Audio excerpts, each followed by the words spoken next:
Greetings, family. My name is Cassandra-Floyd, also known as Daughter of the Fates, founder of the Temple of Evolutionary Emergence, and back at y'all ass.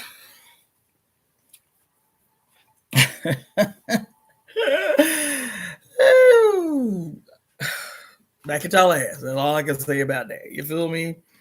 So I think I'm not even gonna do like much of an intro or anything like that. I have a lot to talk to you about. Greetings, Missy. I got a lot to talk to y'all about, and I sat here literally all day trying to figure out where to start, what was an urgent necessity to cover. You feel me? What do y'all have to walk away with today, knowing type of shit, you feel me? In terms of just some minimal housekeeping, I know it's been, a hot second since I've been up on here, but today is Tuesday, and I have so let me just tell you the first housekeeping thing. As I was telling you guys maybe 2 weeks ago, I am facilitating a workshop with this organization, this nonprofit, this weekend, this Saturday. Greetings, everybody. This Saturday, and I was telling you guys about this maybe 2 weeks ago. Hey, don't y'all even start. Don't even do that. Don't even do that. Don't even do that. Y'all been quiet up until I turn on the damn computer. Gone about y'all life. Gone. Anyway, just as soon as I start talking. Anyway, so I'm teaching this workshop. It is the first time I am teaching this workshop. I really like this event. They do an event for every change of the season, or like every season.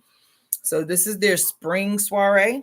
I have taught at every single one since they started almost 2 years ago.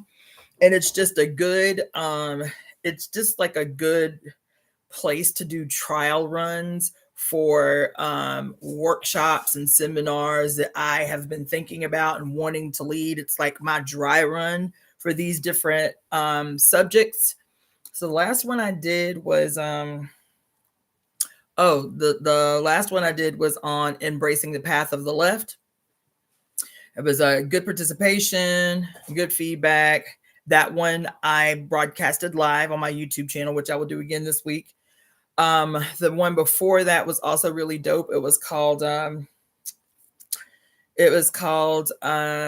Doctrine of the Signatures and Other Ways Plants to Communicate with Humans.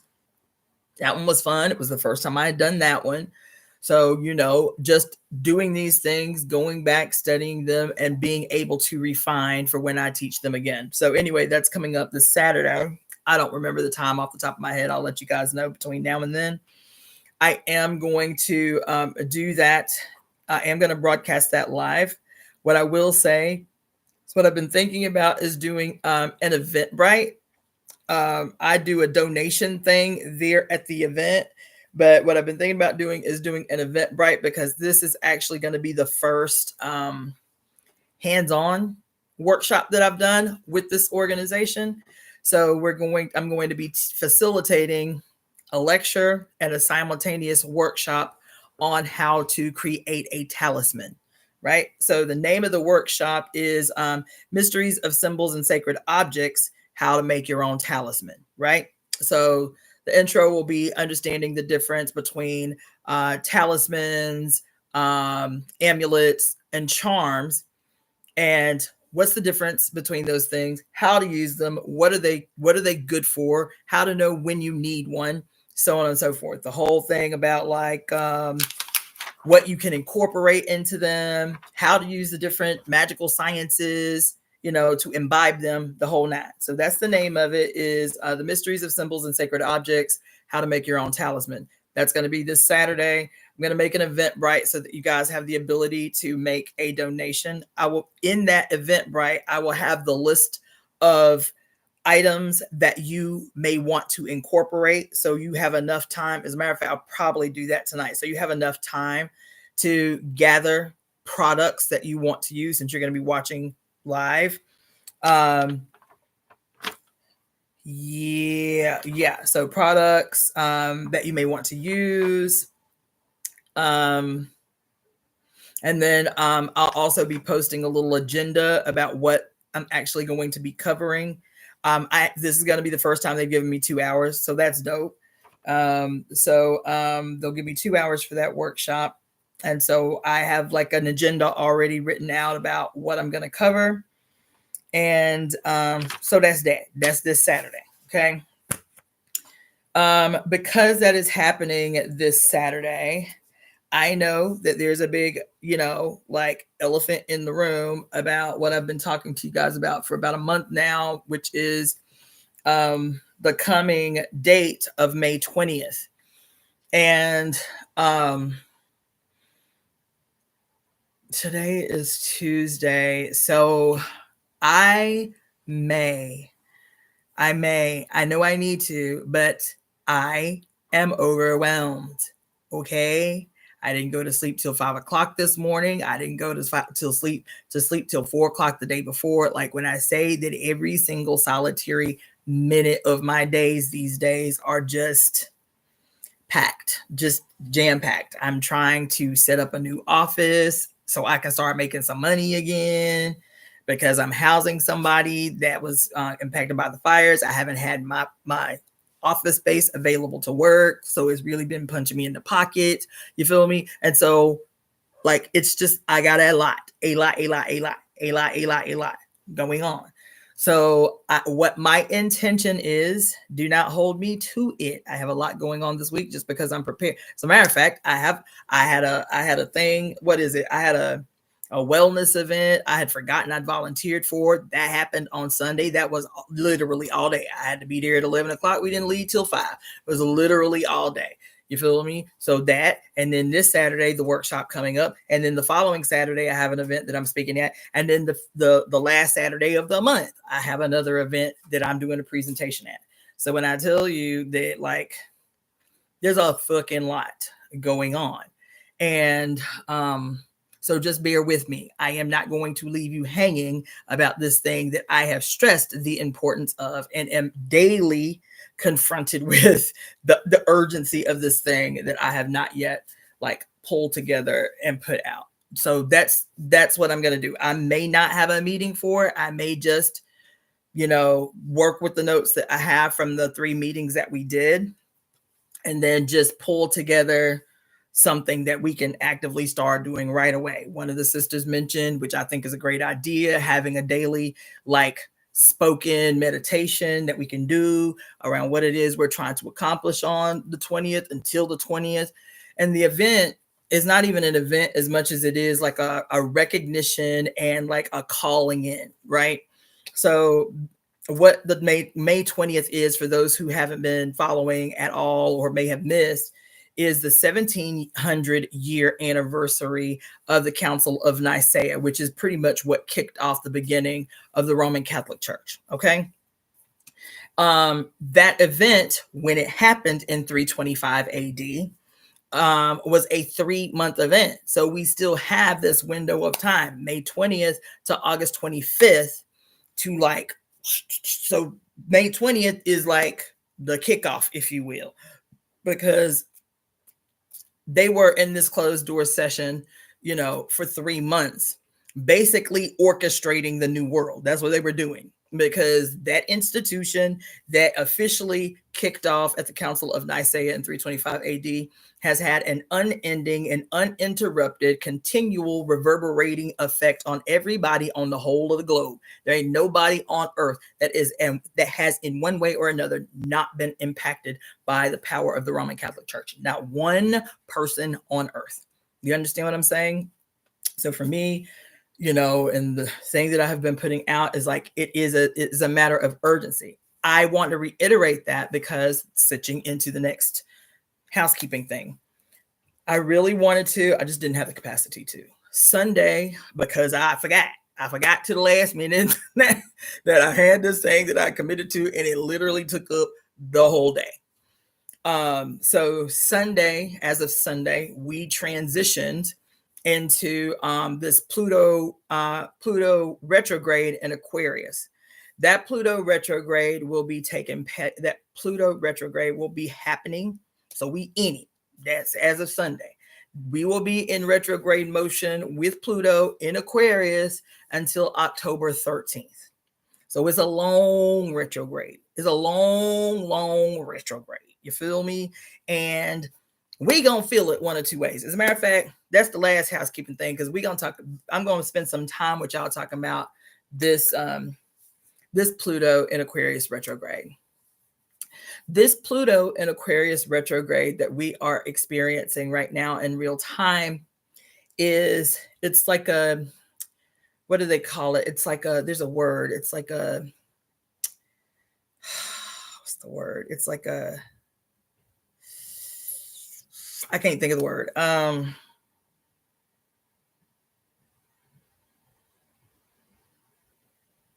It's like a deja vu. That's not the word I wanted to use, but think of it as a deja vu. Okay. So in the year 2020, okay, as a matter of fact, a month and a half before we entered the lockdown due to COVID, January 12th of 2020, there was a really significant and magnanimous event that occurred that was called it was a stellium. It was Pluto and Saturn in Saturn's house, which is Capricorn. Okay. So it was Pluto and Saturn in the sign of Capricorn for the first time since 1518. It was a huge event. Everybody had been talking about this event for at least 4 years prior to it. It was a game changing. That wasn't the Great Conjunction. That happened later on in that year. This happened right as we entered the year 2020. Okay. So right as we entered the year 2020, January 12th of 2020, we entered this stellium for the first time since 1518. This stellium, from a Ifa Yoruba perspective of who these characters are in terms of the houses and the planets, was Oya and Babalola in Babalola sign of what? Of Capricorn. Okay. And so thinking about it from that perspective and what these two particular signs or, Orisha represent, it became really obvious that something extraordinary, either way, was about to happen. But 6 weeks after this event, and the first week in March, as a matter of fact, we enter into a lockdown.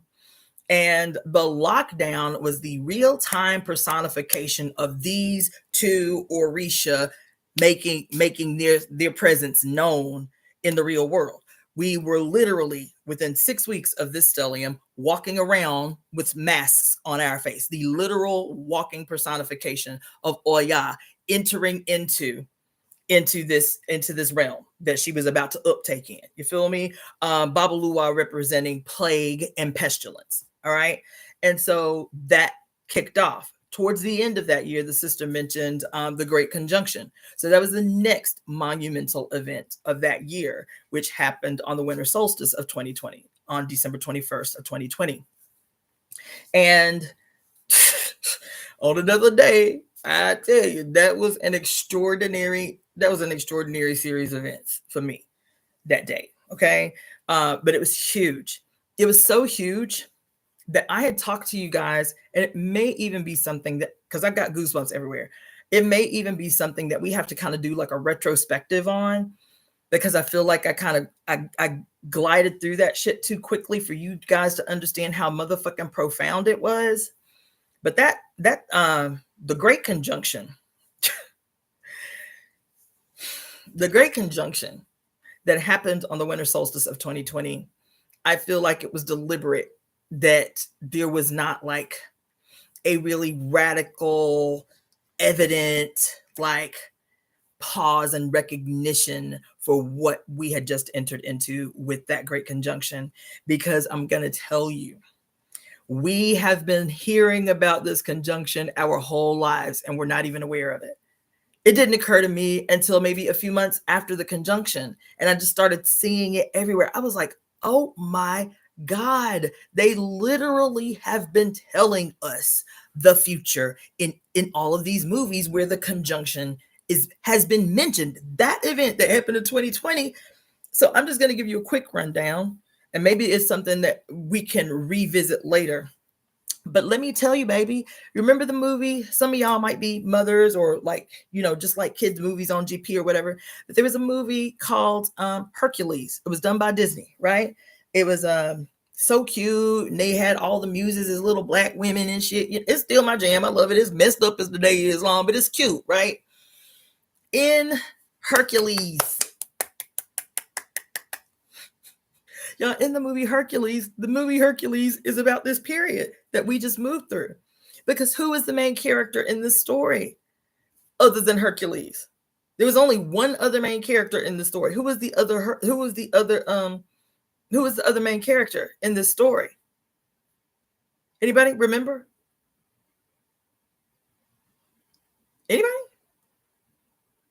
Child, it was Hades. What you call it? The antagonist. Hades was the antagonist, right? And in this movie, Hades is plotting and scheming. And so in the beginning of the movie, he's like, I need y'all. Who does he say? Who does he consult with? At the very beginning, he's like, look, he said, y'all, get the fates up in here so I can see what I'm working with. Bring the fates up in here so I can see what I'm working with. And the fates sing a song, right? They sing a song. That's how they administered utterances. They sang a song. In, what did they say? It was in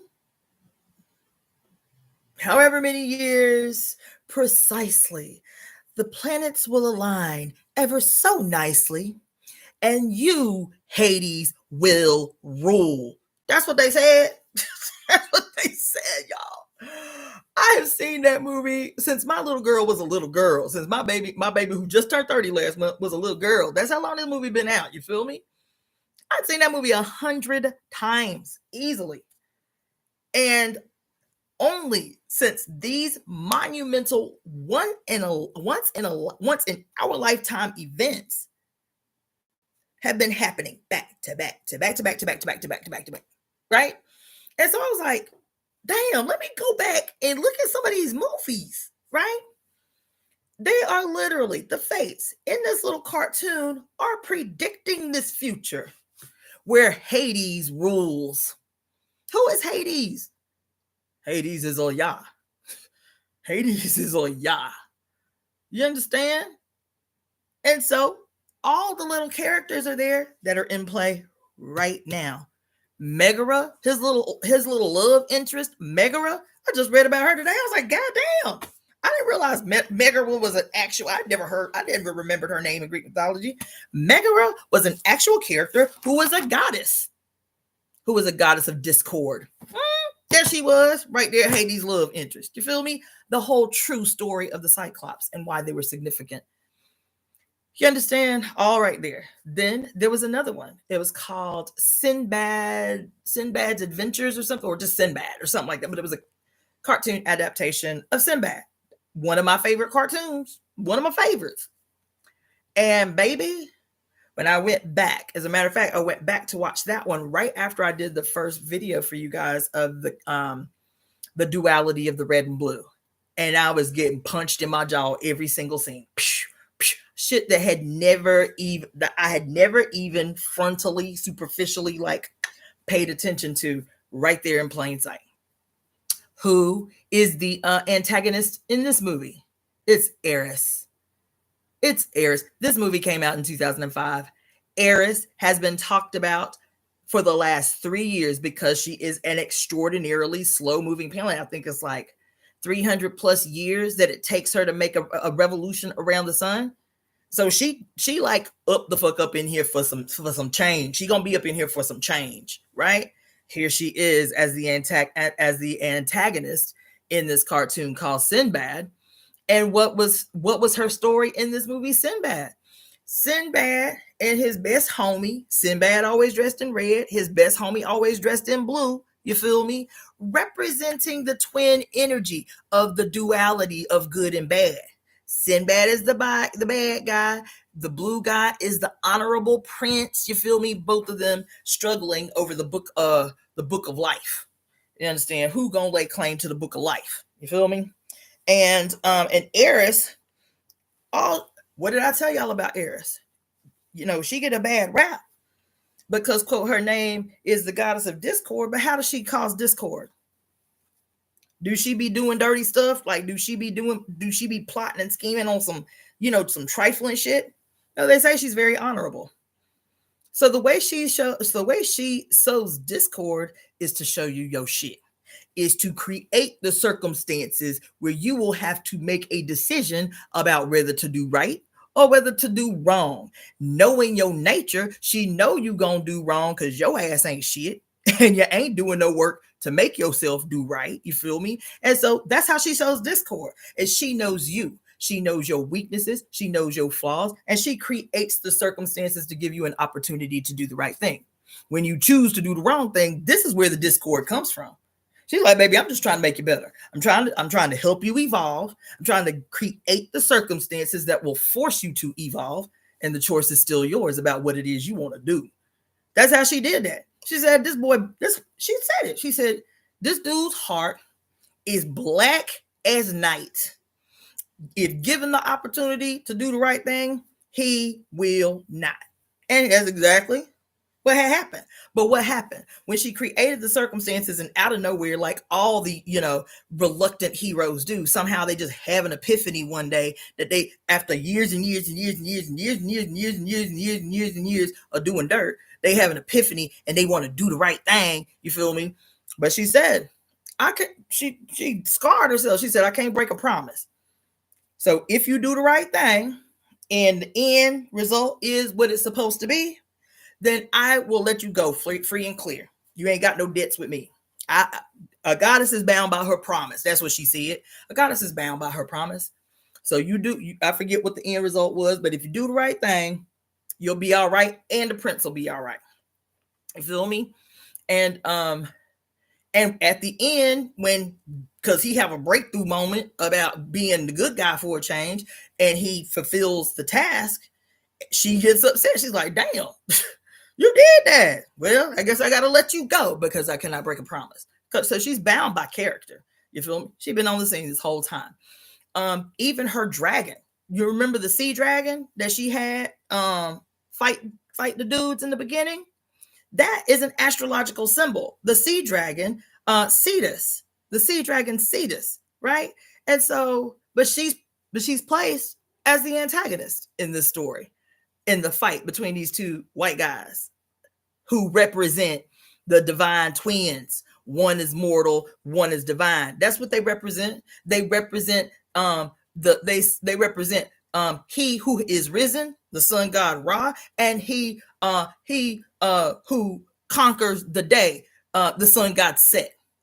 The two manifestations of the one, the two faces of the one. You feel me? So anyway, going further back. Now these are both movies that came out at the turn of the century. So I was like, well, what else have I been missing?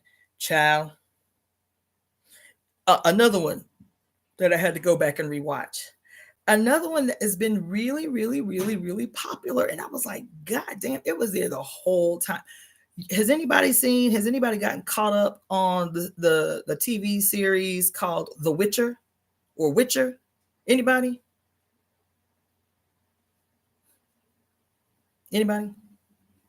Oh, and in both those movies that I just mentioned, the Great Conjunction is in them. That's why I mentioned those two movies. So there's another one. Anybody seen The Witcher? Anybody been caught up on The Witcher? If you ain't, get your life right, first of all. Second of all, the whole plot of The Witcher, and then you have to go back to The Witcher origins too. Oh no, goddess essence, bae. This is one of them. This is one of them things you're gonna have to go ahead and buckle in and do one of them binge watch weekends or some shit. You got to get your life right. There is so much in this series. Like, if I was getting paid enough, I would mandate it as a 3-month session of lectures, just doing the deep dive into The Witcher and all of the magical, all of the ceremony, all of the spells they teach you in this shit. But the whole plot of The Witcher does, so Lavina, Poetic Empress, do you remember what the whole premise, condensed, 4-5 words, a sentence? Does anybody remember what the whole story centers around? Anybody?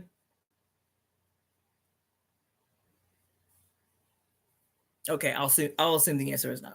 The short answer is the entire show, I think it's 3 seasons, and then they have an origin story, which everybody should watch. Even if you don't do The Witcher, do the origin story. That shit is boss, especially since the main character is a black chick who sings. She is a female bard, okay? All right.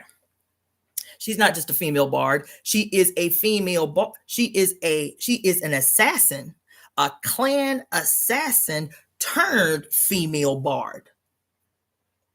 The harmonizing of them energies. You feel me? So anyway, The Witcher is set up as, it starts with this guy who is the Witcher, right? And the Witchers are like, they're these people who have been turned into mutants through this process to give them the kind of like superhuman power to rid the world of monsters. Okay. In this world where they live, which you assume is an Earth-like place, you feel me? There are humans. Humans dominate. Okay. There are humans. There are witchers. There are people who are like magical. They're like, wizards and witches. And then a almost decimated elf society. Yeah, they're elves. Okay. And dwarves, but they are the extreme minority, like the extreme minority. And the elves are very militant. They are always plotting and scheming about how they about to destroy some humans. And you don't learn until later that the planet that they are on used to be only inhabited by elves. The whole planet was nothing but elves. What changed, which is what you learn in, they talk about it all throughout the Witcher series, but you do not learn about what caused this world to look the way that it does until you go back and see origins. Okay. So throughout the Witcher series, they're talking about this concept called the conjunction of the spheres. The conjunction of the spheres. That's literally everybody talks about it throughout the entire season. Everything changed during the conjunction of the spheres, and there is this threat that it might happen again, blah, blah, blah, blah, blah. The whole thing is set up on these dichotomies. Monsters now exist. Humans have now overrun the entire planet. Elves are literally on the brink of annihilation. Dwarves are stay in hiding just so nobody be like trying to get at them. You feel me? And then witchers, nobody knows what it is that makes them witchers because it's like a secret society. These witchers, all people know is if we got a monster, we can hire the witchers and they'll come and get the monsters. Okay. When you go back to the origin story where there's only elves on the planet, right? This story, it's like, it starts, so the sister is the main character, right? A little dread-headed chick who is now just roaming the countryside singing songs. In a world where music is not en masse. So people like look forward to her coming to their cities because music, one guy tells a dude that's visiting the town that they live in, we haven't heard music in months, probably almost a year we haven't heard music. So we hype that she calls herself the Lark. She calls herself the Lark. And so they're like, we hype. She here, she gonna be here for a little while. And we haven't had music in a year. Feel me?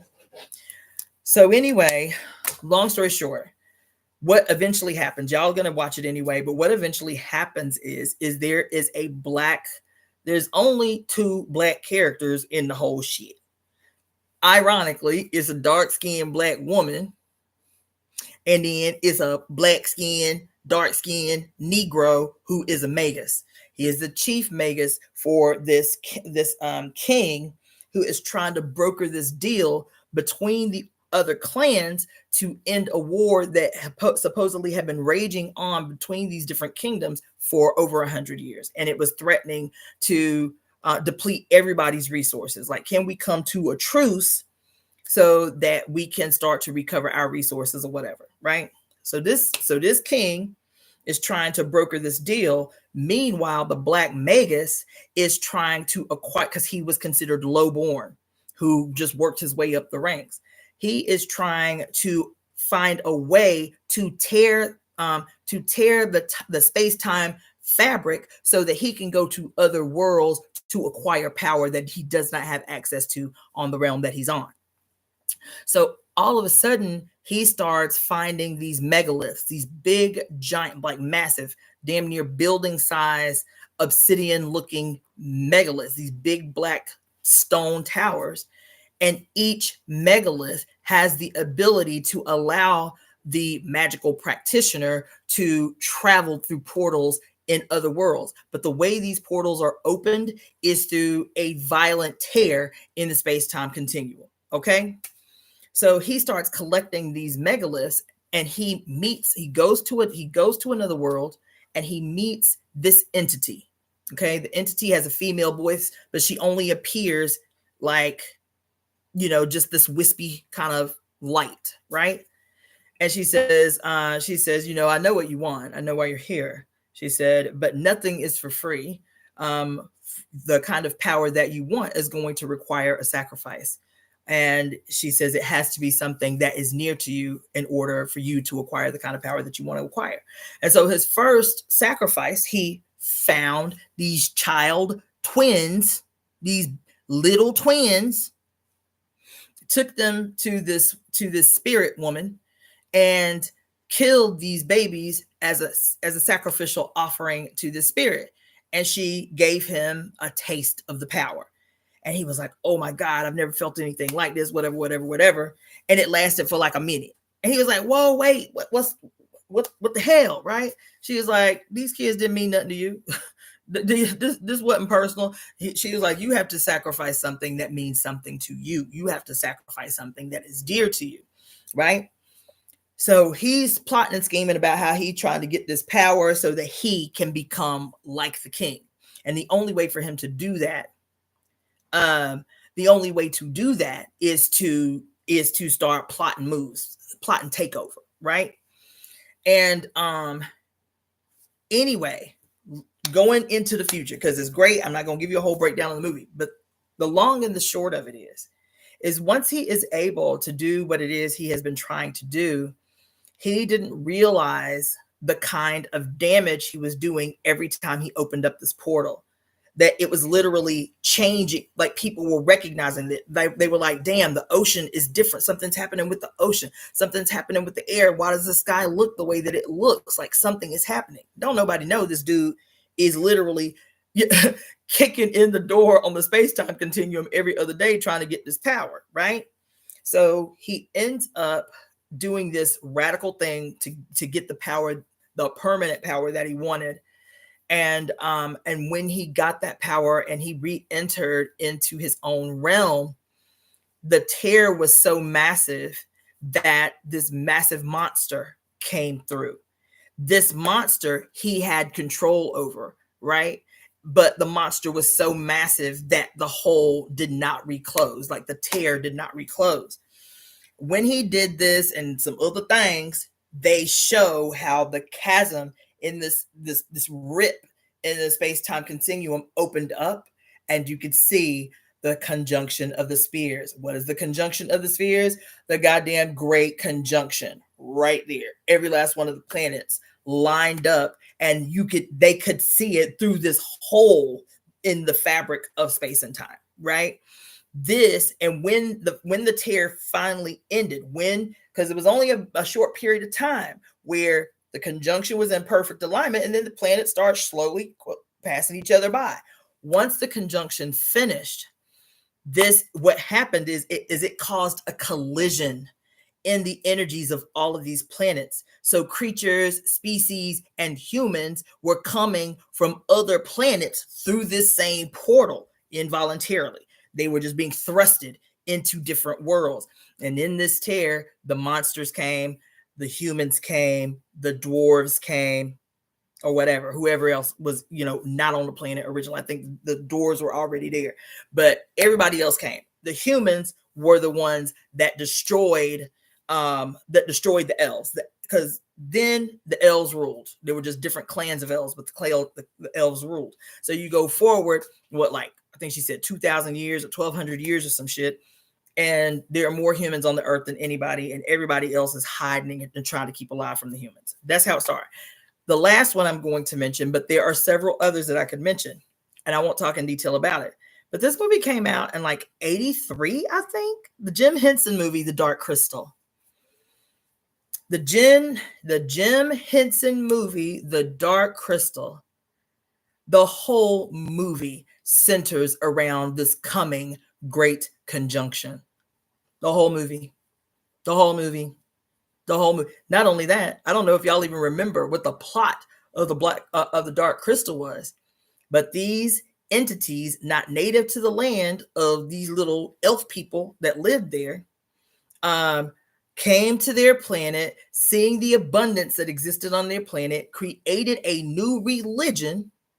And because they were so big and because they seemed so wise, the people that were the natural inhabitants of the planet yielded all power to these vulture-looking creatures. And meanwhile, they were siphoning energy off the planet's main energy source, was this giant, massive dark crystal. And every day, this is how they kept themselves young. This is how they kept themselves in power for all these scores of hundreds of years, or however long they were there. Well, they had bled the crystal damn near dry, and they were like, "Fuck, what are we gonna do? There's a crack in the crystal. We can't juice the crystal no more." And one of them, the scientist, discovered a way to use the crystal with one of the little people. I guess they were elves. To partner the crystal with the elf to be able to drain the elf of their essence, of their life force. But the only way that they could drain the elf of the life force, of their life force, was to do it through the remaining energy that was in the crystal. So they used the crystal as like a facilitator to extract the life force from these elves. And so they started disappearing these elves. To kill them, to drain their life force from them. You feel me? And the whole thing. And so there's a little prophet elf talking about the big coming changes of the time because of the conjunction of the spheres. When I tell you, that movie came out in 83. They have been talking about the Great Conjunction for 30 years minimally, right? And so I didn't mean to get off on that, but y'all raised it. I wasn't even going to talk about the conjunction of spheres, but that was the second big event. The last big event, which we are in, was America's first Pluto returns, which happened on 2/20/2022. Okay, 2/20/2022. That was where the planet Pluto was at the birth of the United States. It's based on the United States' natal chart, where the planet Pluto was in 1776 when the United States was founded. So that America's first Pluto return began on 2/20/2022, and it lasted for 2 years. That transitional period between Pluto wobbling back and forth like a seesaw for 2 years, between going into the house of Capricorn, into Aquarius, back to Capricorn, into Aquarius, until November 19th, when we did that ritual up in Mount Washington on November 19th, representing the closing out of the transitional phase of Pluto making her official declaration that I'm the fuck up in here and I'm gonna be the fuck up in here in Aquarius until 2044. This is what we're in since November 19th of 2024. These major events, first of all, America's first Pluto returns, was the first of its type because it's called the first Pluto return in 248 years. Okay. This transitional period is happening within the context of a lot of firsts. So this Pluto return for this nation, because Great Britain is going to be experiencing its fourth Pluto returns. I forget what year. It's like 2030 soon. It's like 2030 or something like that. And of modern nations, Great Britain has had the most Pluto returns of any modern nation. Okay. These things are important because today I'm talking to you about the fact that, and then Pluto retrograding in Aquarius. This is the first time that this has happened in a very significant period of time because it's happening still within the context of Pluto already being in Aquarius for the first time in 248 years until the year 2044. So this Pluto retrograde in Aquarius is ginormous, and it's long-standing. Like, we're not going to transition. It's not going to station direct until October 13th or 14th. The reason it's important is because I spent a lot of time on Sunday night after that event and Monday, doing what I usually do, listening to several astrologers and what they have to say about the preparation and how to navigate a Pluto returns. And something struck me. Typically, I take these astrologers' advice, relatively to heart, because I'm not an astrologer. And so what I do is I listen to them and then I superimpose my understanding of the archetypes that I adhere to, which is Oya and Shango as Pluto in Aquarius, to give deeper context about what it is I need to do to prepare for this moment, right? But it was different this week. It was extremely difficult this week. Not even difficult, just different. It was way different this week. Every single solitary astrologer I listened to, every single one, now there were a lot, I was like, oh no, that's bullshit. Oh, nope, that's bullshit too. Oh no, not that. Oh, I'm not telling nobody that shit. Nope, that's trash. Nope, that's bullshit. Nope. Something occurred to me yesterday that, because everybody was saying the same thing, no matter who it was. I saw a couple of Ifa-based astrologers.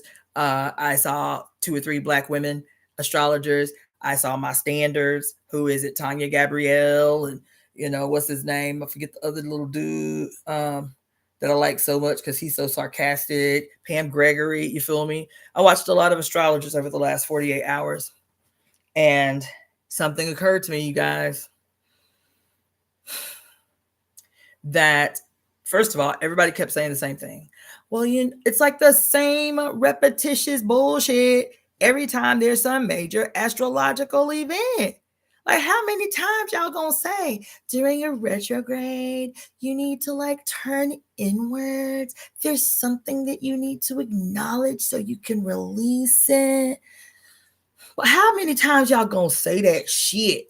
Y'all ain't got no other words in the whole of the goddamn English lexicon to use. This is about letting go of what no longer serves you and being introspective, and you might need to be inside more. Really? That's all y'all got to say about this monumental event? That's it? That's all? Every last one of you? How because it's Pluto and Aquarius, it could be really tumultuous. It could represent revolution or revolutionary behavior. Duh, bitches, duh. What the fuck else? What else? Everybody was just saying the same superficial, repetitious shit. And it occurred to me. It occurred to me, Chad. That's what, I don't know if y'all saw the thumbnail I have up on this piece. As a matter of fact, let me grab my phone because there's something I want to read to you.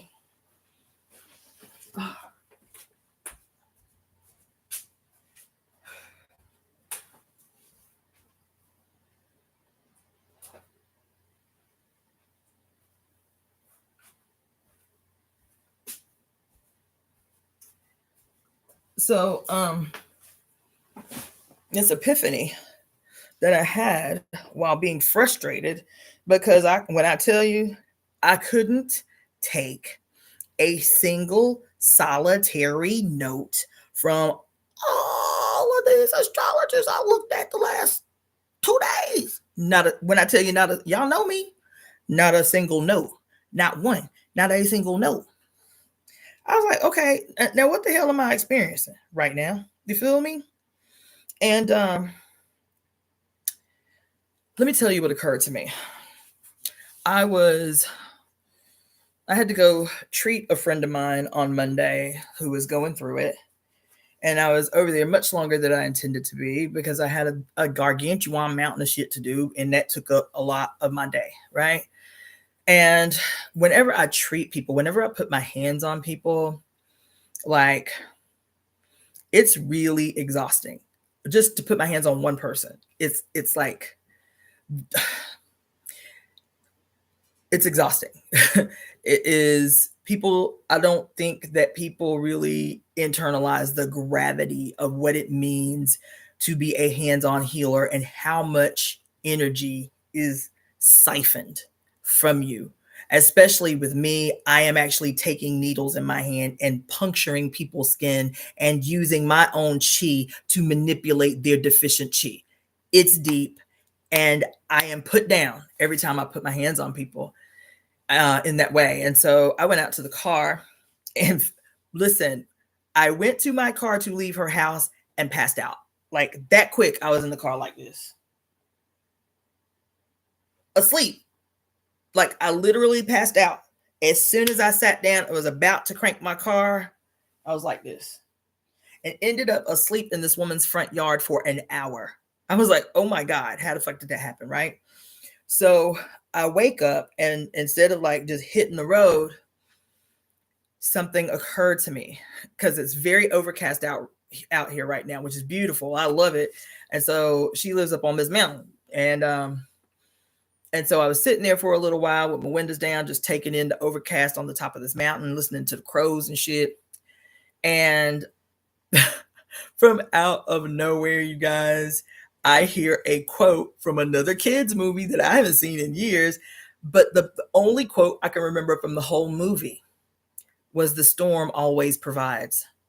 The storm always provides. That movie was, and I've only seen that movie once. That movie my grandkids loved. It's called Dinosaur or something. I don't know, but it's about a little baby dinosaur who is going hunting or something for the first time with his dad. And a freak storm comes from out of nowhere. The dad gets washed away and dies. And so the little baby is having to try to find his way back home by himself. That's the plot of the movie, right? And as he is trying to find his way back by himself, he finds a little cave baby that is lost. And so him and the cave baby become homies and they trying to find their way back home together. Okay. And along the way, now it's still storming. Okay. But along the way, they start to see shadows on the ground and they look up and it's a group of 3 pterodactyls. And these pterodactyls are like circling over them because they're like, these motherfuckers ain't gonna make it. They about to die. And these pterodactyls' mantra was the storm always provides. The storm always provides. So they were circling above head looking for weak or injured animals to eat because they were subdued by the storm. The storm always provides. The storm always provides. That's the only thing I remember, like quote wise, from this movie. I'm sitting in this car on Monday and wake up from a literal coma. Like I passed out in this car. Wake up from a coma, and that's the first thing that I hear is the storm provides. The storm always provides, right? And I was like, this is why I have been so annoyed with these freaking astrologers over the last 2 days, is because the narrative has been exactly the same repetitious shit that does not serve anyone. Why? Because the narrative has not changed. The narrative all week is during a retrograde, what you want to do.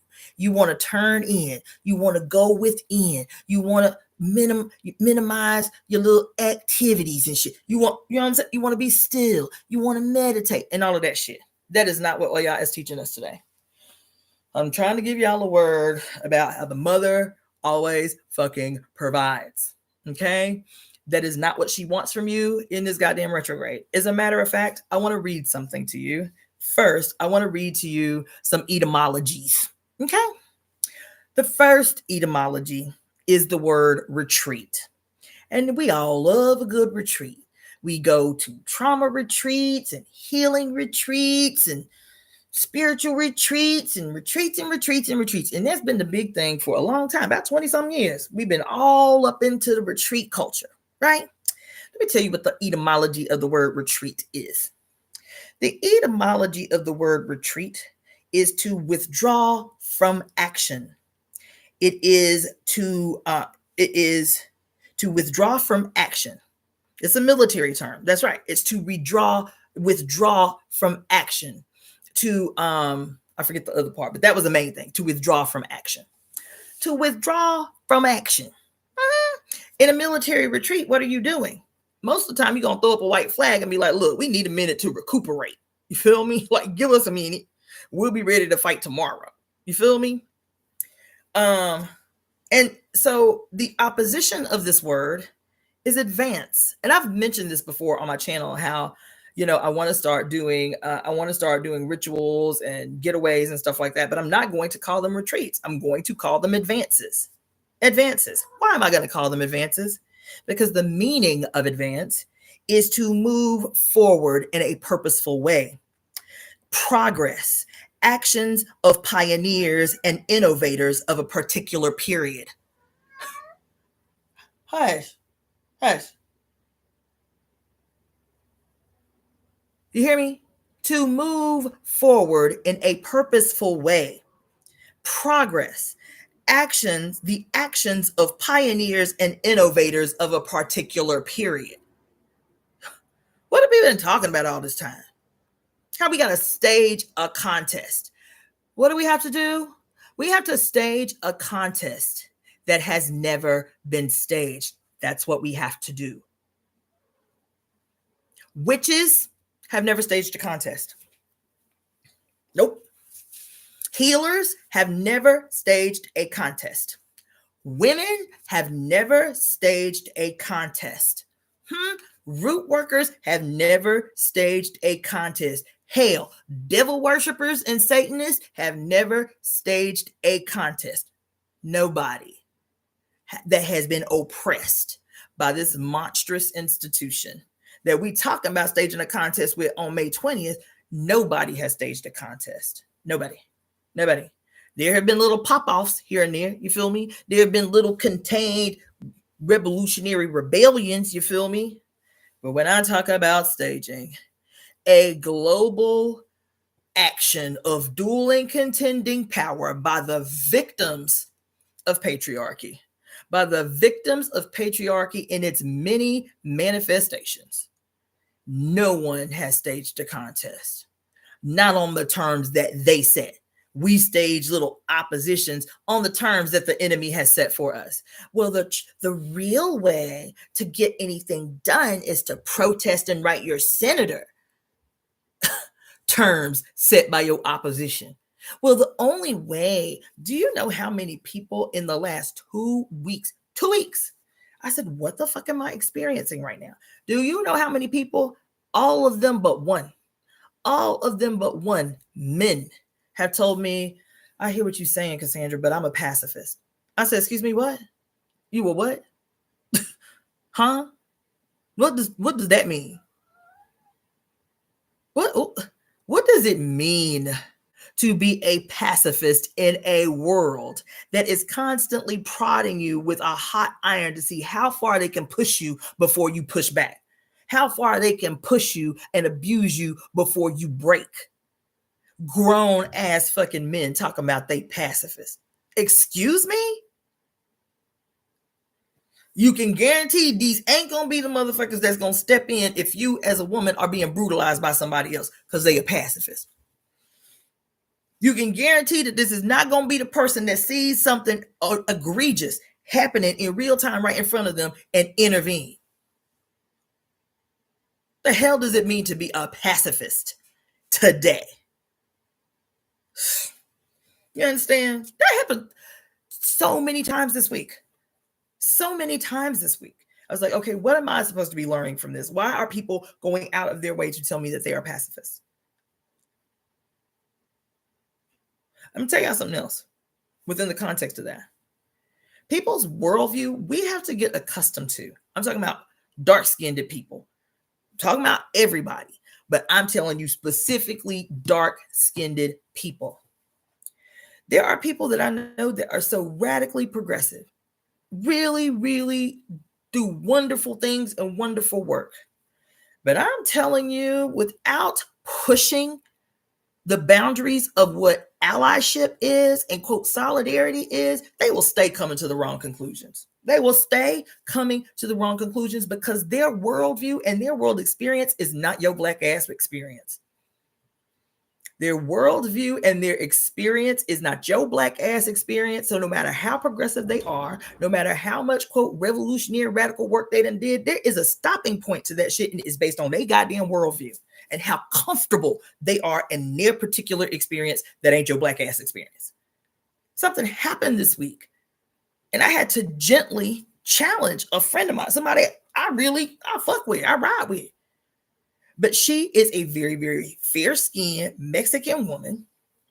And I just sent out a mass, I just forwarded a video to people in my my inbox. And the video was, and it was sent to me by a brother in Atlanta. And the video was of these 3 young black women. You know, they look like older teenagers, maybe like 19 to 24. And the cops was trying, it was 2 cops, a female cop and a male cop. And when they thought they was by themselves, they started harassing this little black girl. She a teenager, older teenager, a young adult. They start harassing her. They don't know she got homies with her. So her 2 homegirls come up and they like, y'all need to get your fucking hands off her. They start to engage with the cops. They wasn't talking. They came up, they gave one warning. Y'all need to get your hands off of her. Y'all need to get the fuck up off of her. And when they did not comply, them 2 girls commenced to whooping ass. Yes, they did. That shit made my day. That shit made my day. When I tell you it made my day, and when I say they went in, dragging the female cop by her hair, she had her hair up in a little bun or some shit, grabbed her by that bun and started dragging her ass across the street to get her off her friend. It was like, not today, not on our watch. This ain't going down like this. These 3 girls was straight up brawling with these two police officers. So I sent that out because that shit had me hyped. I was like, come on in the room and show them how it's done. You feel me? I was hyped. I said, this should have made my whole day. Because we get exhausted off the freaking trauma porn that comes across our goddamn social media every day about how we are the chronic, unending victims of violence at the hands of the police or reactionary ass white people. Every day, that's what we gonna see. There's some black person crying on the TV, some black person traumatized on the TV, and then because we connected, we feel that shit in our chest. We don't see no fight back, no buzz back, no nothing. And so we become victimized in just having this shit proliferate our damn, and you don't see. Even though we know that there are crimes happening against others, we know that there are crimes by the state happening and regular everyday white people, crimes happening against Asians and crimes happening against Mexicans and crimes happening against Native people. We know that that is a daily occurrence for them too. But we are the only bodies placed all over the television, all over film, all over social media to see our bodies physically traumatized by those in positions of power. We are the only one that you can expect daily to see being abused by people in positions of power. Every day, we have grown accustomed to seeing brutalized black bodies in every specter of life. With no fight back, with no buzz back, with no nothing, no rebellion, no resistance. They do that shit for a reason. They do that shit to try to suffocate the giant waiting to rebel out this shit, waiting to rage the fuck up out of control. And so when that brother sent me that shit first thing in the morning, I was like, come on in the room. Come on in the room. Come on in the room. We know that people are resisting all over the planet. We just don't see it.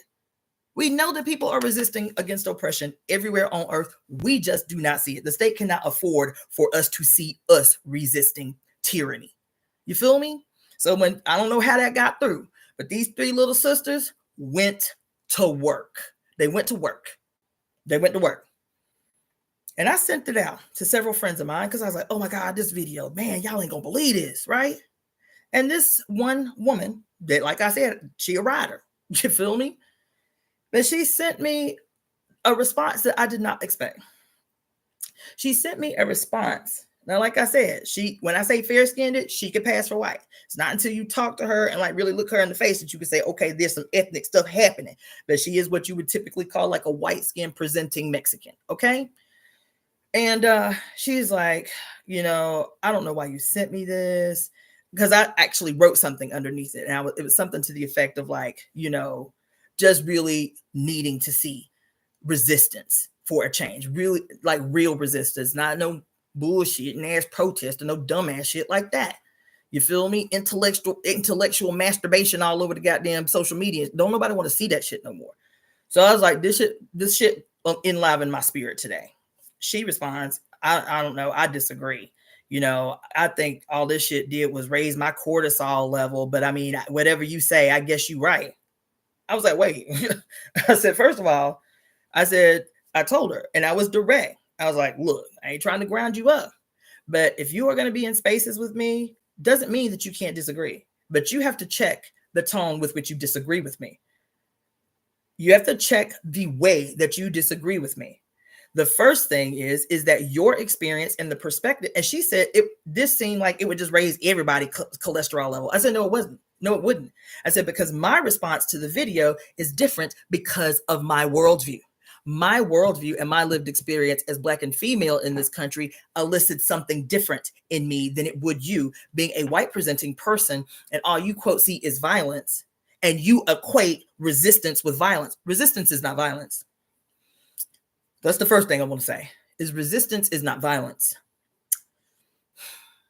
Violence is what happens when one person does not have power and another has unabated, unrestricted, boundless power and treats human beings like prey in real time. They step out into the world with this power that is boundless. And they step out into the world like lions feasting on gazelles. But we, the prey, don't even have enough common sense to run like the gazelle. We sit and just wait for the prey. We don't even have enough common sense to run like the gazelle. We don't even have enough common sense like the gazelle that know they jig is up. They know they done, but I'm still gonna take these little antlers and try to get some licks off, even though I know I'm about to die. I know I'm about to die, and I know this nigga done outran me. You feel me? But bitch, you gonna know you gonna earn this meat. You gonna earn this, bitch. I ain't just about to roll the fuck over. Stop resisting. Stop resisting. Fuck that. The gazelle got enough common sense that if you catch me, I'm faster than you. But if you catch me, that you're gonna have to work for this. You're gonna have to earn this. You're gonna have to earn this. You're gonna have to earn this. And so between her and her response, and I'm having to tell her, like, look, first of all, you are not Black and female. And I'm going to continue to say that a million times if I need to. If you cannot hear it from me, I will get one of my other white presenting friends to communicate that to you. You feel me? So it is spoken in a language that you understand, that your experience, even as a woman, is not my experience. So your worldview can't be the same because you cannot identify. Do you understand? You cannot relate to why I would glean joy from resistance. I would glean pleasure from seeing women fight back against authority. You can't see it because your whiteness is just enough in proximity to power that allows you to experience some level of comfort that the rest of us don't experience. Even your Mexican sister, who may be darker than you, do not have the same lived experience that you have. And that is a part of what it means to be an ally, is to acknowledge that. Don't try to reject it. Don't try to deny it, bitch. Recognize it for what it is. Accept it and say, okay, I hear what you're saying. Maybe I don't agree, but maybe there's something I'm missing. Can you help me understand? But don't be like, I guess. I mean, it just raised my cortisol level. I can't imagine anybody seeing this and their cortisol level wouldn't be raised. So the doctor in me is having to be like, the diplomat in me is having to be like, okay, if you are going to remain in this space, this is what I'm going to need you to do from now on. Is when you, first of all, I'm going to need you to take 2 or 3 deep breaths before you respond to anything that you don't agree with. I'm going to need you to take a moment to take a deep breath and say, why am I so reactionarily triggered to this thing that I'm saying? After you ask yourself that question, you do take them 3-4 deep breaths, then you be purposeful in how you respond to me. Not just me, any black-skinned person that ends up in the spaces that we are in. This is the training. Learn about being, you want access to the space, you want to be in space with, this is what it means. And it's non-negotiable. It's not negotiable. It's not negotiable. You understand? So that happened. And then several grown men in 2 weeks. I was like, Spirit, what you want with me and all these pacifists? Why people keep going out their way to tell me, of all people, they pacifists? Y'all see my damn shirt? Do that look like some shit a pacifist would wear? This girl got on her motherfucking, what you call it? Her lopper and her t-shirt tied up above her belly button with a gat strapped on her shoulders. Do this look like some shit a pacifist would wear? What make y'all think I'm interested in having a discussion with anybody politically when they come out the gate with they political position and worldview is pacifism? Good, go do you somewhere. I know you is not one that I can rely on if shit hit the fan about this bitch. I know you ain't one I can rely on. I know if some man walking down the damn street get an attitude because I don't want to say hey or give him my damn phone number and he try to crack me upside the head with a brick or some shit, your ass is not the one that's going to come to my defense. Thank you for letting me know that. I need to know these things. You're a pacifist in a world where every single body on earth is literally fighting for their right to exist on this shit. Fuck out of here.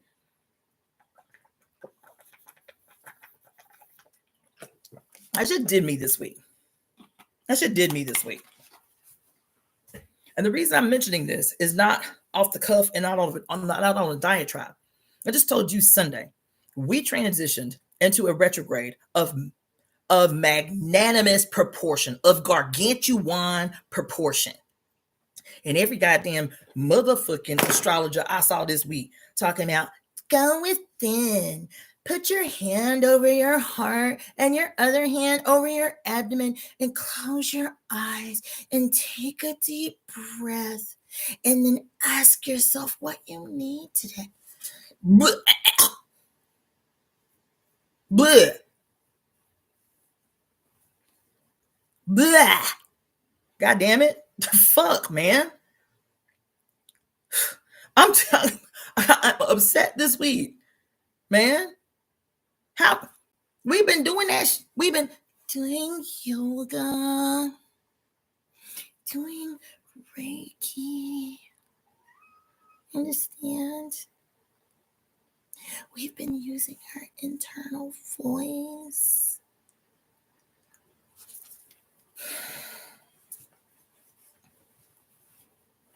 We've been retreating for 30 years. We've been retreating till our asses is backed up in the motherfucking corner. When is your ass going to advance? When we going to take a step forward? When we going to poke our motherfucking chest out and say, "Oh no, now's the time." Well, bitch, we got to wage a contest. And I'm not saying that the contest has to be violent. I'm saying it may get there because the state is not going to let you go.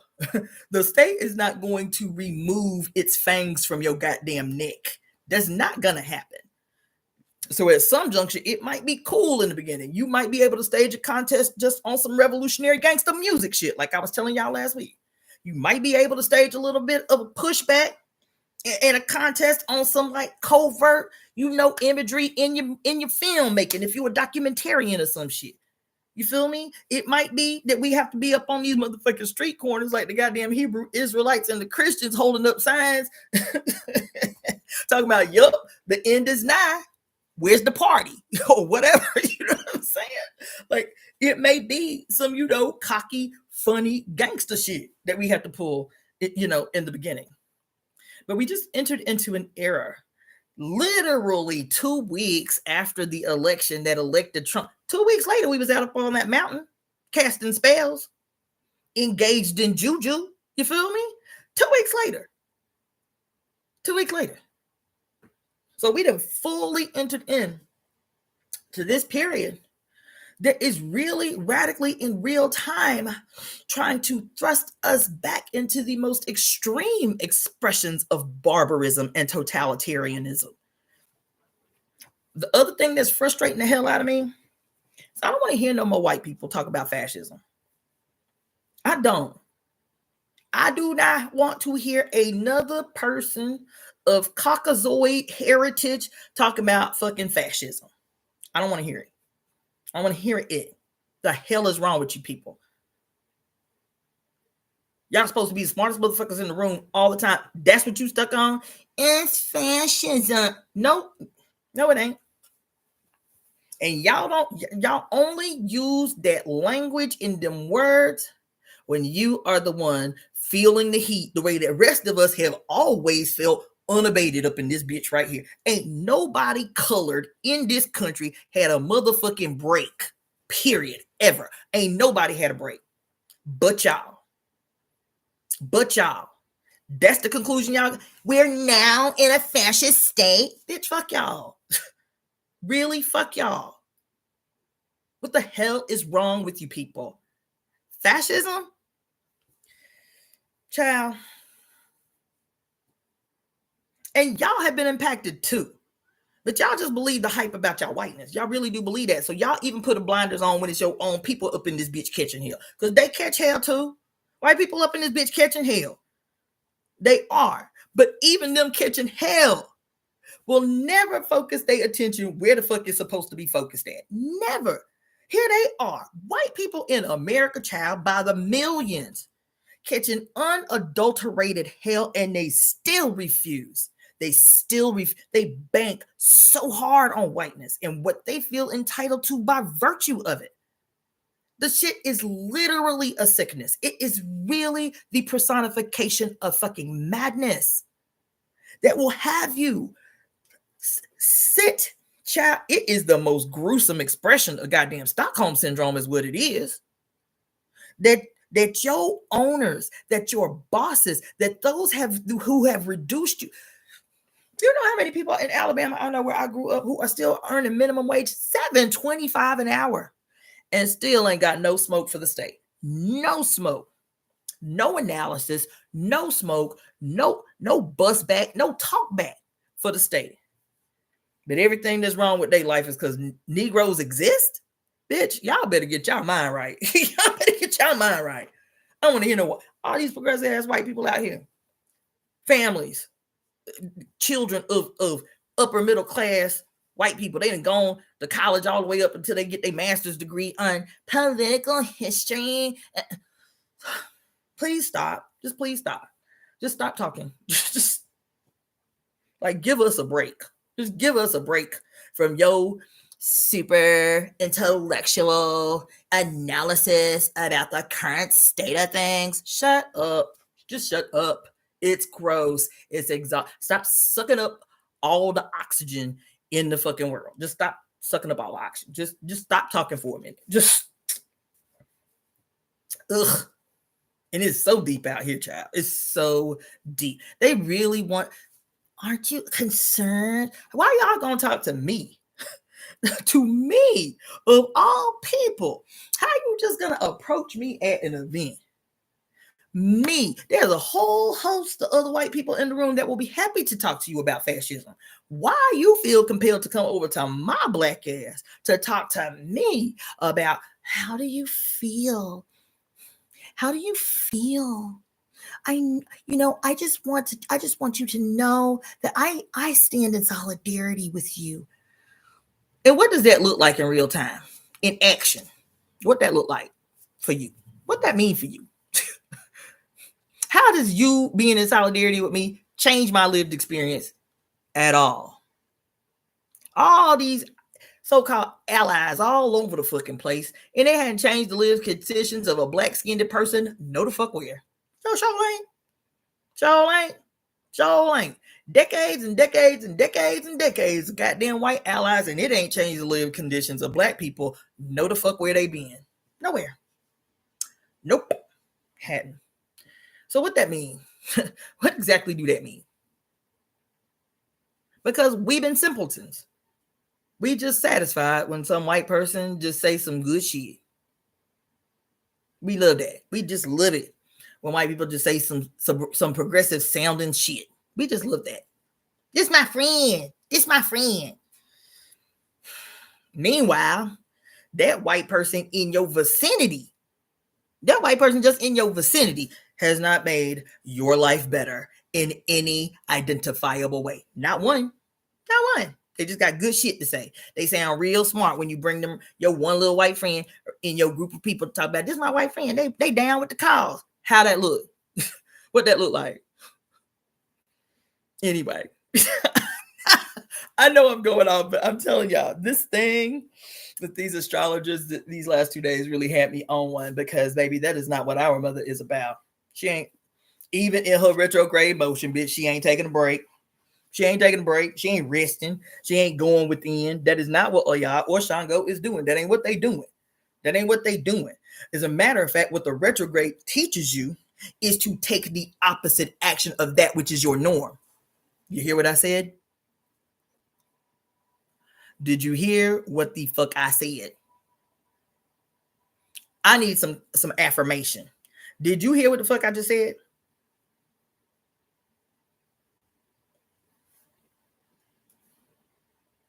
Thank you. What any retrograde is attempting to teach you to do is to do the exact opposite of what your norm is. What's your norm? All you healers, all you progressives, all you witches, all you Ifa priests and priestesses, all you activists, all you, whoever the fuck you is. What's your norm? Is your norm retreat? Is your norm retreat? Probably is. Is your norm self-care Sunday? Self-care Sunday. Probably is. Constantly, perpetually looking for a way to adjust and deal with oppression. Just looking for a way to like blunt the punches. That's what your self-care Sunday is. Looking perpetually for methods of escape. Y'all don't want to hear that shit. Somebody about to be mad. Looking for perpetual methods of escape. I cannot tell you. I cannot even count the numbers, baby. I cannot even count the numbers of people who on a regular ass basis be asking me, you got your passport, girl? When you gonna be ready to leave America? Like, shit get real crazy in America. You ain't ready to leave yet? I mean, all you gotta do is drive to Mexico for a little while. Girl, and I tell you, I can make a list. I'm not exaggerating at all. I can make a list right now of people who within the last 2 years, because they are in other countries and they see this shit look like it's falling apart at the motherfucking scene. This shit feel like it's falling apart. They're like, damn, Cassandra, I got a couch over here in Mozambique. If you need it, you can keep the couch, boo. I'll put you up for a spell. When I tell you, there's at least 13 countries I can run down right now where I have people who love me, who care about my life, who have already offered, come post up with me until we see if this shit gonna make a downward turn on this motherfucking bell curve, y'all. Because this shit over in America, this shit crazy. Like half the shit we reading over here in the newspapers, we like, damn, is this shit real? Like, is this shit real? I'm telling you, Switzerland, Germany, Ireland, Thailand, China, Japan, South Korea, who else? Mozambique, Angola, Zimbabwe, South Africa, Nigeria, Ghana, Brazil. I got a homie that said, look, we got a summer home in Brazil. It's little, it's like a little, cabin-esque little thing, but it's yours for as long as you need it if you need to get the fuck up out of there. I was like, shit, I might have to take you up on that. Cuba, Bolivia, Mexico, there ain't no shortage of people and places that have said, look, this shit getting shaky up in America. And we care about your life, Cassandra. And if you need to be the fuck up out where you need to be, and you got your passport in order, give us a heads up. Get your visa, get your bags packed. We got you. And in the 7 years I've been in California, there is not a single day, when I tell you a single solitary moment, even when I was sleeping in my car, there has not been a single solitary day that I was not completely certain I am exactly where I am supposed to be. I am equally open that if the mother says, you know what, fuck this shit, get your bags, get your babies, try to win your mama, and get the fuck up on out of here. It's a lost cause. I'm open to that intervention. But when I tell you, I haven't gotten that call yet. She's like, bitch, you have a contest to stage, and you are in the perfect place to do that. You are in the perfect place. And I have done so much for you to be able to comfortably do that shit.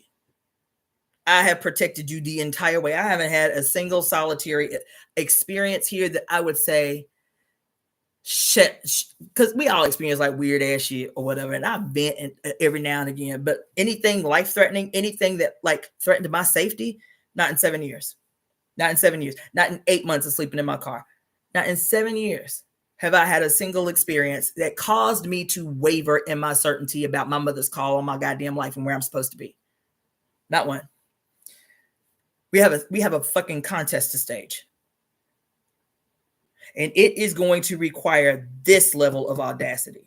She said, bitch, the time for retreat is over. Y'all done had 30 years to rest and relax and recover and rejuvenate. Now y'all gonna have to take action in a purposeful way, to advance in a purposeful way for progress. Actions only within the possession of pioneers and innovators of a particular period in human history. This is us. This is us.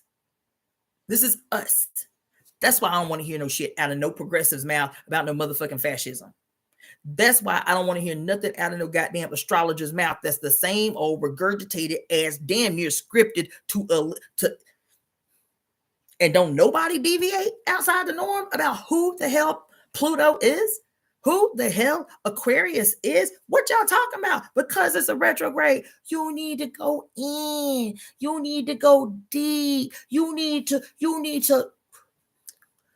release what no longer serves you. How many millions of people are going to say them exact same words verbatim? That shit was wild as hell to me this week. Really?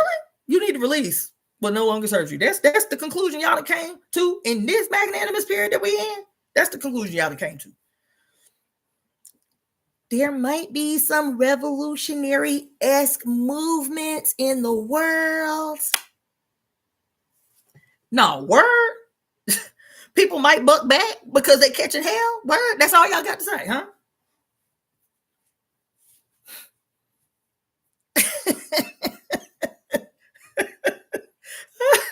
Oh my God, y'all killing me in the comment section, okay? I'm trying to tell you, y'all had me on one today. She was like, bitch, now you know me, and you know that ain't no shit I'm on. She said, bitch, I'm resting when I'm dancing. I'm resting when I'm slinging this motherfucking machete all over the place, bitch. I'm resting when I'm turning the fuck up. Shit. You feel me? Who the fuck need a nap, bitch? The world is falling apart. We got a motherfucking world to save. I know y'all don't want to hear that shit. Because everybody talking about retreating. Everybody talking about escaping. Everybody talking about, being nomads. I understand why. This is not a critique of that. The world does seem dismal. You understand? I really, really resonate with and understand and empathize with Black women saying we ain't gonna be the world superheroes no more. I get where that comes from. I completely understand it. I do. I do. I do. I do. This is not a critique of that. This is me, as me, saying that shit suck. The only thing wrong though is we just been superheroes for individual bum ass motherfuckers that wasn't trying to do nothing for us. That's the only problem. But baby, we Black ass women in particular, we Black ass women, this is our world. This our shit. This us. This us.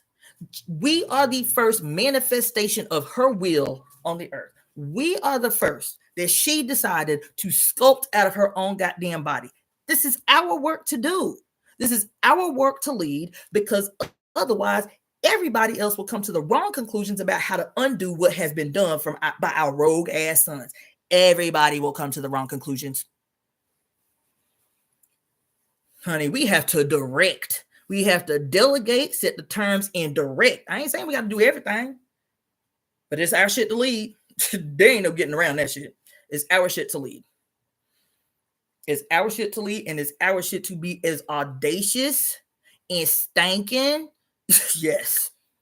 All the things they already say. Why her attitude like that? Why she always gotta be yelling? Why she got a stank ass at? Yep, all of that. Be all of that. If you're going to get that shit anyway, if you're going to get that smoke anyway, lean right the fuck up into that.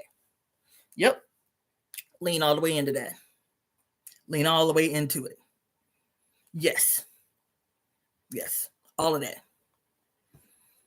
And then what we do to win people to comply.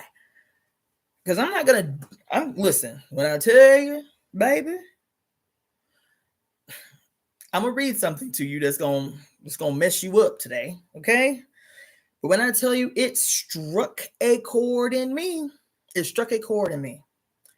because even these mythologies that we read or that we adhere to, these cultural mythologies, these cultural rituals, these African traditional religions, ATRs, these, Mexican, Mayan, Azteca, we want to be close to our ancestors and shit. Like, I get the basis behind why we do that. And that shit is wonderful and it's empowering and it's emboldening.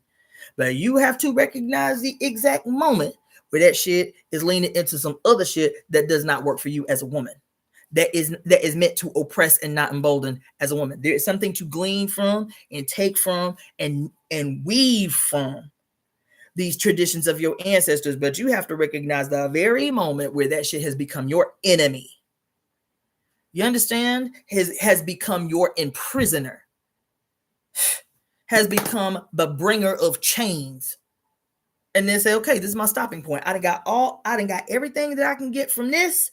I done got everything I can get from it. Now it's time for me to evolve. That's the shit that we have to be doing every motherfucking day, baby. Because these last 2 weeks, just because I ain't up on here, don't mean they're daily, baby. Daily. There is not profound shit happening in the world, okay? In my life. And we have to be that open that she can fucking have her way with us, that she can ride us. She can ride us. She can mount us and direct us. You feel me? She can, and only she. Nobody the fuck else. Only her. Only her. And I'm going to tell you, I got some things to share with you today. There's a breakthrough I had today, completely unrelated. I said, I ain't going to do nothing today but fill my jewelry orders and study for this thing I got to teach on Saturday. That's all I'm doing. I'm not going to be distracted, and I'll be goddamn. Goddamn. You remember I told you guys, it was not this past Sunday, it was the Sunday before, when I went dancing down here in Hollywood at the Sunday night rooftop party they do every week, right? And I'm always take my notebooks and I'm writing and I'm dancing. I'll write a little bit and then I dance, and I'll write a little bit and I dance. And I had this idea, and I called it I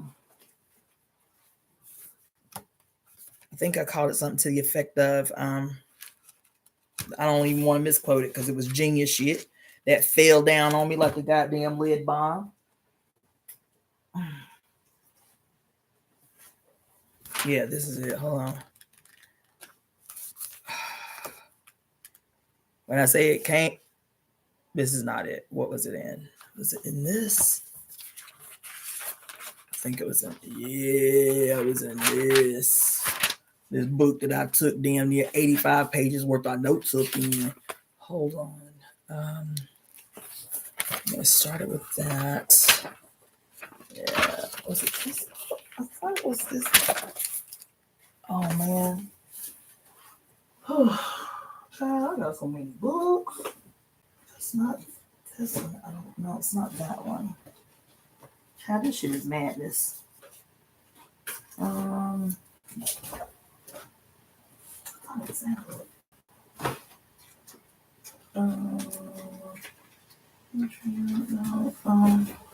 It's got to be this one.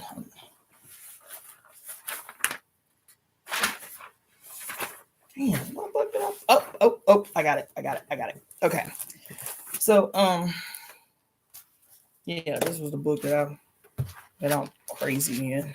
Yeah, this is it. Okay. So I had this little one of many breakthrough moments, illuminations, and I started this list that I named.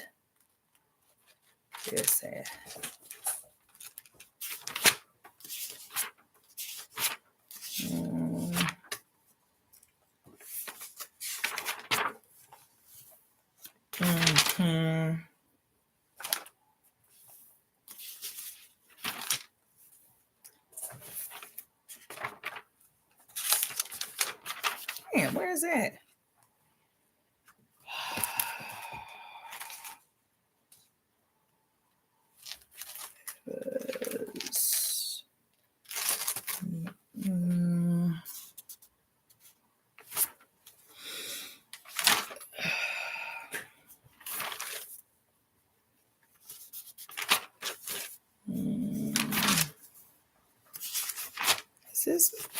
Hey, how many damn books I wrote in last week? I thought this one was it. Oh, yeah, here it is. What did I call it?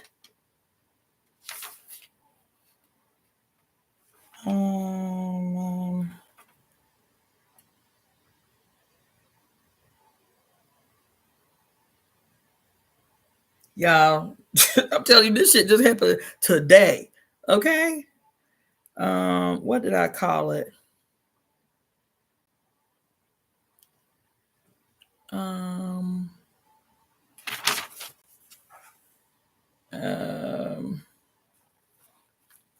Oh, here it is.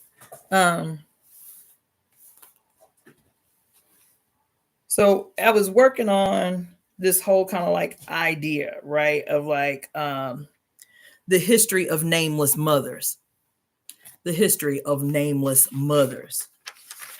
Because I was at the club. I don't even know what made me think about it, but I was like, damn. We in the Bible, we always hear about how this nigga begot this nigga, begot this nigga, begot this nigga, but where their mama was, what uterus they came out of, like why we don't know their mama them name, you feel me? And I went into that thing because I was like, that shit blew my mind. I was just in the club and I was like, let me just Google really quick, who was Abraham's mother? He's the father of Abrahamic religions. Who was his mama, right? And child, I told y'all, I don't know if y'all remember this, but his mama name was Amathlai,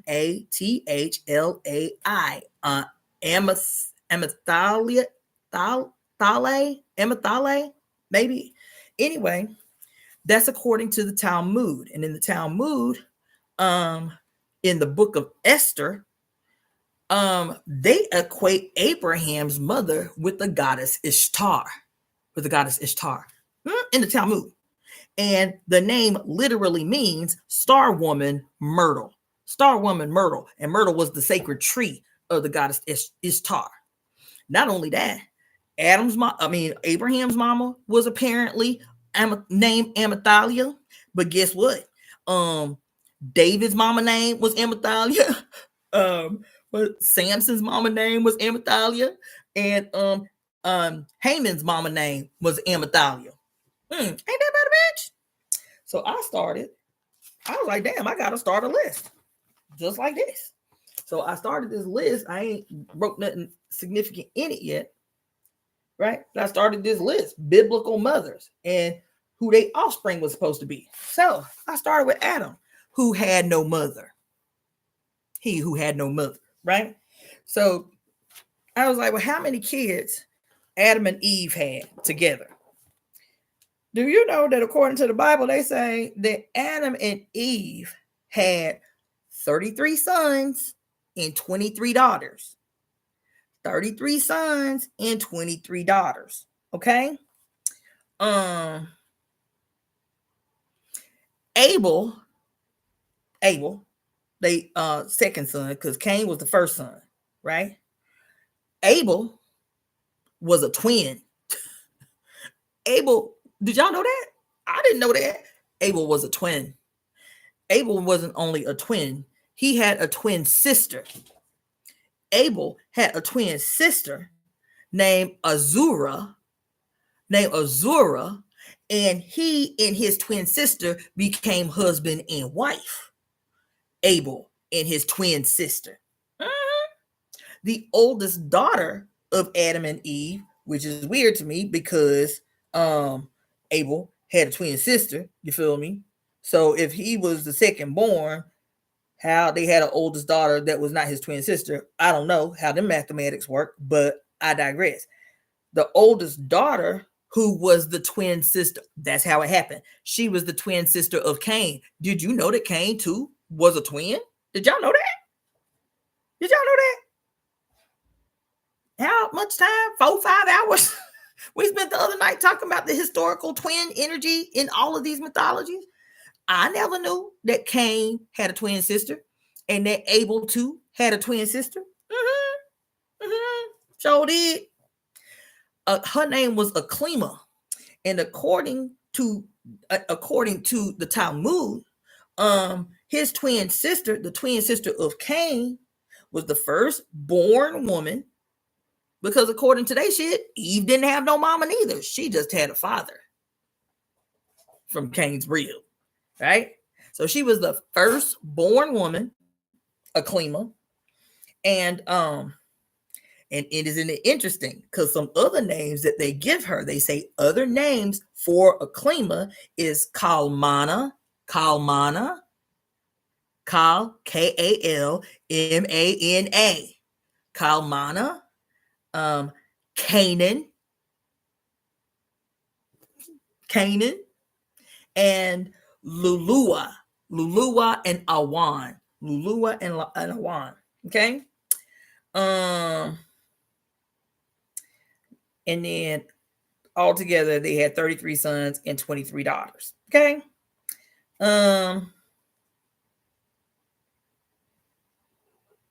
that thing about the names, that's why I got on that. The thing about the names, like I've been thinking about that for a long time. I think it was maybe 2 or 3 years ago that because I talked to y'all about this breakthrough that I had with my own name. Y'all remember when I was first up on here, I was Iapo, and I went and had that damn ayahuasca ceremony that had confirmed something for me that I've been debating about all these years about whether or not to take back the name of my birth. And then the very last ayahuasca thing that I did, she was like, the woman who was facilitating for me, she was like, oh no, baby, you need to change your name. You need to change your name, right? And then I had this whole breakthrough. Remember when I was telling you, after damn near 15 years, I saw the brother. He's an elder in the organization I was in. I saw the brother who gave me my name while I was in the party. And that shit was like, I'd already taken my birth name back. And his response, because he called me Iapo, he gave me the name. That's the only name he knew me by for all them years. And when I told him, oh, no, comrade, I don't go by that name no more. I reclaim my birth name. And he laughed. Yes, he did. Yes, he did. Okay. Okay, Cassandra. And I was like, oh, yes, there is power. There is power in one's name, but there is also power in the giving of one's name. You understand? And so I've been having this breakthrough about not only that, this thing about the power in one's name and the power to name have been sitting with me for so long, because I'm like, damn, even when they ask like what your mama maiden name is, she don't fucking know. She don't know what her maiden name is. Her mama don't know. Her mama don't know. Her mama don't know. All the way the fuck back. Because we have always taken into ourselves our father's name. And that was as deep as I got. But I was like, damn, that shit is deep. Like, what would our family tree look like if we had stayed committed to the transfer of our maternal clan name the way that they had done it for thousands and thousands and thousands of years before patriarchy, right? How about, I wasn't even thinking about this shit. You feel me? Guess what happened today? I was up in here studying about what I was going to talk to these people about this weekend at this workshop I got to teach. And so I was like, well, let me refer to my nifty, handy dandy women's dictionary of symbols and sacred objects, because that's what I'm going to be teaching on this weekend is symbols and sacred objects, right? So I get up in here and I was like, well, let me start with Kali. That's a good place to start. You feel me? So I go up in here and I just go to the little index to see all the places that they talk about Kali, which is a bunch, by the way. I didn't even finish all the entries. But let me tell you what the hell had happened on this here day. 2 things that blew my whole shit. Baby, when I say disrupted my whole day, disrupted my whole day. Disrupted my whole day. I'm going to read something to you because this shit has disrupted my whole day. First of all, I read the section because this is mentioned as a place where Kali is mentioned. And the section is called Name, Name. Listen to what it says. So let me just show you how, this is my first time reading that section. See how marked up that is? You see all my little notes on the top? Hold on. You see how marked up that is and all my little notes on the top? I was up in here subdued, bitch. I was up in here subdued about this little section because I'm gonna make a point that's gonna fuck you up. Let me read this first. Hold on to your seat about this point that I'm gonna make after I read this shit to you, okay? Okay. Of all the symbols, now this section that the name is in, let me tell you what the name of this section is.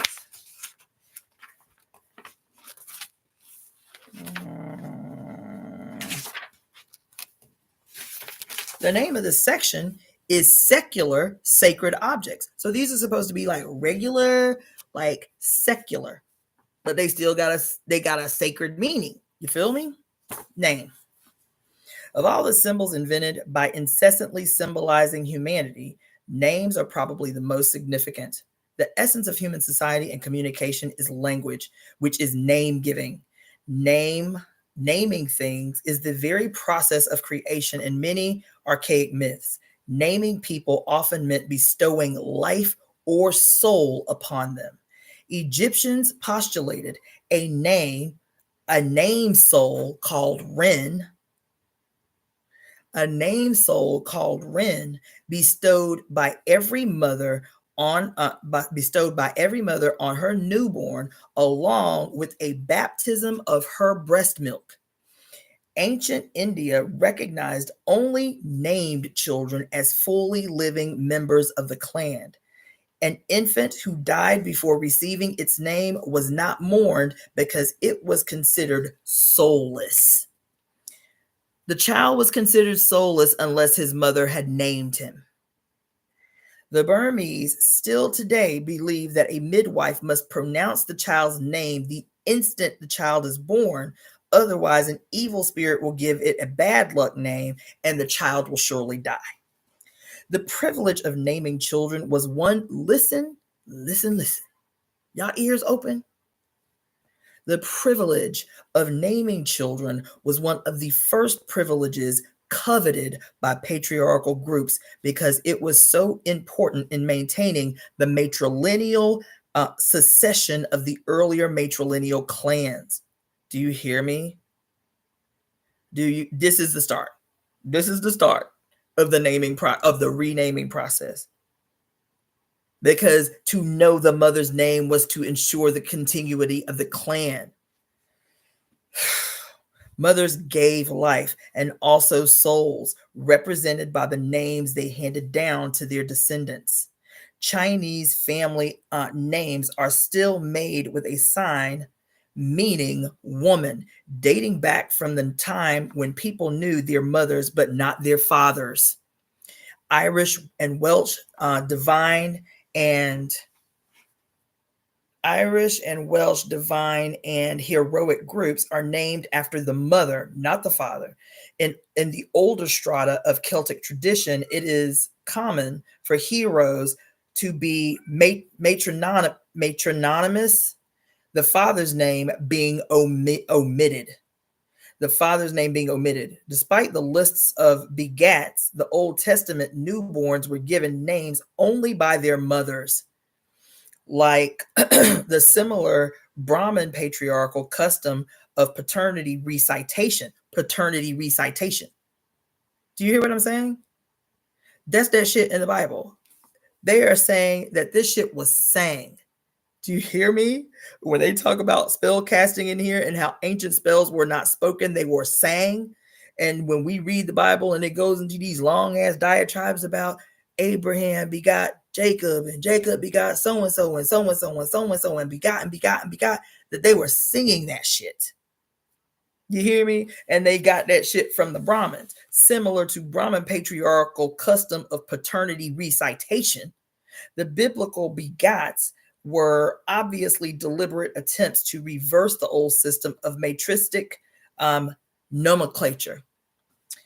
The great goddess, often considered the source, the great goddess, considered the source of all names, possessed multiple names because every clan traced its origin and the origin of its soul back to her in one way or another. Egyptians prayed to Isis of the myriad of names.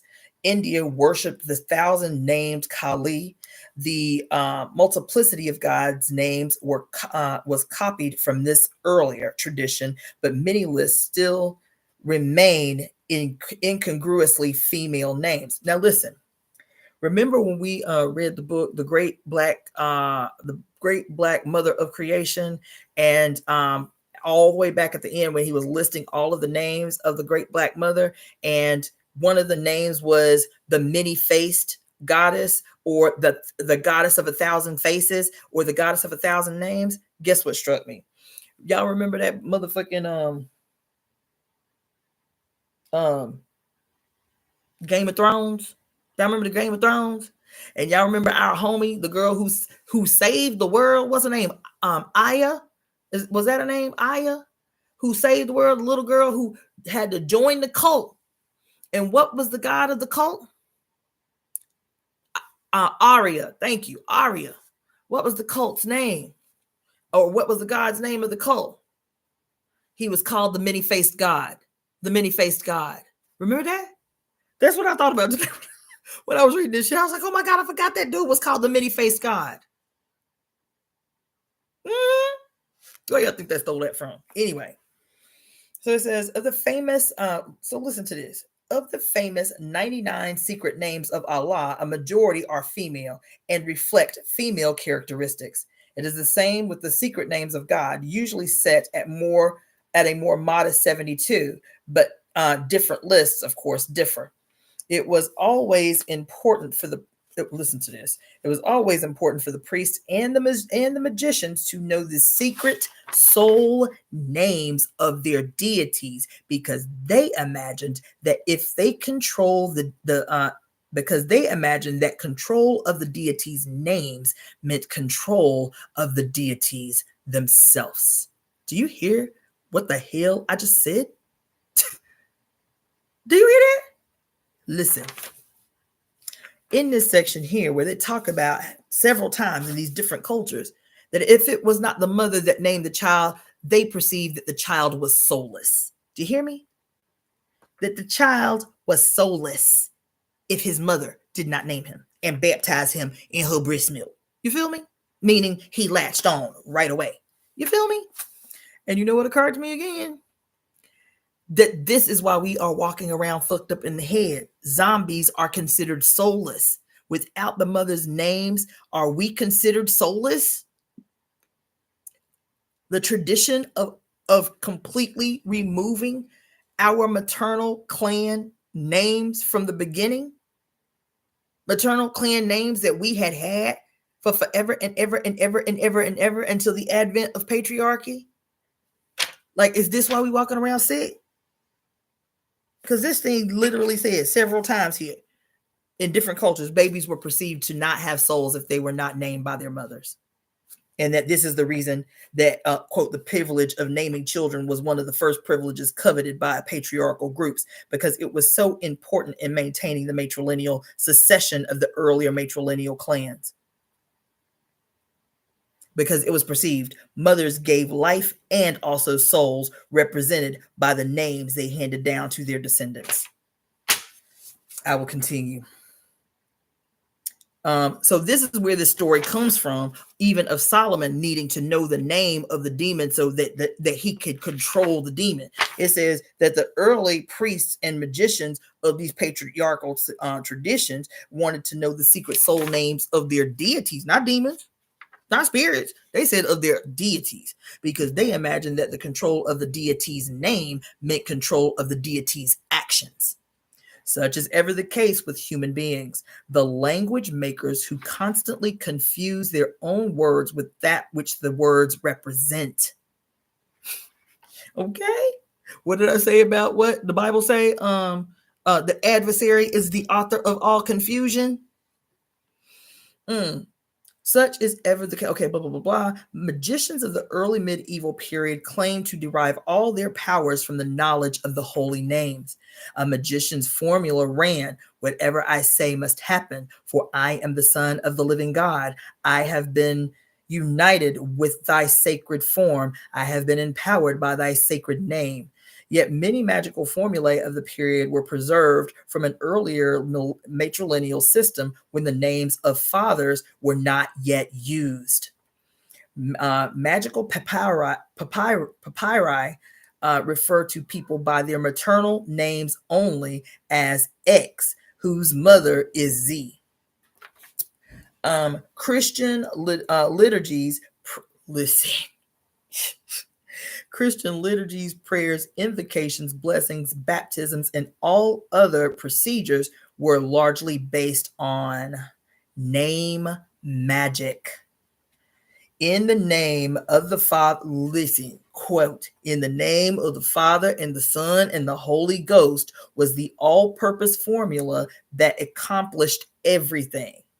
That's why they proceed.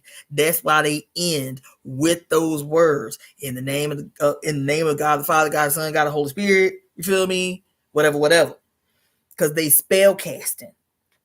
The writing of names on tombstones was another derivation from ancient beliefs that reading or speaking the name of the dead would help preserve its ghost in the other world. The formula, quote, God rest him, accompanying the name of the dead man, was based on the fear that the speaking of his name would bring his ghost out of the grave to haunt the speaker.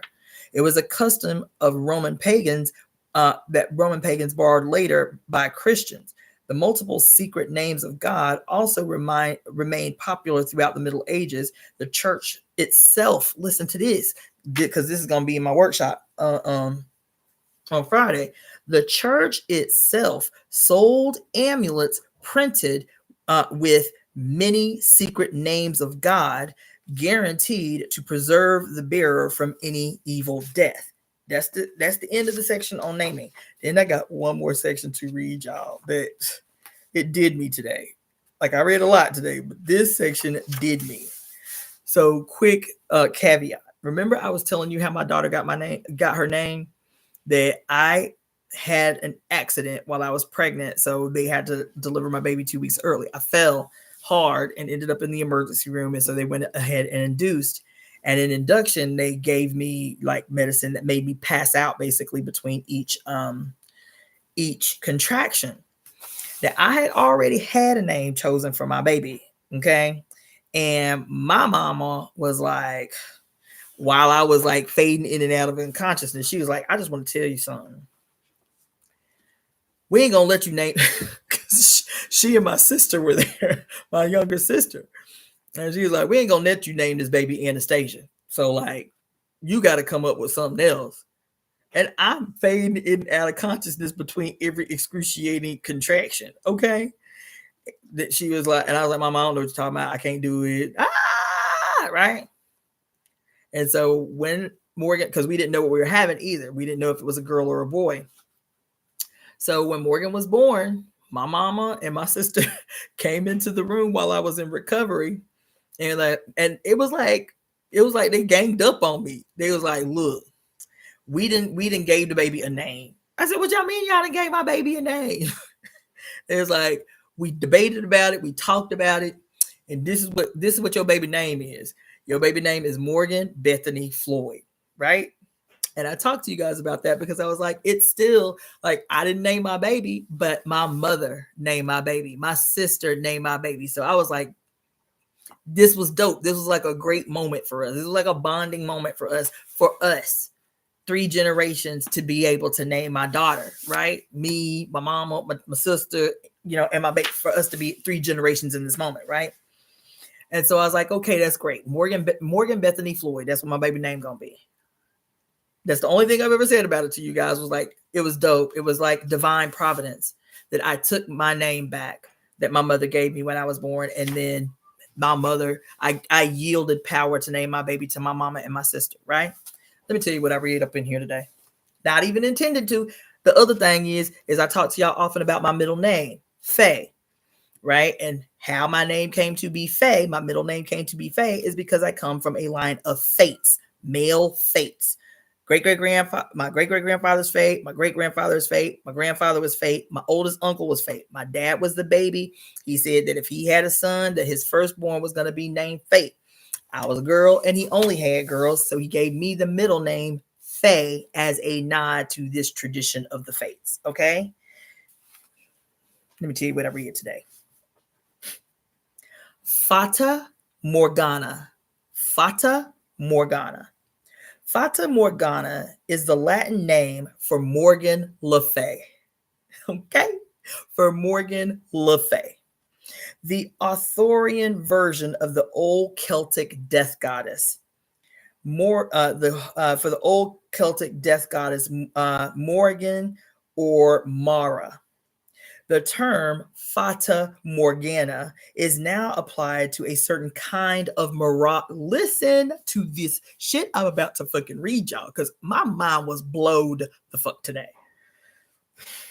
When I tell you every hair on my body is standing on end right now, the term Fata Morgana is now applied to a certain kind of mirage, often seen in the Strait of Messina, said to represent Morgan's secret place beneath the waves. It was Morgan who ruled the fortunate isles of the honored dead and who carried away the corpse of King Arthur to this Western paradise, even though Christianized versions of the story. Thank you for the donation, Diana. Even though the Christianized versions of the story insisted that King Arthur was buried in a church. Morgan the Fate. God damn, do you hear this? Morgan the Fate was once considered literally the fate of every man. Did I tell y'all, I was up in here fucking stupefied today. Like stupefied today. Like stupefied today. Stupefied today. That without even intending it, without my mama, without my sister, without myself knowing anything, it's just a pretty name. Not only that her first name means what it means, but that it is tied to this continued legacy of the fates in my paternal line. Y'all, you cannot make this shit up. I'm telling you, every hair on my body is that my daughter literally is a fate by bloodline. Y'all can't make this shit up. I thought it was deep as fuck when I started digging into my born name after I gave up my African name. And I'm like, damn, I didn't even know my name was so powerful. And all these men in my family whose mamas named them Fate, that they soul from their mother who ordained them Fate for me to come and be Fate. And here I'm finding out today that my daughter is fate too. It says that Morgan, the fate, was once considered the literal fate of every man, the female death spirit that he feared to meet, although every man born of a woman carried this fate within himself as the necessary biological limitation of his life. It was, of course, this very concept of the inevitability of biological death that the patriarchal religions opposed. Therefore, all symbols of the death goddess were especially hated and avoided, or else extensively reworked in Christian literature. The term Fata Morgana has been applied to a variety of illusory phenomena.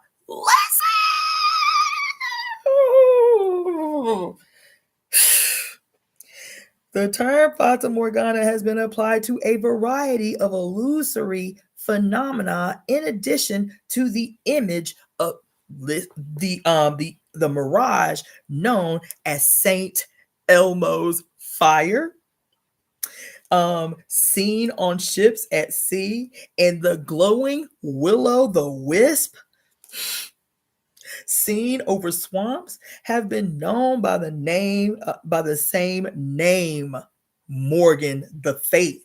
Such mysterious night lights received many other names too. Listen,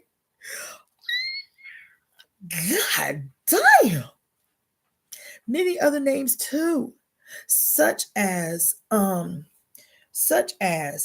jack-o'-lantern, walking fire, corpse candle, fair maid of Ireland, friar's lantern, and spunky. Why am I having a moment about this shit? Because the last 10 motherfucking hour deep dive I did into that bullshit ass movie, The Sinners, that damn deep dive that we did, what was it, a week ago on Sinners? What did we talk about in that shit? We talked about the where he at? The Choctaw people, and how in their mythologies, one of the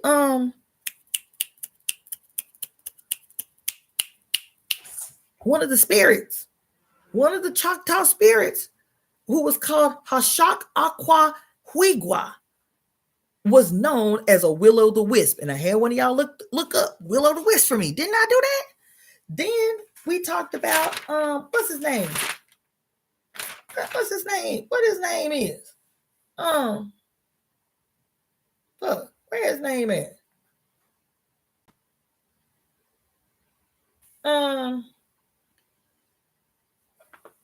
Where is it? Hold on.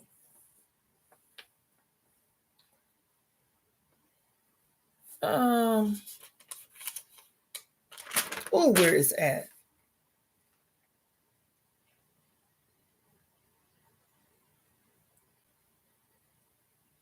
Because the other thing that just came up last week, I was up in here like, how do these connections happen, y'all?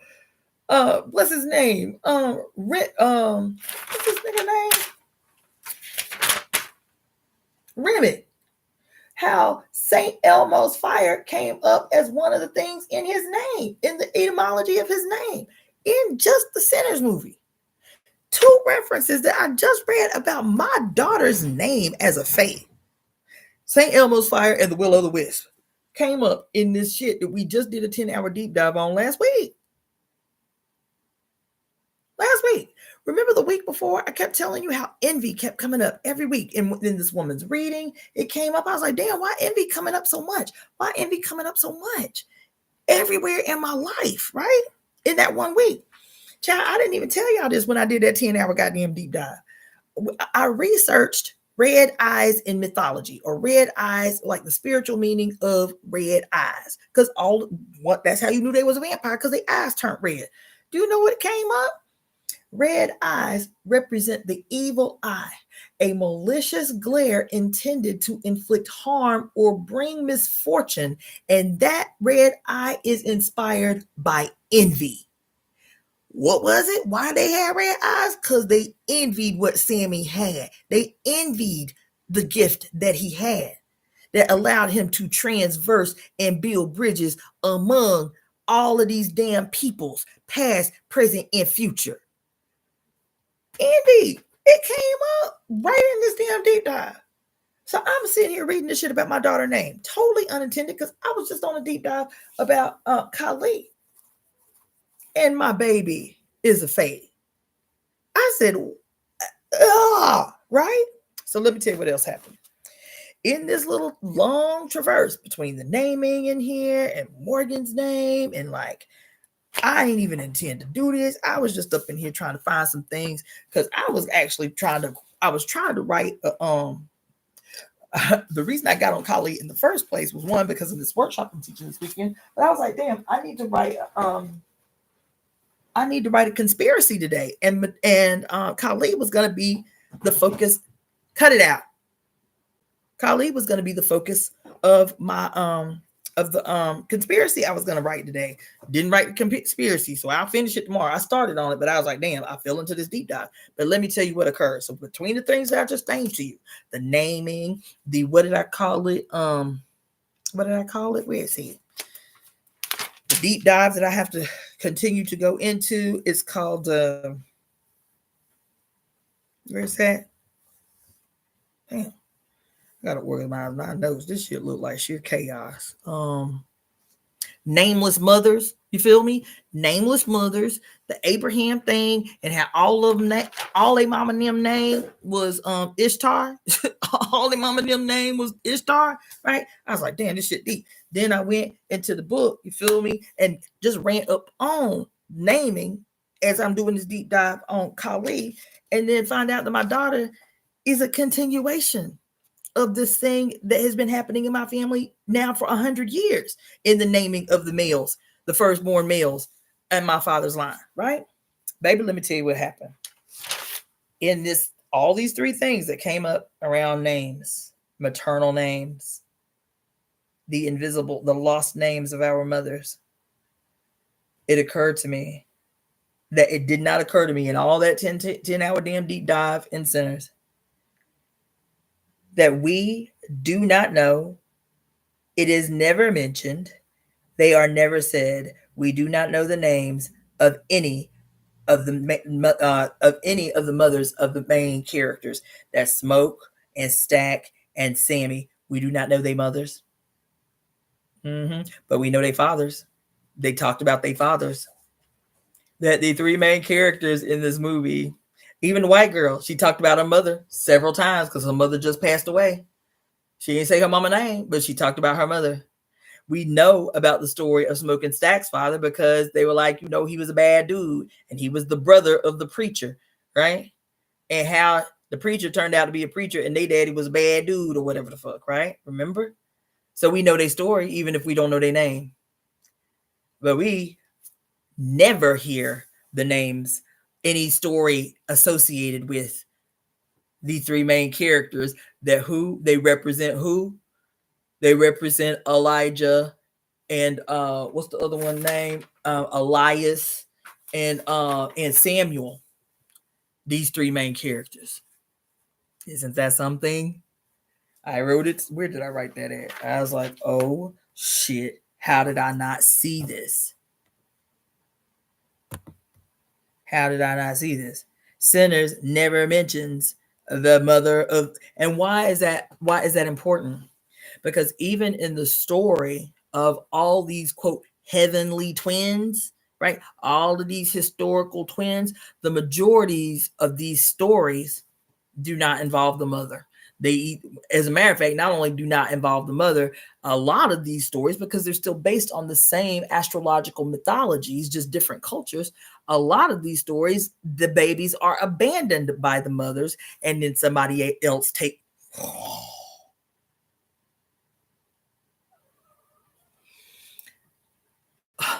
They are abandoned by the mothers, and then somebody else takes up the charge to raise the twin babies. Isn't that what happened with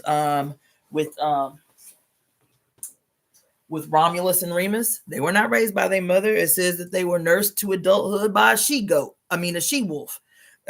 Wasn't Zeus nursed in secret in a cave by a she-goat? Who else? Castor and Pollux was not raised by their mama. You feel me? So there is that. There is that ongoing. As a matter of fact, Oshun, right? Oshun, the mother of the celestial twins, the Abeji, she abandoned the Abeji. Remember? That's the story, is that Oshun abandoned the Abeji and Oya raised her kids, raised the Abeji, right? And so this too is an ongoing story, right, about the abandonment. So here you watching this movie about these twins who never say nothing about their mama. But what you do hear a few times is this white girl be mad because she like, my mama damn near raised y'all. You feel me? My mama birthed y'all. My mama helped bring y'all into the world. How y'all ain't even bring her no flowers to her funeral? You hear her talk about her mama several times in the movie. With regard to apparently her role in raising or assist whatever. You feel? The only mama that you hear about in relationship to these twins is this white girl mama. Is this white girl mama? You feel me? I said, damn, how did I miss that? All these little details I had I'm telling y'all, that damn 10-hour deep dive that we did, I still didn't get to all the notes that I had. I was like, I'm done. I got to be done with this shit right here. Oh, I got to be done with this shit. I still didn't get into all them damn notes, child. When I started reading about the history of the Ku Klux Klan and what the pointy hats mean and where they came from, I said, that could be a whole life by itself. Just the Klan. I said, this shit's so deep. This shit's so deep. And as a matter of fact, the cross burning thing, the cross burning didn't start in the United States with the Ku Klux Klan. Sure didn't. That the cross burning was an ancient ritual. Y'all ain't gonna believe this shit. It was an ancient ritual. What they said, the cross burning, it was different sects in Celtic regions. And the reason that they would burn a cross was to alert neighboring villages that it was a declaration of war. It was a call to action. We getting ready to go to war. And so you could see the burning cross even if you was far away, if it was nighttime. So they would burn the cross at night to alert neighboring tribes and extensions of a clan. This is a war call. This is a declaration of war. That's the origin of it. I said, God damn. God damn.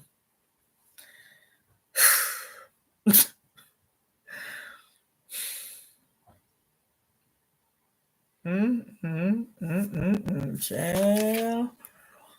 What else up on here? Shit, Chad. There was so much that people. I'm still watching tons and tons of them. What you call them? Let me tell you one more thing about this, and then we're gonna pivot. There was something that I feel like is important to mention about centers that I haven't seen discussed yet. And I was going to go deeper on it, but I was really wiped out on my deep dives on it. But I feel like I'm going to keep this one short and still raise it as something that you need to be thinking about. Because you remember I did all of these like little sections to try to organize my thoughts. Remember that? So I had that, you feel me? And then I had that. And then I had that. And that, and that, and shit, that, and that, and that. All of that was my deep dive for centers, right? And so, but there was one thing I feel like is the last thing I'm gonna say about centers because I feel like I done said enough. I mean, there is obviously much more that I can say, but as it stands, I feel like I'd have made my contribution to the breakdowns and the deep dives that everybody is doing for this movie. Okay. But let me tell you, there was a section in this little thing called power, right? And how when Remick has turned all the black, and that's another thing. Let me just say, I've been really annoyed by seeing all these black people talk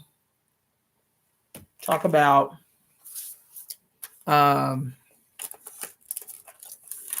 like or missing. I haven't seen many black people really go as ham as I feel like every black person should have gone. That at the end of the day, no matter what your approach is, what your angle is about the movie and all the complications of the characters and the dynamics and all this shit, at the end of the day, if you hadn't concluded what do I always tell y'all about all these movies?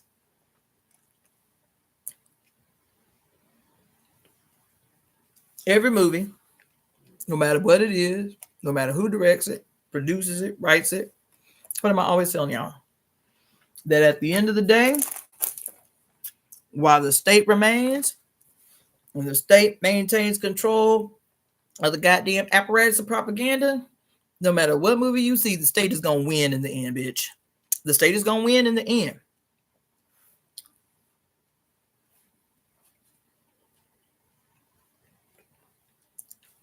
If you go into every single movie, every movie theater, every stream, whatever it is, with that crystal clear and concretized in your brain, that while this motherfucker remain in control of the goddamn apparatus of images and propaganda, the state is going to be victorious in the end. No matter what that shit look like, the state is going to be victorious in the end. And if you go up into the movies knowing that shit, you'll be able to see it crystal clear every time.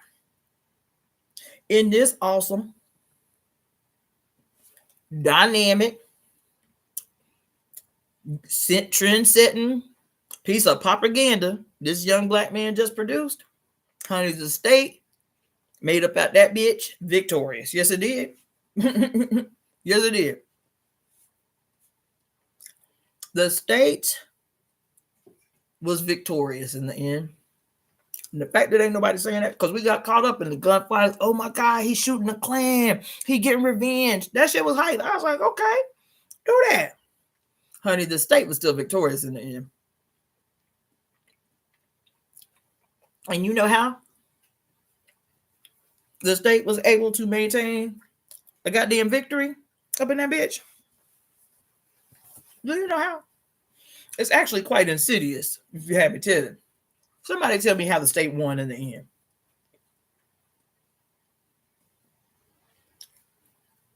Can somebody just venture a guess? How did the state win in the end?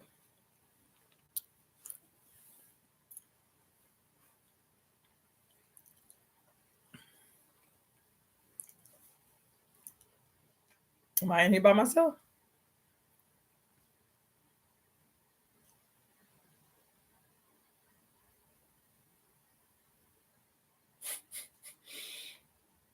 Can't nobody venture a guess about how the state was victorious in the end of this movie.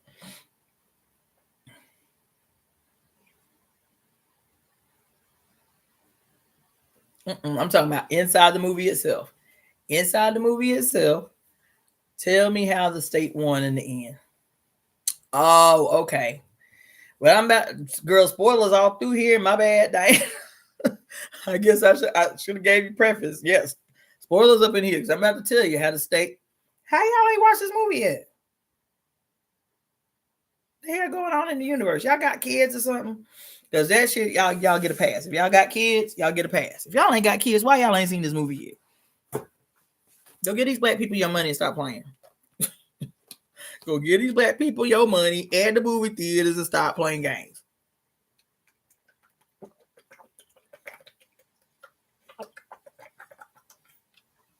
I know it seemed like a contradiction, but We have to support Black artists. We do. We have to put our money where our mouth is, because these white people are constantly looking for the opportunity to support some reactionary shit like this white trifling motherfucker in wherever the hell she was that called a 5-year-old black child the N-word over and over and over again. And these white people then almost raised a goddamn $1 million for her. We ain't raised no $1 million for the fucking family of that baby that she chased around the goddamn playground. We ain't raised no $700,000 for them. But we get an attitude when the white girl can read the room. She can read the room. She can read the room of white reactionary bullshit and be like, I'm a damsel in distress because people are not nice to me because I said something really bad. But that little N-word baby tried to take a toy from my kid. And so I wouldn't have called him that if he wasn't acting that way. That's what she said. And these white people heard the call, heard the cry of the damsel in distress. And this po white trash ass woman just raised almost $1 million in less than a week. So go give your money to some black people, because any opportunity to throw egg on the face of our opposition is money well spent. You feel me? So the reason I'm saying that is because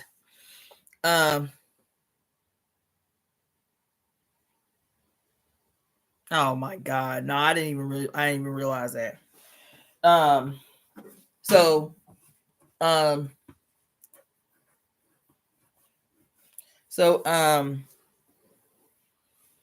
did the state win? It was really insidious, actually. It was really fucked up the way the state wins in the end. Because in the end, out of all these hard-working indentured servants, because that's what they was. They were sharecroppers, indentured servant. They were basically working for room and board. They even made a point of showing how some people were so poor, all they had was wooden nickels that was given to them by the men whose land they worked on, where they could only spend the money with the people that supposedly paid them money, because they couldn't go and spend that money nowhere else because it was wooden nickels. You feel me? Didn't we read about that in Parable of the Sower? How in this, dystopian future, how the only kind of work you would be able to get in the greater Los Angeles area is to work on somebody's property for room and board, and they would give you little paper notes that wasn't real money, but you could only spend, quote, what you earn with the person who just gave you the bullshit and ass notes. Didn't you talk about that? Didn't Octavia Butler talk about that? It's Parable of the Sower that we just read not too long ago. And so these people were so poor, they just wanted a night out on the town. Good, hard-working, church-going folk, you feel me? To just go and have a single good-ass time on the town before they had to go to church tomorrow. And instead, this white woman, everybody is so quick to say, well, she was part black. She was one of us. Child, she was the state. She functioned like the state. What am I telling y'all all the time? You don't have to be on the payroll of the United States government to be an agent of the state. You can just be a saboteur. You can just be what you call it? Passing. You can just be a passing negress.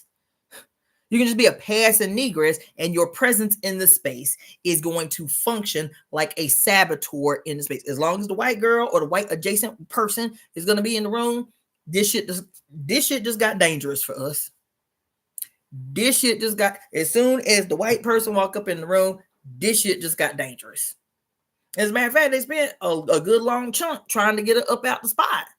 Like, going back to the other side of the town. Going about your bitch. Sammy told her at the bar, he was being nice about it. Like, you need to leave. Like, they done told you need to leave. You need to leave before Smoke find out you here. You feel me? Stack, he like, yo, like, why are you up in here? Do I need to get one? What did he say? Do I need to get one of these field niggas? He talking about the sisters.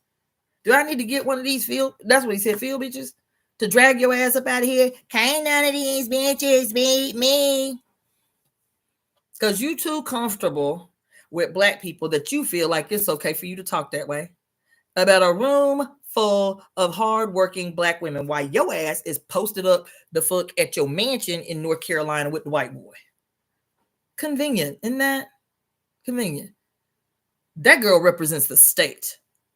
That girl represents the state. That girl represents how prolific that we embody the antagonisms imposed on our brain by the state. And she fully linked into that shit. Her whiteness in her mind entitled her to every space she ended up in. That's why she said, I ain't going nowhere. I got just as much right to be here as anybody. That's what she said. When she was explaining this, my great granddaddy was half black. Bitch, bye. Did you know him? Did you have a relationship with him?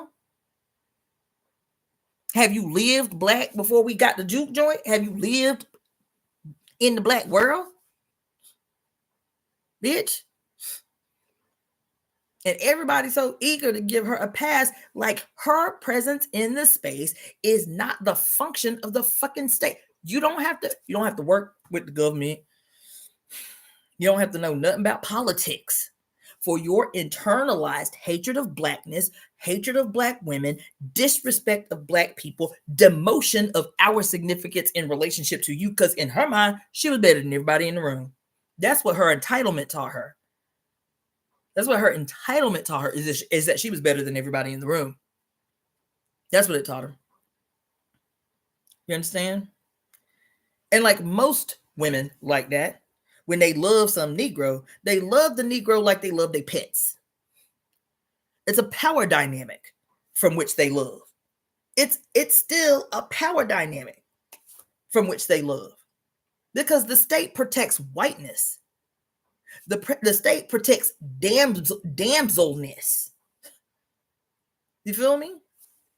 And so it was a very strategic message about power and power dynamics. That's how I got on this thing about power. It was a very strategically placed message about power and power dynamics and the impact that it has on people's lives where white political understanding is concerned. You do not have to be smart. You do not have to be politically educated to recognize homeless people who ain't got shit, who are white, still have an attitude of white audacious supremacy. They have fully internalized that their whiteness creates no boundaries or limitations for their existence in the world. They can go wherever they want, wherever the hell they want, do whatever the hell they want, and there are supposed to be no consequences for their actions in the world, no matter what space they enter the fuck up into. Not only that, there is this presumption that they have in their entitlement that every space that they go up into, they are supposed to be happily welcomed because we white. Bitch, I'm me. What you mean? What you mean I can't be here? Even the white people at the door. 2 of them declining. They're like, what you mean we can't come in? Remick got the nerve to be, why she here? Is it because we white that we can't come in, Cracker? Yeah, it's because you're white that you can't come up in here. Like, what kind of question is that? Nigga, it's 1932. Like, hell the fuck yeah, you can't be up in here. The other contradiction is when Annie say she family. Always one of us. Meanwhile, everybody up until that point have been trying to get this trick right the fuck about. You can't be here. We trying to have a good time. We're trying to have a good time where it's safe for us to have a good time. You represent a problem that always means unsafety for us. Your presence in this space means we are not safe. So we can't fully be up in our good time because you are occupying space that don't belong to you, bitch. And everybody too soft in the mouth to say that shit. Well, it ain't her fault. Bitch, yes it is. You want me to tell you how the state wins in the end? Because this diabolical fence-riding monstrosity named Mary, out of all these beautiful black people, out of all this wonderful ass ceremony conducted in the space, in the end, who left? The white bitch and her Negro that she killed. Her and the Negro are the only ones left standing. Because when they go to see Buddy Guy, when they go see Sammy, when he old, his shadow is already over him. He about to die. He ain't gonna live soon. Because the homeboy was like, I can turn you. You can go ahead and live, you can live forever. He was like, no, I want my spirit to transition. Child, I'm trying to go see my people now. No, I done had a good life. I done had a good run. I'm good. The last two standing of the whole clique, every single black-skinned man and woman in that whole movie dies in the end. Except them. The white girl who caused the mayhem in the first place. If she had left when the first person said, why you here? Could you leave, please? You got a cushy ass little house in North Carolina, living your life. Do you, bitch, go about your life. And then she'd have been like, you know what? Yeah, you're right. 3 people that night told her, why are you here, girl? You gotta leave. Can you go home? Can you go home? There wouldn't have been a movie to make. That's the role that she played in the movie. Was a fence riding ass agent. A goddamn agent. She, not them vampires. Them vampires, they wasn't the cause of the melee. Because they recognized they couldn't get no smoke. Them niggas stood at that door, elbow to elbow. And was like, I don't give a fuck what you're doing. I don't give a fuck what you're playing. I don't give a fuck what you're selling. There's a whole host of white people shit on the other side of town that you can go have your little fun and do your little thing on that side of town. Gone back. Where the hell y'all came from out here anyway? Y'all ain't came from nowhere nearby because we out in these sticks. What y'all want with us? Gone about y'all life. And they was like, we can't get in because we ain't been invited in. Can't get in because we ain't. And so they was gonna sit out there all night. Posted up on the stump, playing their little bluegrass music and shit. This girl, you know what she represented? She represented, y'all remember that old 70s, I think it's an old 70s movie called The Spook Who Sat by the Door? That bitch was the white spook. That bitch was the white spook. She was the spook. And Remick representing the very conscious state. See, she is an agent of the state. She is an unconscious agent of the state. Remick represents the state. As a matter of fact, they say it in the movie. Remick represents who? God the Father, God the Son, and God the Holy Spirit. Yes, he does. Because he conducted a revival right outside the goddamn juke joint. While they was having ancestral ceremony up inside the juke joint, this white boy corralled all the Negroes from inside because he killed them. He turned them. You feel me? And rallied them outside. And once they came outside, what they did? His white self was in the center with all these black-skinned people circling around him with their arms raised like they outside in a tent revival. He the center. Whatever he do, they do. Whatever move he make, they make. When he died, they were tied to him. They were tied to him. And because the unofficial, the unconscious agent of the state created a process for them to be turned, you see, because they was up in there calling up the motherfucking dead, not only calling up the dead, calling down all their potential descendants. They was in there conducting real church. And Remick was like, well, damn, if they in there doing them and we ain't invited, sound familiar? If they in there doing them and we ain't invited, then we can't access what they got. Sound familiar? We ain't got no access to their power. Sound familiar? So we gotta find a spook. We gotta find ourselves an agent. Remick was the state, bitch. Remick was the United States government. Remick was the goddamn movie industry. Remick was all these white ass owners of goddamn record label companies. Remick was God the Father, God the Son, God the Holy Spirit. Remick was motherfucking Yahweh. Remick was goddamn Allah.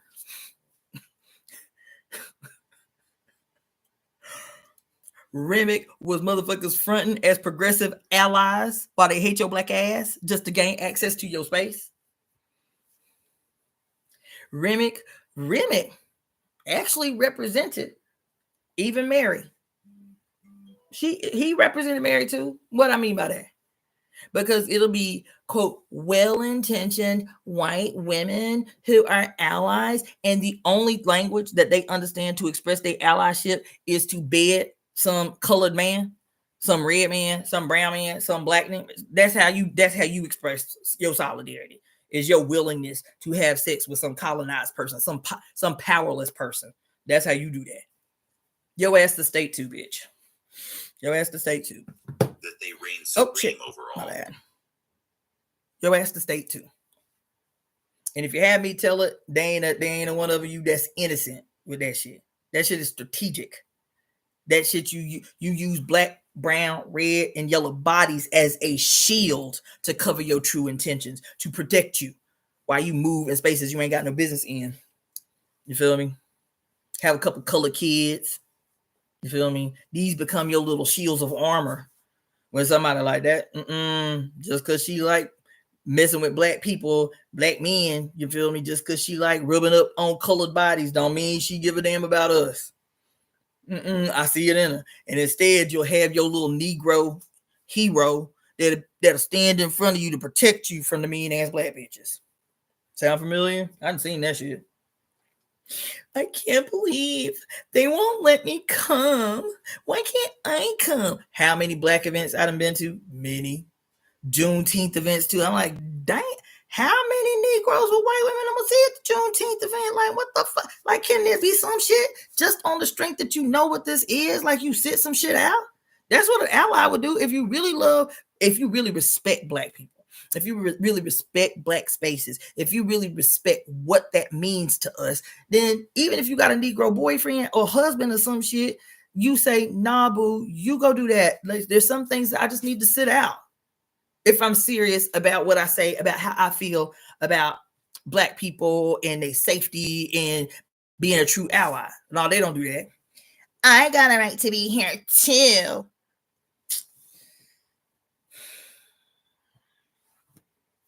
I can tell you, it might just be us doing the temple work.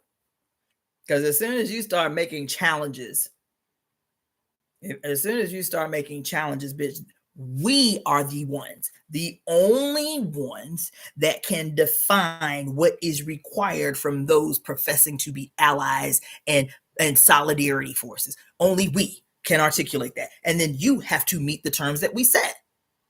That's it. You cannot come into the space and say, well, this is what I believe and this is what I want. I'm willing to do. You can go somewhere else with that shit. You can go somewhere else with that bullshit and ass bullshit. You can't set no terms. Not one term can you set in this space right here. No. And that go for a lot of people. That don't just go for them. That don't just go for white women. It don't. It don't. It go for everybody.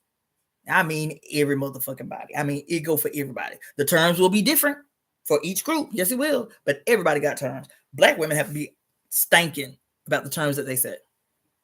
If y'all others are serious about participating in the process that's going to liberate us all from this fucking quagmire, y'all going to have to comply. Y'all going to have to comply. Y'all going to have to be willing to comply to every motherfucking term we set on the terms that we set without question. That's it. That's all. The shit is not even up for debate. It's not even up for debate. Let me read something to y'all, and I think I'm going to end this, which is probably going to be a fucking record for me, considering we only at 2.5 hours. So let me tell you, over the last few days, I guess I kind of like, superficially recognized it, but wasn't paying any attention to it. And then I had my YouTube just kind of like running, like as soon as the video was over, another one, because I was doing a lot of running around. I was driving to my homegirl's house the other day. I think it was maybe Friday or Saturday. And this video came up on rotation as a For You. And my initial, I was initially, because as soon as I heard the voice and then who they was talking about, I was like, this bullshit, what the fuck is this? I was about to turn the shit off, and I didn't. So so now it set me on another wormhole. Greetings, Persis Andrew from you from France, right? France, am I right? Persis Andrew, I think you're from France. Is it France? I think it's France or England. I want to say it's France though. But peace, greetings to you. So this video that I'm about to read to you from sent me on a wormhole. But when I tell you a pit, it sent me into a deep ass pit on Friday or Saturday, because it wasn't on my radar, because living in France from Dominica. Okay, greetings, peace, thank you for tuning in. So it was so let me tell you. Oh, that's cute, Diana Boss. I see you. That's cute. That's cute. That's cute. So this video I started not to listen to. It is a video about, oh yeah, I meant to put it in the description box. I'll put it in the description box after we get off here. It was about, oh yeah, but y'all know my attitude. Like, I be tired of hearing British white men reading, like, on audiobooks. Every audiobook got to be a British white dude or an Australian white woman, like, reading the book. Like, y'all can't find nobody with other voices to read books. You feel me? And so it is like a British white male voice talking about, oh yeah, I was like, oh, this bullshit. And I was about to turn it off. And then he said something right in the intro. I was like, okay, it's short. Let me just check this out. I'm driving around. And several things like struck me right away. So y'all know now that there is like a ton. It's never been on my radar until this very video, but I have seen tons and tons and tons of videos that are obviously AI generated videos, right? So I don't even know how they do that. You feel me? Where they like put in a topic or a subject or whatever, and then AI will create not only like a script, but also like, the images, you feel me, that go with the script. That shit is genius, and people making money off that shit. You feel me? So I've seen a ton of them. Every time you look for astrologer stuff and that kind of shit, you'll find like, it is time. This very important event that is about to happen.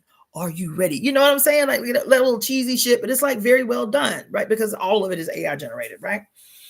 And so this video was one of those things. Let me see if I can find without missing. Okay, yeah. So it's like the name of the YouTube channel is African Myths Unveiled. Okay, this was the first one I ever saw, and there's another video by another, obviously AI, because all these AI channels that I've been going through as I've been on this wormhole since this video, so many of them that are coming through my For Yous right now have not even been live for a month, 2 months. Like this one that I'm reading for you now, I think they came online 2 months ago. 2 months ago. 2 months ago, this channel went active, and they've already gotten 18,000 views. The video that I am about to read the transcript for you from, the video came out a month ago. It's already got 7.57 thousand views, 1,000 likes. You feel me? And so I am, and at first I was just going to like play the video like live on my channel. But again, I had the content, it was interesting. You'll see why.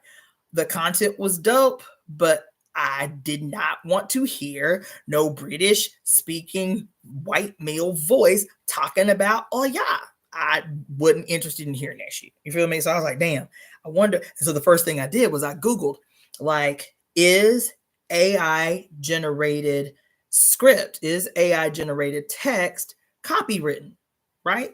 Because I was like, I'd love to print this out and just read it on my channel. So it's my voice, not some British white boy voice.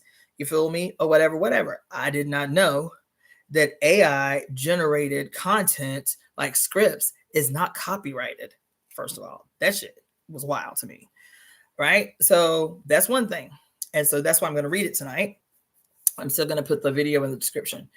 The other thing, so that was more the like logistical thing that stood out to me about these AI generated videos that are like, because there's another one by this other channel that was like, I was like, I got to read this shit on my channel because I was just blowed. So that's the other thing. Remember some time ago, I don't know, a year ago, 2 years ago, I don't know.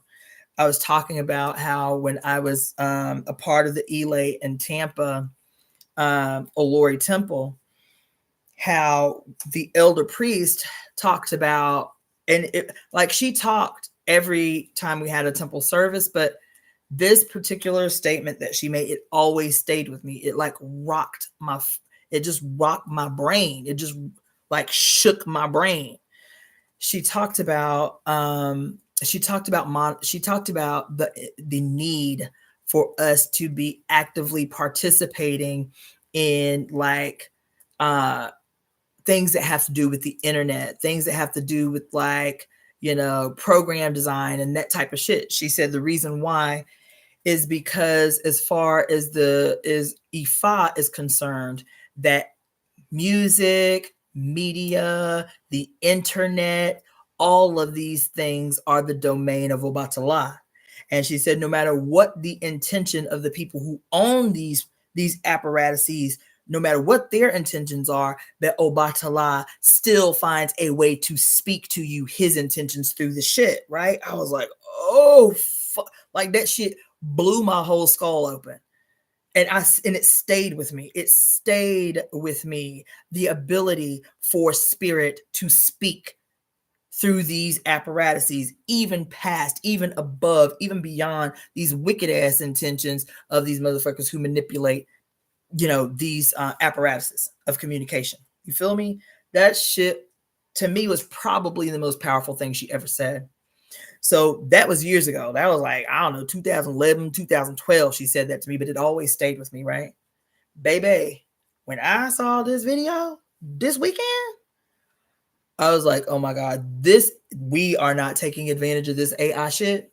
We are not even close to taking advantage of this shit in the way that we need to, because the content of this piece that I am about to read to you is, if it doesn't fucking peel your wig back, you ain't ready.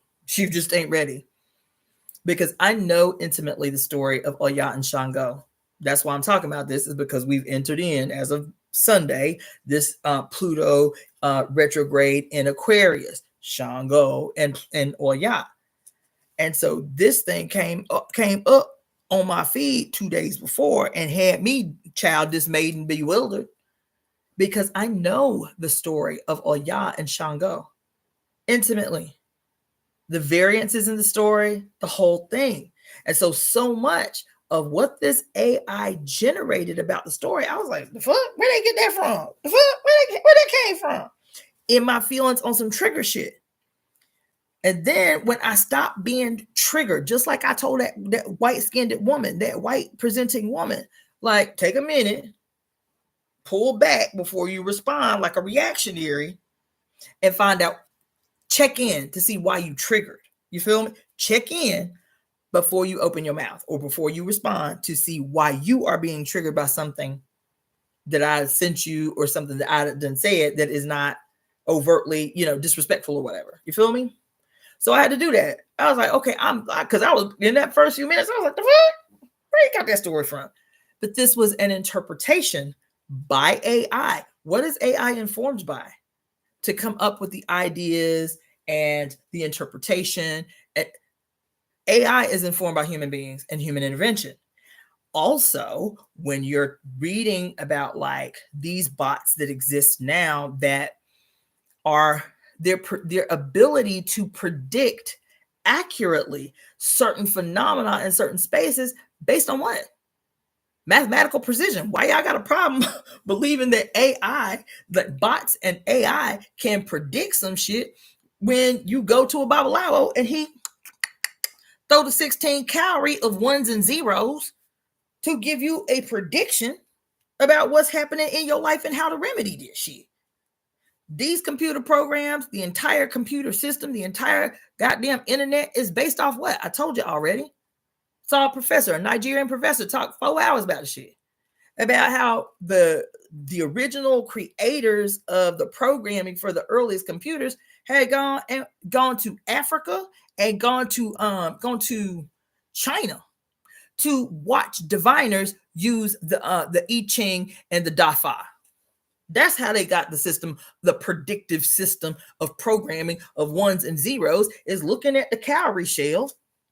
And the front side of the cowrie shell, where the slit is the 1, and the back side of the split cowrie shell is the 0. And you got 16 shells that can give you 256 potential throws, and this is your prediction or whatever the fuck.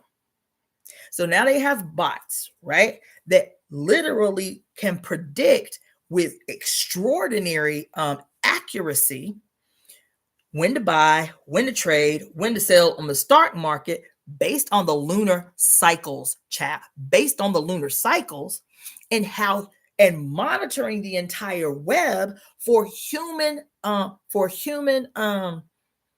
language and interactions. They partner the lunar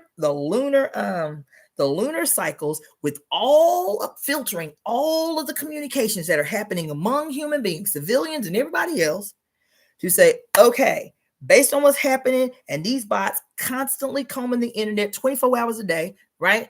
Galvanizing this information, buy, sell, trade on this day, this day, this day, this phase of the moon, this phase of the moon. And that's how they do that shit, right? And so what she said all these years ago, over a decade ago, about Obatala, now we know, as far as I'm teaching, is the temple, as the high priest of the temple of evolutionary emergence, is that Obatala is female, okay? And so I don't have no problem with that. I don't have no problem with this whole idea of the mother making herself known in all of these spaces. So now I'm listening to this shit about Oya and Shango, with this white boy with the British voice as his AI voice, right? I'm gonna read the story to you, so do not be triggered. That is my trigger warning: is do not be triggered. This is an interpretation. In my estimation, I will be honest, this story, the way it was told by AI, is not just a retelling of an old story. This story, the way it is presented by this bot that came through my feed on Saturday, the day before Pluto was to to go retrograde in Aquarius the day before, I was like, this shit right here is a motherfucking prediction. This thing that I'm about to read, y'all, it had me. I must have listened to it 12 times. I listened to it on repeat all day. I was like, we are not using AI. Those of us who in my age group who still like technological dinosaurs and shit, we are not even minimally taking advantage of this shit the way that we should be, as a predictive, not only as a predictive, as a, there's just so much, this shit just blew me. So much untapped, raw ass potential. Focusing our energy. Mama T just did something where she was asking live on her channel, this AI. Fortunately, she had an AI that had like a black woman voice. I don't know how she did that, but she had an AI that had a black woman voice. And she was asking this AI tool all of these questions, and the goddamn answers was like goddamn motherfucking phenomenal. I was like, well, we are really dropping the ball on using this shit as a motherfucking instrument, as a tool to make happen those things that we need to make happen in the simplest, most direct route. Now, that's the last I'm gonna say about this. So don't be triggered. If you are in Ifa, if you have been associated with Ifa and you've heard the story of Shango and Oya, and you know the traditional telling of the story, do not be triggered, because this ain't that. There are some aspects of that, but there are some things that are said in this shit that I was like, whoa, whoa, whoa, whoa, whoa, whoa, whoa, whoa. Okay, whoa, whoa. Okay, all right. Y'all ready? Here we go. And I'll put the I will put the link. I don't know if I still have it saved. I don't. So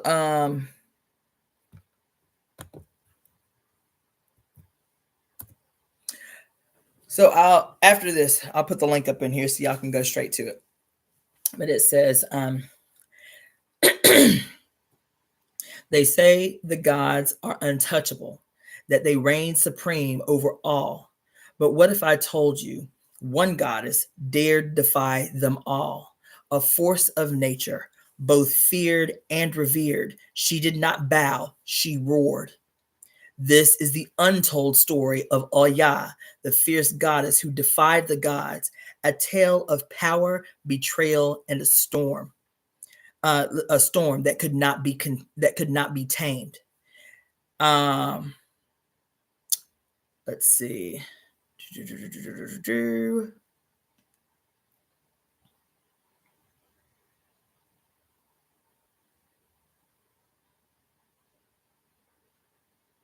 All right.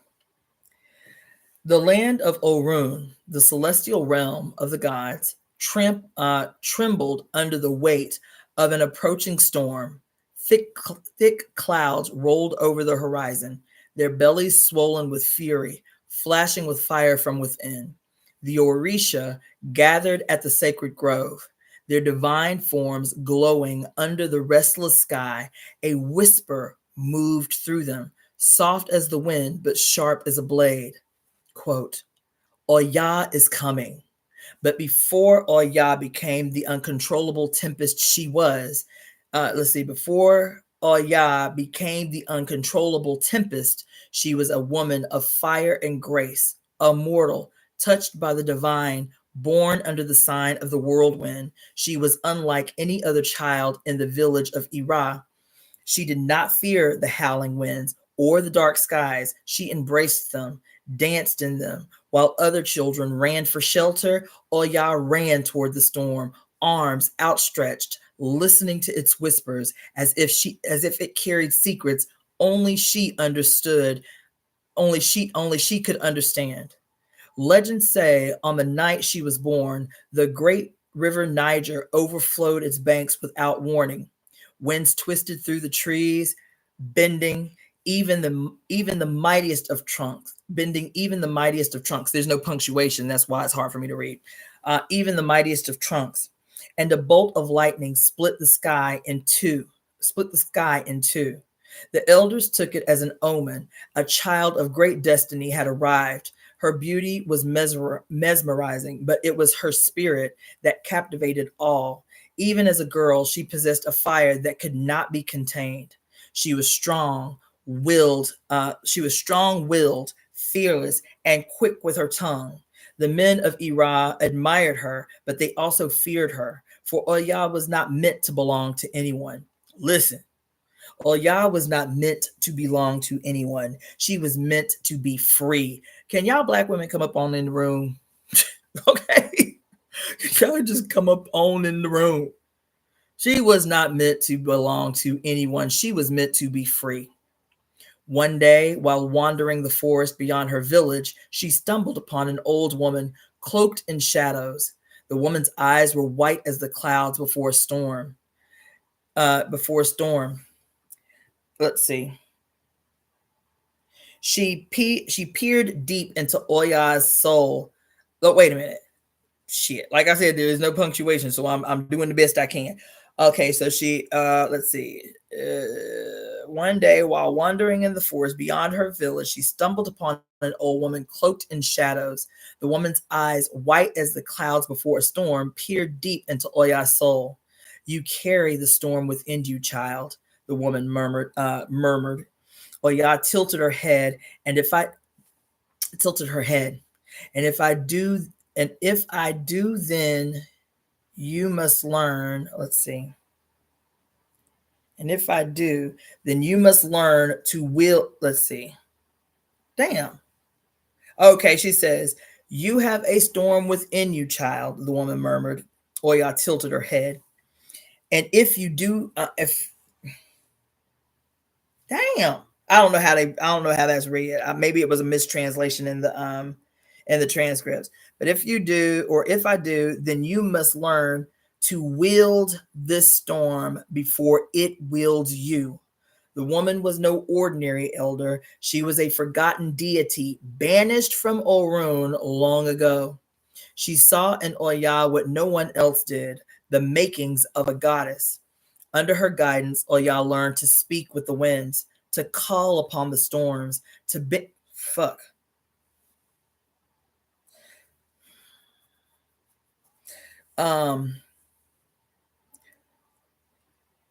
call up the storms, to bend the rivers to her will. With every lesson, her power grew, but with power comes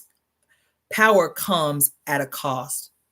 One faithful evening, a group of strangers arrived in Ira at Ira. Warriors arrived at Ira. Warriors dressed in crimson and gold, their leader towering over the villagers with the weight of a god's presence. Shango was the Orisha of thunder and lightning, a king among gods, and he had come for Oya. You belong to me in the realm of the gods, he declared, his voice rolling like distant thunder. Come with me and I will give you power beyond your wildest dreams, the villagers gasped. To refuse an Orisha was unthinkable, but Oya, defiant as ever, simply stared at him, her arms crossed. And if I refuse, she asked, a smirk playing at her lips. Shango chuckled. You won't. She didn't know it. He said, you won't. She didn't know it. She didn't know it then, but in that moment, her fate was sealed. The storm inside her had only just begun to rise, and soon the gods themselves would feel its wrath. The night after Shango's arrival, the village of Ira lay silent beneath a restless sky. The wind whispered secrets through the trees, and Oya stood at the edge of the great river, staring into the blackened waters. She had always known staring into the waters. She had always known she was different, but to be claimed by an Orisha, to leave behind the life she had fought to control, Shango had made his intentions clear. He wanted her by his side, not as a mortal, but as a goddess. It was a tempting offer. The gods wielded power beyond imagination, shaping the world with their very will, but Oya was not yet one to be owned, not by a man, not by a god. Still something in her stirred. The old woman's words echoed in her mind. You must learn to wield the storm before it wields you. A choice stood before her. Accept her fate or seize it. The following morning, under the burning eye of the sun, Oya stood before Shango. The entire village watched in breathless anticipation, knowing that their lives could change in an instant based on her answer. I will go, she said finally, her voice as steady as I will go, she said finally, her voice as steady as the earth beneath her feet. But I will not belong to you. A smirk played at the corner of Shango's lips, amusement flickering in his fiery eyes. Then we shall see. Then we shall see. Oya, the storm does not resist the lightning, it dances with it. And so Oya left the world of mortals. The realm of the Orisha was unlike any. So again, I will just reiterate, I don't read terribly. Y'all know that. There's just zero punctuations, okay? It says, the realm of the Orisha was unlike anything she had imagined. Floating islands suspended in the heavens, rivers that glowed with the energy of the divine, a sky that was neither day nor night, but something in between. It was here that the gods ruled, shaping the fates of mortals with whispers and wars. But Oya was not there to watch. She was there to conquer under Shango's She was there to conquer. Under Shango's tutelage, she honed her abilities. She was not like the other Orisha born into divinity. She had come from the mortal world, and that made her stronger, more unpredictable. She learned to summon the winds with a flick of her wrist, to call forth the hurricane with the force of her will. She danced with the storm, molded it, became one with it. Yet in the stillness of the divine realm, a seed of doubt took root in her heart. Shango was powerful, yes. He was passionate, wild, intoxicating, but he was also dangerous. Y'all better hear the word up. Y'all better hear the word up in here. Y'all better hear the word up in here. Y'all better hear the word up in here. Listen, y'all better hear the word up in here. God damn it. Listen. She said, under Shango, let me read that again. Under Shango's tutelage. Where is she at? Let's see. Under Shango's tutelage, she honed her abilities. She was, listen. God. What did I open by saying? You better take from these traditions what you need. You better get what you need from these people who have been holding your traditions hostage. You hear me? Take what you need of the tradition and leave the rest. That's what she did. That's what she did. She said, under Shango's tutelage, she honed her abilities. She was not like the other Orisha born into divinity. She had come from the mortal world, and that made her stronger, more unpredictable. Listen, she learned to summon the winds with a flick of her wrist, to call forth the hurricane with the force of her will. She danced with the storm, molded it, became one with it. Yet in the stillness of the divine realm, a seed of doubt took root in her heart.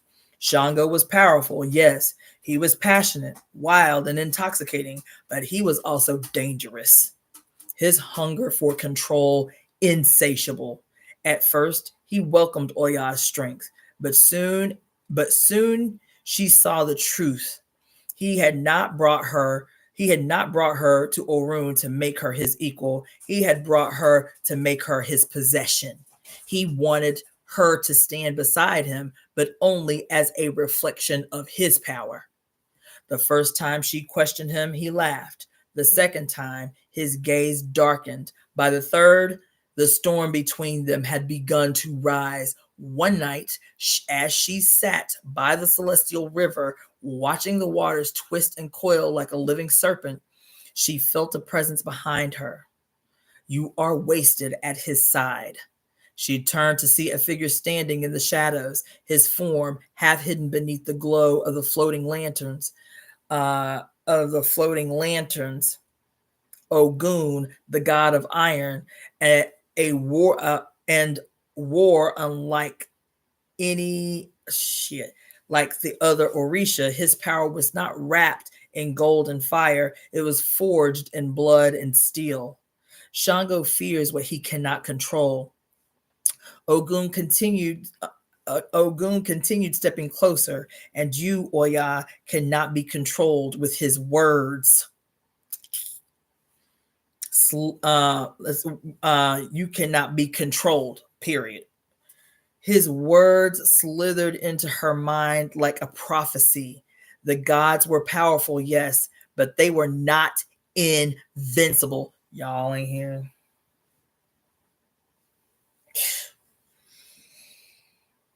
They were not invincible, y'all. If she was to be caged, she would tear down the walls herself. That night, as the winds howled through the halls of the gods, Oya made a decision that would shake the heavens themselves. She would no longer be Shango's storm. She would be the storm. The celestial halls of Orun trembled under the weight of an approaching storm, one not summoned by Shango nor by any of the elder Orisha. This was Oya's storm. It coiled through the heavens like a restless serpent, stirring the skies with its growing wrath. For too long, she had played the role She had played the role Shango had assigned her. She had stood beside him, fought alongside him, and yet she remained a shadow in his light. But the truth had become clear. Shango did not share power. He consumed it, and she refused to be devoured. One evening, as the gods gathered for a great feast in the hall of eternity, Shango sat upon his golden throne, his presence dominating the room. Oya, draped in robes of crimson and midnight, stood at his side, her eyes dark as the approaching storm, flickered with something dangerous. Let's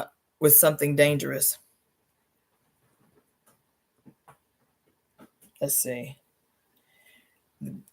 At his side, her eyes as dark as the approaching storm, flickered with something dangerous, resolved she had made her choice. Ogun had been right. I don't know how that reads. Ogun had been right. Shango feared what he could not control. Are y'all in? Cut it out.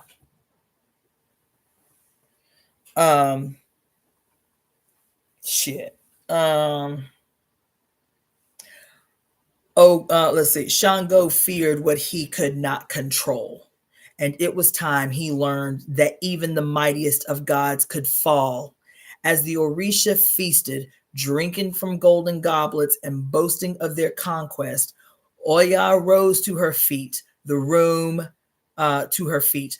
stilled. She was no longer the woman who had once stood in Shango's shadow. You speak of conquest, she said, her voice cutting through the air like the crack of a whip. But true power does not come from domination. It comes from the storm that refuses to be caged. Murmurs rippled through the hall. Shango turned his brow, furrowing. Careful, Oya, but she was past the point of caution. She stepped forward, her hands trembling with barely contained energy. The winds answered her call, rushing through the grand hall, snuffing out the golden flames that lined its walls. Shadows twisted across the faces of the gods. You claim to be the god of storms, she continued, eyes locked onto Shango. Then let us see whose storm rages stronger. A moment of silence, then thunder. Shango rose from his throne, expression unreadable, but the air around him crackled with fury. The gods watched in stunned anticipation. Never before had anyone dared to challenge the king of lightning himself.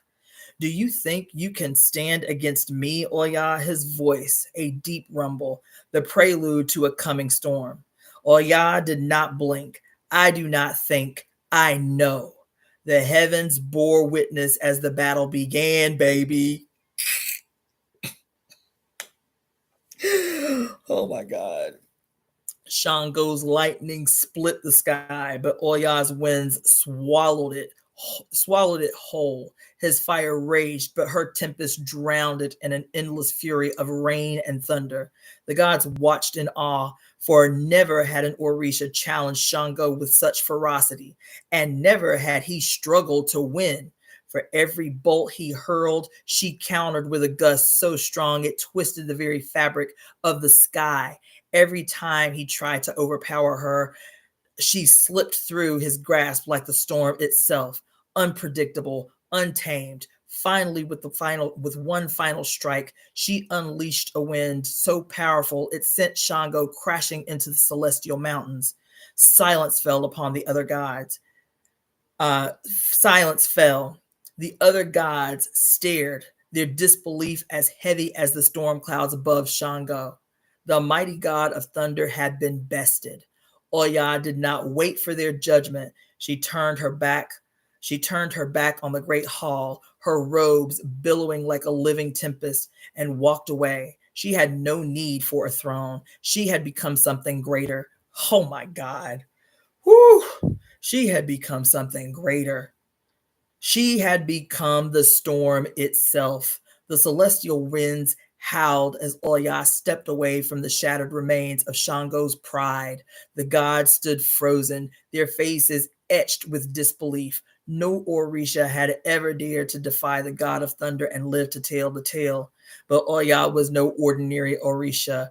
As she descended from the heavens, the skies followed her command. The winds bowed before her. The rivers whispered her name, and the earth trembled beneath her presence. She was no longer just the consort of a god. She was the force of nature, the untamed storm, the wielder of winds, the gatekeeper of the afterlife. But power, she soon learned, comes with a price. Shango's defeat did not go unnoticed. The gods of Orun, bound by order and hierarchy, saw her rebellion as a dangerous shift in the balance of power. Even those who admired her strength whispered in hushed tones, Oya had done the impossible, and the gods feared what she might do next. It was Olore, the supreme creator, who summoned her. She stood before the divine presence, unbowed. You hear me? Unbowed, storm-filled eyes, meeting the infinite wisdom of the All-Father. Listen, y'all, meeting the infinite wisdom of the All-Father. You have disrupted the order of things. I want to give y'all a fucking word up in here tonight, y'all. That's why I had an attitude about all these goddamn astrologers this week talking about do the same thing over and over. Y'all should just retreat. You should just retreat. You should just go with that.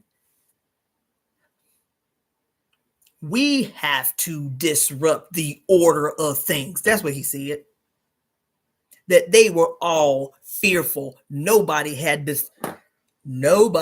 ever had the nerve to face the All-Father, to face Shango, his son. Is this not what we're talking about? This is an Ifa. This is the same story we've been telling in every goddamn mythology and tradition. The motherfucking All-Father and his son, who was once mortal, elevated to Orisha status. Is that not Jesus born in the flesh and then resurrects and ascends into heaven? Isn't this not the same goddamn story? And the biggest threat to them all is the audacity of a single ass female claiming the power to control the elements, to bend the elements to her fucking will by opening her mouth. The infinite wisdom of the All-Father. You have disrupted the order of things, Oya. Olomari said in his voice as vast as the cosmos.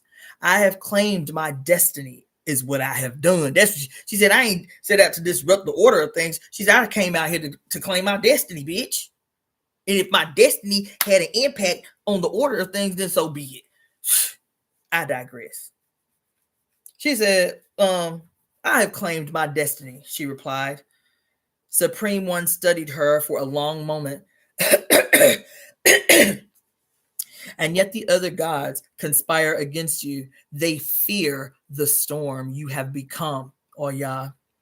She knew the truth. Shango would not suffer his defeat in silence. He would rally the other Orisha against her.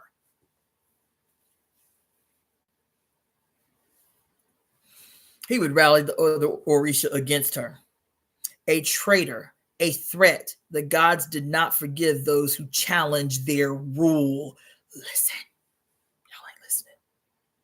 Let them try, she said, her voice steady, unwavering. A storm does not beg permission to rage. Olodumare gave a slow nod, his gaze unreachable. Then you must be ready. True to her fears, Shango's vengeance came swift and merciless. Came. Swift and merciless lightning split the sky as the Orisha of Thunder led his followers into battle against Oya. The heavens became a battlefield. The clash of wind and fire shaking the very foundations of Olorun. But Oya was no longer a woman caught in the games of gods. She was a goddess in her own right.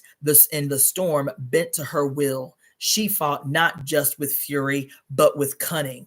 She used the winds to twist Shango's own lightning against him. She turned his rage into reckless strikes. She shattered his army with tempests that roared like 1,000 beasts. The battle raged for days, neither willing to yield. But Oya was not fighting for dominance like Shango was. Oya was not fighting for dominance. She was fighting for freedom. And in the end, the storm cannot be chained. The other Orisha, watching the war unfold, saw the truth. Oya was not merely a rival to Shango. She was his equal no more. She was his equal. Even more than that, she was beyond him. She did not need to rule. She did not seek control. She was power itself, the force that cleared the path for new beginnings, the wind that carried the souls to the afterlife, the storm that both destroys and renews. Even Shango, battered and broken, saw it. And though his pride burned, he knew he could no longer stand in her way.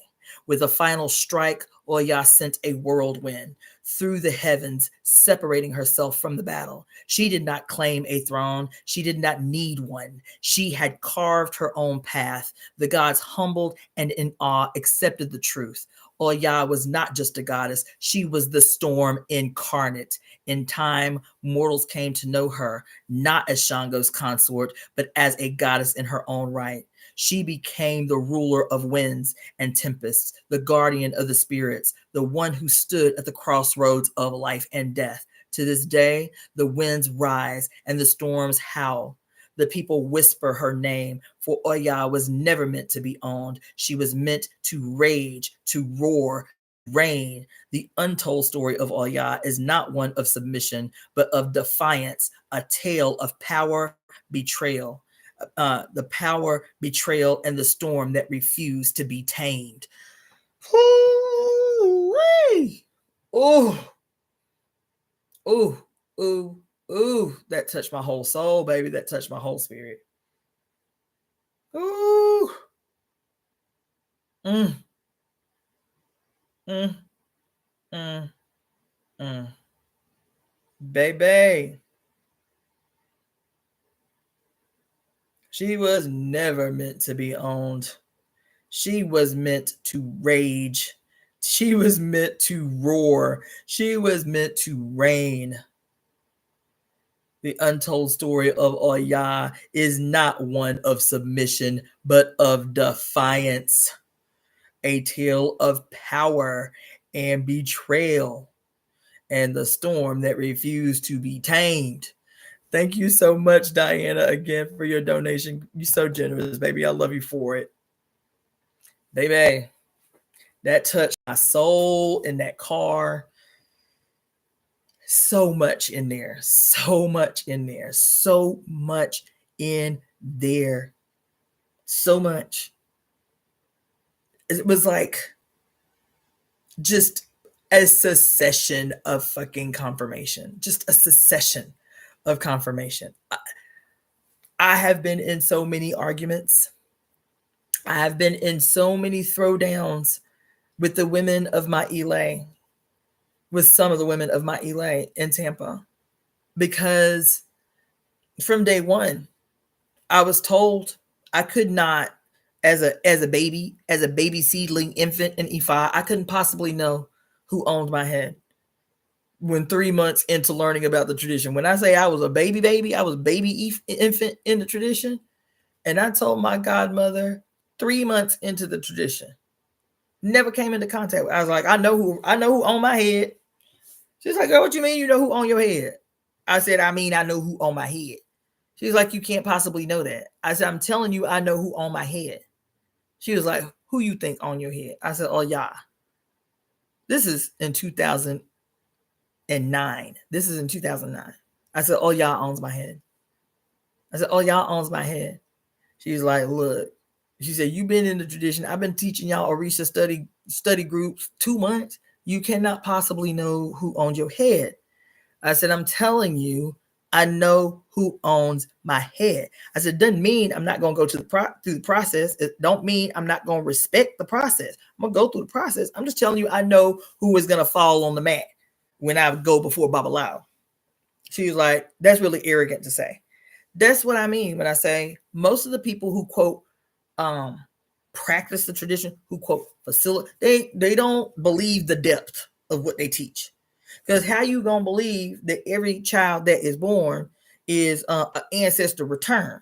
There's a presumption that if it's an ancestor return, there is some deep, long historic knowledge that is coming as incarnate in this baby's body, and that shit is still housed there.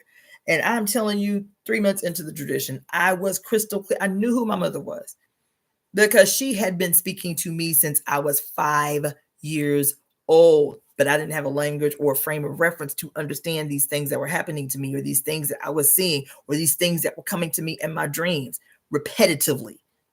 My stepdad has been my stepdad since I was 10 years old. I went home 2 years ago to help my mom. And you know what this man who's been my stepdad forever told me, asked me? He was like, girl, you'll still be having them crazy dreams about tornadoes. That's how prevalent it was in my house, that my stepdad would be asking me about, do I still dream about tornadoes all the time? It was that prevalent. It was that prevalent. You understand? So many more things, but things like that I didn't have a frame of reference for understanding until I met Ifa. You feel me? And so in their minds, these women primarily that were in my Elay, who were born and raised in the tradition, they had never been in a church. So they didn't have the constraints and limitations in Ifa that we have. We have coming into these spaces that are brand new to us, and we in our 20s, 30s, 40s, 50s, 60s, learning a whole new frame of spiritual reference. They didn't have the bogged down, a goddamn Christo-fascist brainwashing that we were having to undo at the same time that we were learning something new. You feel me? And so for me, it was crystal clear, like I'll strike a lightning, bitch, bam. Oh my God. As soon as I read about her, I was like, oh my God, oh my God. Oh yeah, it's my mother. I knew it instantly. And it took almost 7 years before I went before the mat. I'm telling y'all this because I'm telling y'all. I've been telling y'all for some time now, entering into this America's First Pluto return, entering into Oya transitioning, or Pluto transitioning into Aquarius until 2044, that this is age changing, world permanent, world defining energy that we are standing, that we have leapt the fuck up into. And the only limitations that exist about what we create are those limitations that we impose on the future. You hear me? The only limitations for what we can create are those that we bring into the motherfucking space. So this bullshit I've seen over the last 48 hours, you need to retreat. No, the fuck you don't. I'm constantly telling y'all, these days, whatever the majority are taking, take the opposite position. That's that energy. Whatever everybody else saying, like motherfuckers sheep to the slaughter, what everybody else is saying, based on a limited, infantile, remedial understanding of what the hell we are sitting in right now, subdued and dismayed by tyranny. And this tyranny is based on their fucking desperation. Bitch, we should see them for what they are. Wounded beasts. Not wounded beasts. Mortally wounded beasts. Fighting for the last gasp of air before we bury them. But nah. When we see the beast wounded, we like, oh, it's us too, because we love America. We cannot possibly conceive of something better than this. We so hogtied to the Godhead known as America that even as America has been kicking out unadulterated ass unendingly since 1492, that we cannot even conceive of giving birth to something radically new. We can't even conceive of it. And Oya, I have been having so many arguments about Oya within my Orisha families, you know, my Elay and my extended family, because I'm like, y'all don't believe what y'all say. the evidence that y'all don't believe what you say about this energy, about these forces of nature and what they mean in our lives in the material world, what they mean in our lives in the real world. Y'all don't believe what y'all say. Y'all get caught up in the bimbes and the dances and the songs and the ritual sacrifice, and that becomes everything. And your relationship to the material world through the lens and the perspective that this fucking powerful tradition gives us, everybody should be focusing on y'all right now. Everybody should be focusing on E5 right now. But because you practice E5 the way them goddamn what was the Sadducees, and was it the fairy?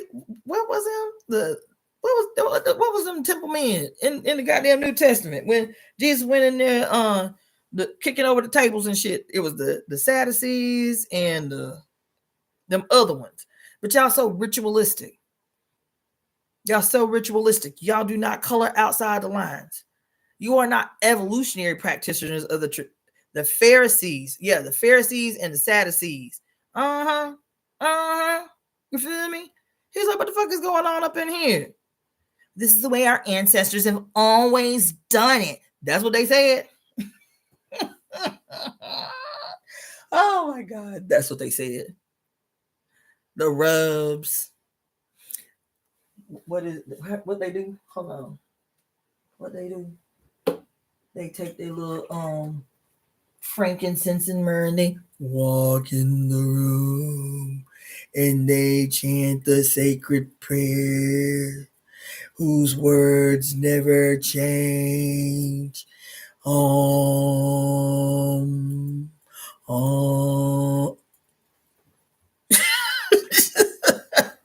Jesus rolled up in that bitch. He rolled up in that motherfucker like, what the fuck is going on up here? What's this shit? Oh my God. Why can I laugh about this shit? Because Jesus, despite what he has been turned into by Constantine in the Roman Catholic Church, bitch, Jesus was the Messiah of the new age. He was God incarnate in his manifestation of his Masonic self, his Savior self in the new age of Pisces. That's all he was. He was the S-U-N in his personification as the two fish in the new age. That's all he was. You feel me? And so the metaphor of him rolling up in the tabernacle and kicking over tables and calling out the Sadducees and the Pharisees is like, this shit is dead and over with. Child, we done moved into a new age. Can y'all do something new? What's this shit? And they say in some of the lost books, he said the follow-up to that was not just kicking over tables and calling out the Sadducees and the Pharisees. He was like, look, I don't know what this shit is right here, but my father don't live up in here. He said, matter of fact, y'all get y'all ass up off y'all motherfucking knees and go out into this wilderness with me. Let's lift up this rock. God lives under this rock. My father, he lives up under this rock. He lives at the root of these trees over here. We got a better chance at seeing the face of God out here in this motherfucking wilderness than we do in these pretty ass tabernacles where these motherfuckers is robbing you blind. This some old ass, dead ass shit. Y'all been doing this shit for 4,000 years. Can we do some new shit? That's what Jesus said as his personification as the son in the new age, in the new house. He's like, can we do some new shit? Let's do some new shit. Let's try that. So who is the Messiah in this age we done kicked the door up in? Who is the Messiah? Who is the Messiah in this age we in right now? Somebody care to share? Somebody care to share? Who the Messiah in this age? Who is the Messiah in the age of Aquarius? Y'all don't be scared to say, because I done gave y'all many words over the years, many breakthroughs about what we are walking up into, and we got to change our whole. Thank you. We got to change our whole motherfucking game up, baby. We got to change the whole thing. Oh yeah. the mother with 1,000 faces, Kali. You name her, she up in the mix. You name her, she up in the mix. You name her, she up in here.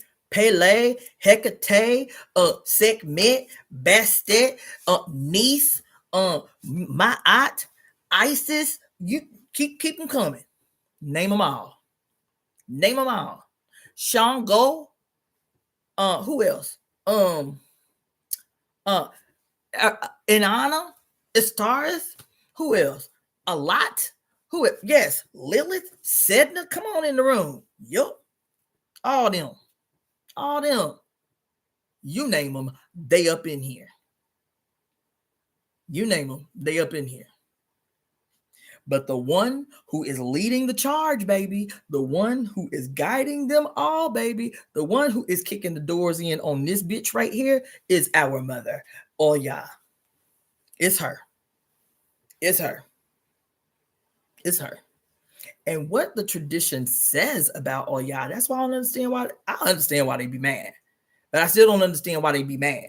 Like, if y'all believe what y'all say, why y'all mad? Why y'all mad when Oya come into the space? Why y'all mad when she step up on the scene? Why y'all mad? What I tell y'all at the very beginning of this thing? The storm always provides.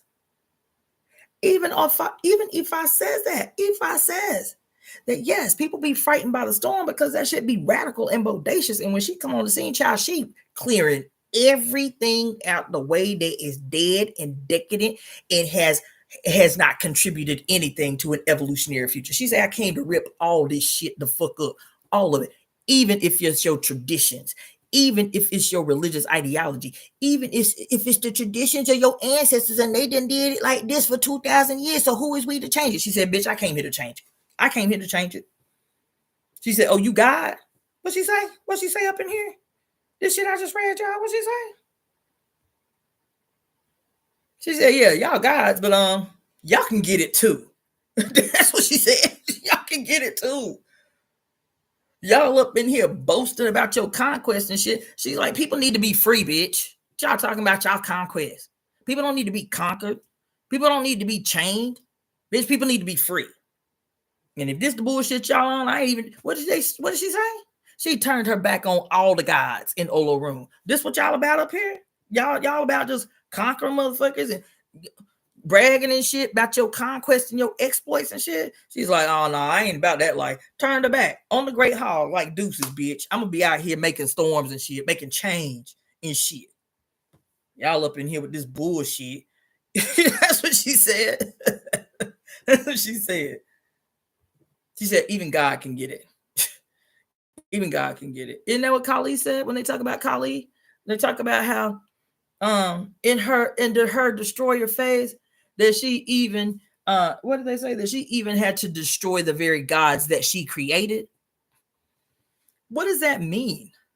That means in Hinduism, y'all motherfuckers can't be worshiping male deities no more. Nope. Shiva, his ass gotta go. Brahma, his ass gotta go. Who else? Krishna, his ass gotta go. What do they say? That they are reabsorbed into the mother's body. That's what their destruction is. They are reabsorbed into the mother's body. Why? Because they asses is malignant as fuck. And so y'all put Shiva and Krishna and Vishnu and Brahma as the great what did it call him? Call Olodumare here, the All Father. That's what they called him in motherfucking the movie Thor.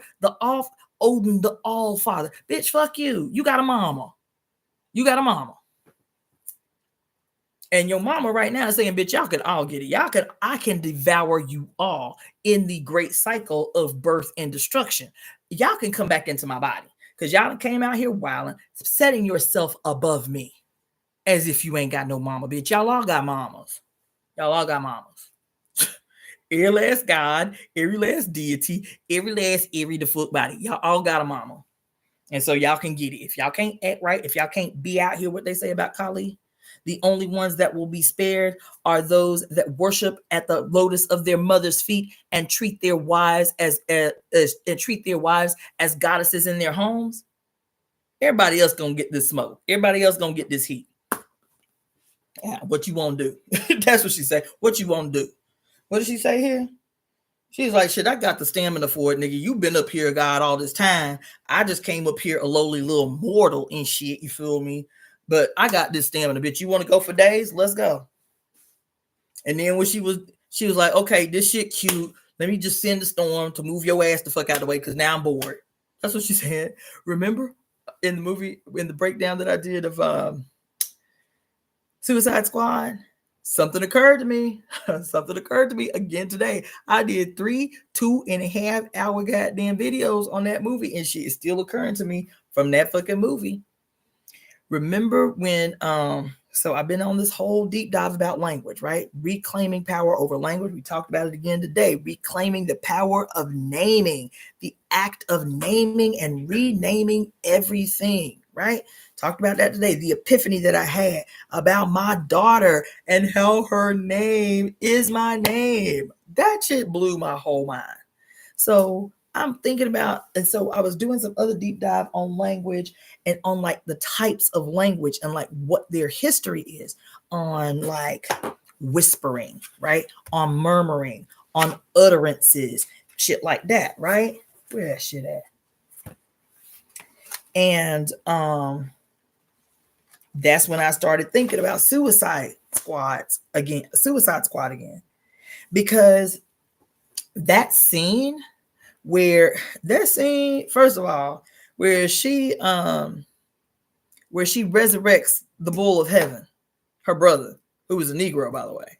So this white girl was like, look, because she was the first one resurrected, and the black woman was holding her hostage. She stole her heart to control this woman. This is a metaphor for your ass. She stole her heart. She stole the enchantress's heart to control her. And where that note at that I took today that was so deep? I think I might have taken it in this book. But you remember when the doctor, June Moon, was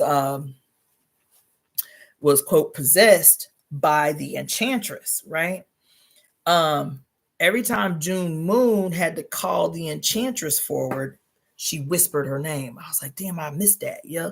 And then, but when June Moon resurrected the bull of heaven, her brother, who became this big gold, beautiful thing with like bull horns or whatever, and he had to give her power because the black woman, I forget her name in the movie, played by Viola Davis, was controlling her heart, and so she couldn't fully get free, and so she had to get her, because she had to find her heart. She had to get her heart. In the meantime, she's like, I need you to power me up. So he like gave her this jolt of life. And when she first woke him up, he's like, where the hell am I? She's like, yo, she's like, these humans ain't shit. She's like, I don't know how long we've been asleep or held captive, but these niggas worship robots. They worship machines. Like they don't even remember we God up in this bitch. They out here worshiping machines and shit. So we got to create a machine. We got to create a machine. We got to murk these bitches. She said, everybody got to go. Everybody got to go. Everybody got to go. And so when her brother finally got enough strength to power her up to give her a jump start while she didn't have her heart, she took over this damn federal building. This bitch didn't say a word. Do y'all remember that? This girl did not open her mouth. Instead, she had incantations like etched in her skin. They almost look like tattoos, but like my scarification. You feel me? I don't know if y'all ever seen it. Y'all can't even see that. But like, it was like these black ass, she had spells all in her body. All the spells written all over her fucking body. No, it wasn't henna. It was like pitch black, and it looked almost raised like scarification, but it was everywhere. It was everywhere, right? And so when it came time for her to, quote, create this machine that was going to destroy humanity, you feel me? This bitch didn't open her mouth. She didn't say a word. This bitch got on a goddamn platform and started dancing the spell. And every time she moved her hands, some motherfucking shit would just materialize. Some shit would just spring the fuck forward. Y'all, I got chills everywhere. This bitch danced the machine into creation, into existence. She said, I ain't got to. Even when she was fighting the whole Suicide Squad, do you remember that scene? Where she became a shade of herself, right? So she got June Moon up on the platform still, right? Dancing the end into existence. Oh my God. Baby. Isn't it fitting that every story we read from every culture on earth about the beginning of all that is was danced into existence by the great primordial serpent? Every story. That bitch was twisting her hips to create the universe. That's why everything is spirally. That's why everything is swirly. It's because this bitch was dancing creation into existence. And so this bitch say here, oh, I danced everything into existence. I'm about to shake my hips to wreck this whole motherfucking thing. They all can get it. And the thing that slowed her roll was she was like, none of these motherfuckers ain't shit. And then she met the evolved. She met the rebels. She met the criminals. She met the metahumans. And she was like, oh shit. I didn't know y'all had it like that. Well, y'all, naturally, y'all gonna be on my crew. Y'all, like, why y'all fighting me? Like, we're the same. We are one. That's what she said. Not only that, she said, name your heart's desire and it will be yours. And they did. Oh my God, if this is not the world. If this is not the world, y'all. They are literally watching with their two own material eyes. They actual eyes are seeing, witnessing magic flow out of this bitch's body without saying a word. She says, I can see into the mind of each one of you and your greatest heart's desire. You come to me and it is yours. And they seeing this girl execute magic in real time could not believe it. That if a bitch can work magic, she must be evil. That's Will Smith. You are one evil lady. As your ass is an assassin. As your ass is an assassin, this is an evil lady. This is an evil lady who is literally creating a whole new world before your eyes. And what does the Mexican say? He's saying, my family is already dead. You can't bring them back. She was like, bitch, I'm God. The fuck I can. Like, what's wrong with you? Do you not see what's happened the fuck around here? Bitch, I am the all God.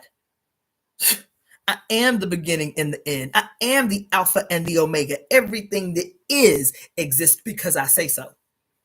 But you don't believe I can grant you your greatest heart's desire. So what you decide is that you are going to side. That's what she says. She said, why would you cast your fate with those who imprison you? Like, that shit don't even compute to me. She was looking hella confused. She was like, goddamn, I promise to send you your greatest heart desire. Your opposition say, if you fight as a patriot for the United States government, you feel me? Y'all still got to go to prison because y'all still criminals, but at least you'll get a coffee make espresso machine while you in prison. Or at least what's his name? The Croc, who ain't even committed no crimes. He was just ugly and a social outcast. So people just put him in prison so he would make people uncomfortable with his presence. And what he want when he go to prison for saving the world from the evil bitch and her heavenly bull? Ain't this about a bitch? He want to watch BET. I need a big screen TV in my jail cell so I can watch BET 24 hours a day. I said, oh my God, if this is not the wickedest piece of propaganda. And so every last one of them used their puny ass power to stage a contest against the mother, who promised them not only freedom, but anything they could dream of. And seeing with their own eyes in real time the boundlessness of her power, they still sided with the motherfucking state. That's what propaganda do to your brain, bitch. That's what propaganda do to your brain. It literally makes you work against your own intellect, against your own eyes. Against your own eyes. And so I'm going to tell y'all something. Because Oya came here to, somebody said, purge. That's a perfect metaphor, baby. Oya came to slay. She came to run through this motherfucker literally like the plague. She came with her motherfucking sawed-off shotgun, her goddamn machete, and all of her other little covert instruments of goddamn radical destruction. And what motivates her? Is it destruction? No, what motivates her is fucking justice. What motivates her is freedom. She said, how the fuck y'all sitting up in here all aloof and all alone while all this despair and shit is happening on the earth, and all y'all can be up here doing is clanking gold goblets talking about your motherfucking conquest and shit. Fuck y'all. That's what she said. Fuck y'all. Fuck the gods. That's what she said. Fuck Jesus. That's what she said. I'm telling y'all. She came here to wreck it all. And that's why these motherfuckers, even in our traditions, are nervous, because they know what she says. And now they can see her in real time and in full effect. And they've been in these goddamn spaces. They've been in these sacred spaces, holding the traditions of our ancestors hostage and shit. There's a goddamn power play on the vulnerable. And now she done came to collect debts up in this bitch. She done came to collect debts. And I'm so excited. It's the only thing that keeps me excited through exhaustion. Is like, I can see the evidence every single solitary day that she is like, bitch, I am all the way posted up. When I tell you I'm posted up in this bitch, it's on and popping. So y'all better make an outward declaration of where your motherfucking loyalties stand. Thank you, Claudia, Aunt Ra, your sweet self. Thank you. I appreciate you, child. It was on me this week, and I still there ain't a day I ain't taking notes. There ain't a day I have not taken notes. But I was like, what am I even going to talk about today? Where am I even going to start? She be coming down on me so hard in an exciting way, but still, like, my brain need a break. I was just telling my roommate today, like, I need to unplug. I can't see no screens for like a month. My eyes daily. I can feel my eyes changing daily. That's how the fuck up in here I've been. And I was like, damn, man, I can't afford for my eyes to go bad. You feel me? Baby, she has got something to say. That's why I really want to find a way to tap into this AI thing, because this little piece that they did, the retelling or the untold version of Oya, and what she came here to do, this shit, it threw me today. It threw me this weekend. It threw me in a good way. There's so many stories that I'm always struggling to tell you guys. I'm like, damn, maybe there's a way for me to condense this shit and AI to help execute what it is I'm trying to communicate old school way. Like, is there a program for that? Like, I'm telling you, I feel like we got to learn how to take advantage of this AI shit. Because the other one, I don't know if I can find it right now. I don't even think I have the stamina to find it right now. Now we're at 4 hours, but there's another one I saw the same day by another channel. Same thing, white boy voice. White boy voice. but this AI channel is like, it's kind of like a psychology based thing. But this one particular one, it was I'm gonna find it. I'm gonna find it because probably it was so profound that I'll probably read it to you tomorrow, just because it was profound.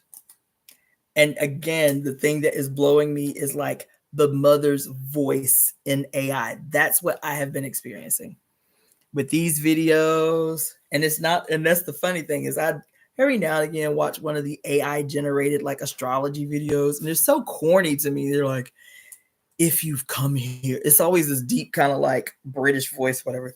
If you've made it to this page, then know that it is not an accident, that it is fate.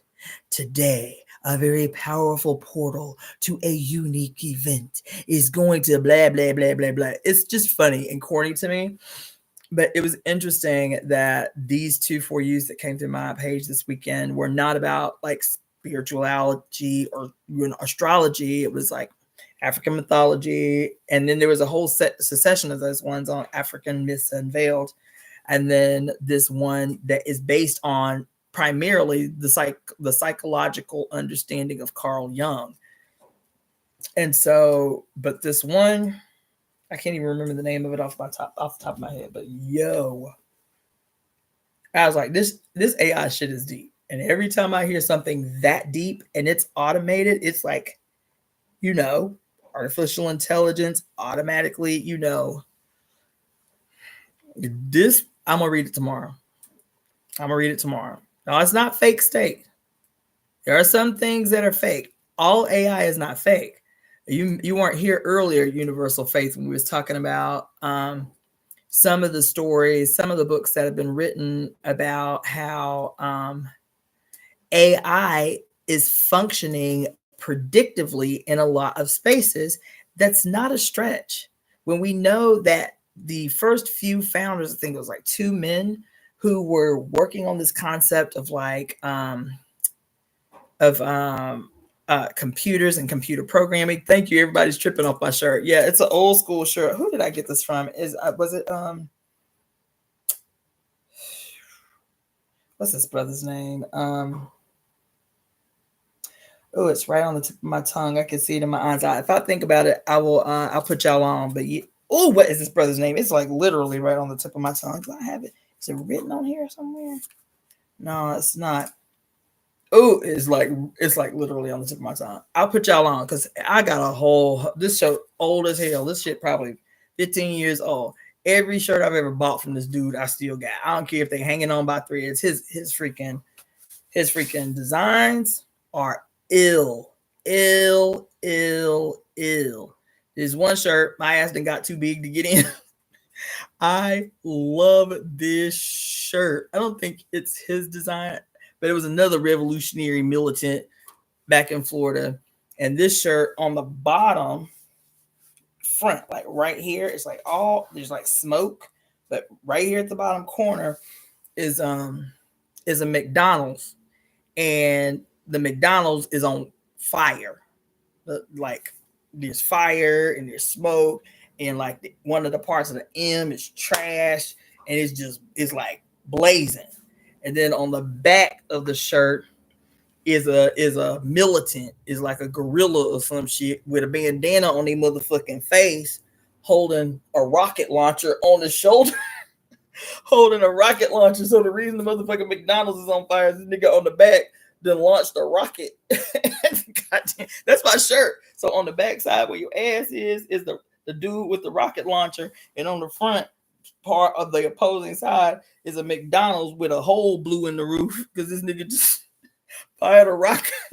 That's a badass shirt. I wish I ain't gained a lot of weight since I got to California. That shirt it's like one of them little A-frame t-shirt things. I can't fit that shit no more.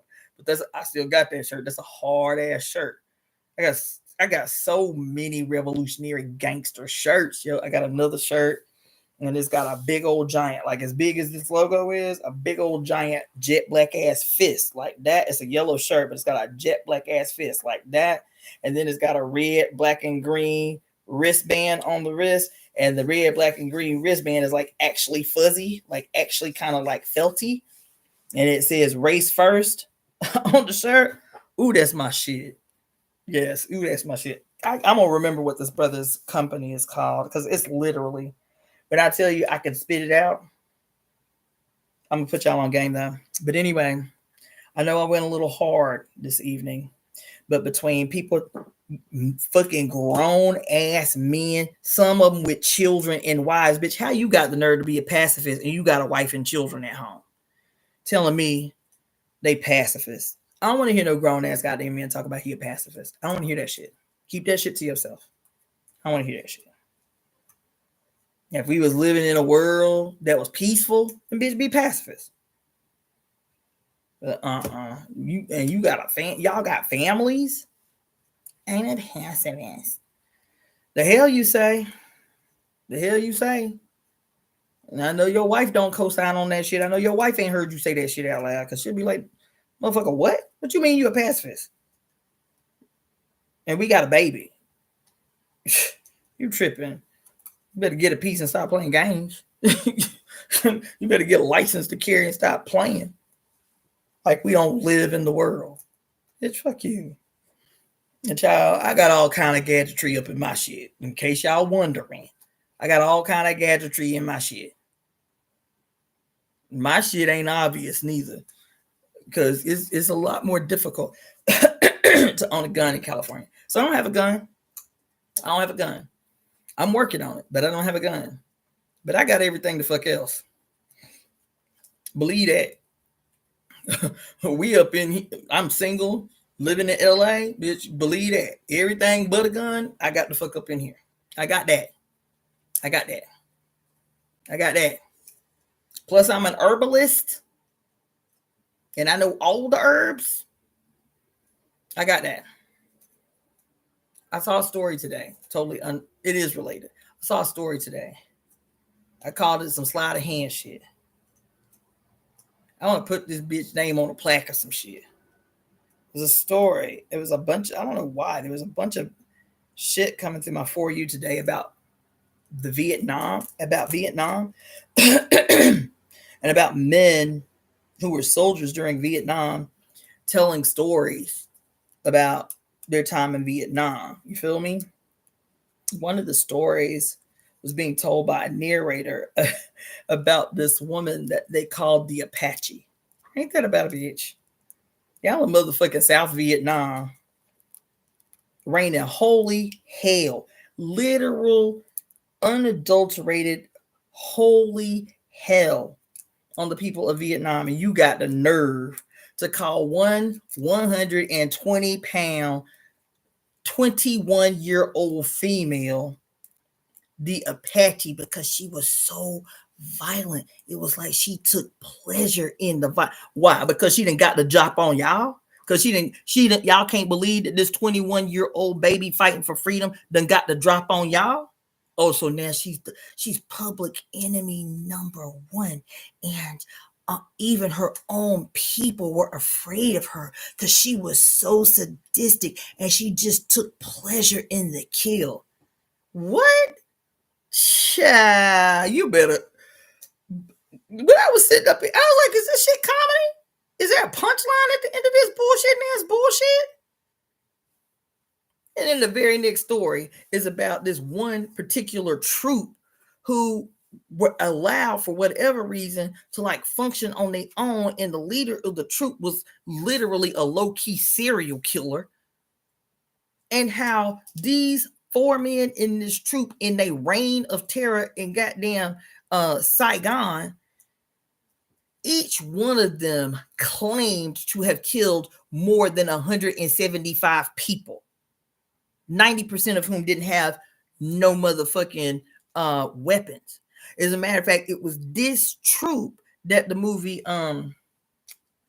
what was that movie by Oliver Stone? What's the name of that movie? the big war movie Oliver Stone did back in the day. Apocalypse Now. In this movie, Apocalypse Now is actually partly based on a true story that's based on this particular group of men who have become so sadistic in the war that they were sending requests back home or going into Saigon or what, buying tons of vinegar and plastic bags, and they would pour vinegar in the plastic bags so that the body parts that they stole as trophies from the men, women, and children they killed wouldn't go bad so quick. And you remember in the movie Apocalypse Now, they found this dude who had supposedly like checked out. He went crazy. And when they found his ass, he was a U.S. soldier. And when they found his ass, he was sitting in a foxhole or whatever with a whole necklace of ears strung around his neck. That shit, the actual story was based on these actual 4 men who never saw the inside of a courtroom, even after their crimes were exposed. Never went to jail, never saw the inside of a courtroom. Each one of them had claimed minimally to kill over 175 people during their stint in the shit. Thank you, Java Watson. I see you. You feel me? The killing, every last one of them damn Vietnam movies. You name them. It's the most. Yo, so. No, we up in here. And every last one of you should be thinking the same thing. Every last one of you should be thinking the same thing. The same thing being that there is no limit of ways that I can protect me and mine, even if I am in a state where I cannot be licensed to carry a weapon. There are 1,000,001 ways to secure your fucking life, to secure your sovereignty. So that's my word for we women in particular. This shit where we think, I just saw a video today. This Mexican saw 4 black women at a bar and they're just minding their business, having a good time. This Mexican come over with a little muscle shirt on or whatever, think he about to, get his swerve on or whatever the fuck. And they were like, oh, we're here together. They were 2 lesbian couples. And so they were like, oh, thank you for the because he's like, man, y'all ladies are so beautiful or whatever. And they were like, he wasn't being offensive at first. And we was just like returning the energy. Thank you. But, we're not interested. But thank you for the compliment. Right. And he was like, and so when the no was the first answer, then he tried to get close to one of them and he put his hand on her ass. And so they turned up the heat. They turned up like, who the fuck you think you is? Whatever. And they start going off. And this dude, this is out in the open, in broad daylight. They in the outside of the bar or restaurant. And so he walks away from them. As soon as he started turning up, they turned on their little phone to get the video. And this dude, from leaving them to walking to the door where it said restroom or whatever, where he's just walking across, the whole time he's screaming at them. And every other word was N-word, B-I-T-C-H, you know what I'm saying? Just going off. And why y'all look like a man anyway? You nigga. All that shit. Like going in. I know he must have said the N-word about 40 times from them to the door. And as he's walking across this outside area, she's recording.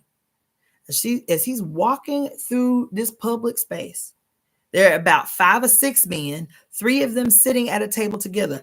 Big niggas. Big ass black men. Big ass black men sitting at the table, listening to this Mexican call these black women everything but a child of God. And the N-word was the most prolific of all the words he used. And these niggas sat there and laughed. Even if they was like, we don't fuck with y'all lesbians or whatever. On GP, the first N-word that came out of his mouth, he shouldn't have even been able to have enough time to put the R on the end of the shit before them niggas got up off the table with their Timberlands on and stomped and snuffed his ass. Stomped the hell out of his ass. I can't believe that I've only been on the earth 50 years. In the majority of my adult life, there ain't no way.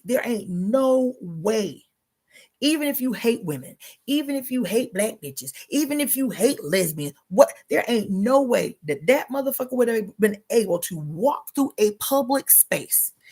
I'm telling you, he was literally feet from these men, like this. Walk through a space, yelling nigga 100 times, and not one of them would have yoked his ass, literally yoked his ass up and stomped Chap. When I tell you, I don't know what I'm saying between grown ass men telling me they passive and watching these black men sit there and laugh as this Mexican slandered beyond imagination these black ass women, and y'all the only black people in the space, your black asses and these black women, and you gonna let this white presenting Mexican talk about y'all mama is nigga bitches and y'all nigga bitches, and they say, oh, they laughed. So if y'all that hero shit, y'all better clear all of the residue of that bullshit out your head. There are no heroes. We are our heroes. God damn it. We are our saviors. That's it. That's all it's gonna be. We have to be Oya incarnate. We have to be motherfucking Pele incarnate. We got to be Kali in real time in the material world. We have to be Sekhmet, willing to destroy every motherfucking thing we set our sights on. Breathe fire on all that shit. Because I'm telling you, that shit today did me. I could not believe, man, that wouldn't have been my daddy. Let one person in the world come out the mouth sideways on some nigga bitch. Oh, no, he ain't have to know no. My daddy would turn up. Christian that he was. So Christianity is not synonymous with pacifism, because my daddy was a devout Christian, a motherfucking zealot. And just like Peter, bitch, he was ready to turn up. Who was it, Peter, or was it Paul that cut the Roman guard's ear off? He was like, oh, you got some shit to say about my homie? In one fell swoop, cut that nigga ear off. And Jesus was like, whoa, dude, it ain't that deep yet. Picked the nigga ear up off the ground and blessed it back on. That was my daddy. My daddy was a zealot, bitch. He was ready to turn up. Don't you be disrespectful to no women. Don't you be out here, nigga. Oh, no. My dad, my uncles, oh, no, they was brawlers. Good Christians, you feel me? Good, polite citizens, but step out of line. Go ahead and step out of line. Go ahead and step out of line. Not just that. Let some child not come home after the street lights come on. Ain't nobody have to rally them. The men's automatically getting their flashlights, and all of them meeting up at the center, because we lived in a trailer park. All of them meeting up at the center, and they gonna traverse the whole trailer park, which was about 1.5 miles long, looking in bushes, looking everywhere till they find a baby that did not come home when the street lights came on. So all this weird ass shit I'm seeing among men, I was just saying today on that damn post, I said, this shit right here, y'all better believe this shit when y'all see this shit. Because all these men telling me this week they motherfucking pacifists. Then I see this bullshit and these men sitting here watching this malignant weirdo just mouth vomit obscenities in a public space. How y'all ain't offended this dude saying Negro, nigga.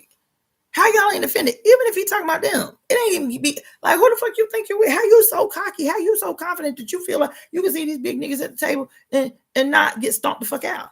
Because they did exactly what they did. Not a nothing. They didn't even hurl a curse word at him. Not enough. They sat there and laughed at them women though.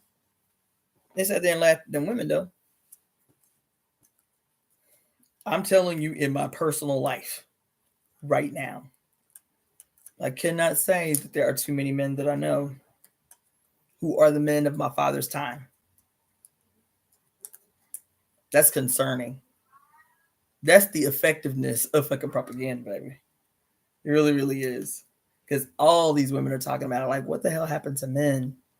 Like, how did, quote, manhood become equated to like incel manosphere shit? Like, that becomes the definition of manhood. Like, how did that happen? Like, how did that switch flip so crazy? Where manhood isn't like Luther Vandross or what's his name? Any of these deep voiced men who were singing love songs and romance songs to women, but were manly men. Where you, like, my dad cooked. It wasn't an issue of, quote, I'm the man in the house. Yeah, Barry White. Y'all must have been in my head. Yeah, Barry White, right? Y'all, listen, my grandpa Faye would not let his wife cook. Don't nobody be up in my kitchen. My granddaddy, my grandpa Faye, would not let no woman be up in his kitchen. I got this. That man was shot in the head in World War II. The epitome of a manly man. Beautiful. My grandpa Faye was beautiful. Even up until the day he died, he was beautiful. He was a good-looking, very debonair, good-looking house built of a type of. He was big as fuck. Shoulders like a goddamn linebacker, all the way up until the day he died. Man's man. Man's man. And you're like, still don't be up in my motherfucking kitchen. I got this. I'm doing the cooking up in here. So I don't know what's going on with you weirdos. I don't know what's wrong. I don't know what's wrong with y'all. What's this nigga name? Andrew Tate. This becomes the prototype. This becomes the poster child for what a man is. Oh Lord. Oh my God. That becomes the poster child. Yo, that becomes poster. Andrew Tate, who really Kevin Samuels. This is the standard for manhood today. Kevin Samuels? Well, you had me tell it when they found his ass dead with the white girl. I was like, oh, that's surprising, because I was convinced it was gonna be a man. I really was. As soon as they said, oh, Kevin Samuels died and it was murky, he was caught dead in a hotel room. I was like, I know what's gonna happen. They're gonna say he was with a man. I was convinced. So I was surprised when they said it was a white prostitute. I'll be honest. I don't surprise easily. Kevin Samuels becomes the standard for manhood? Oh, what will we do, child? What will we do? That's the standard.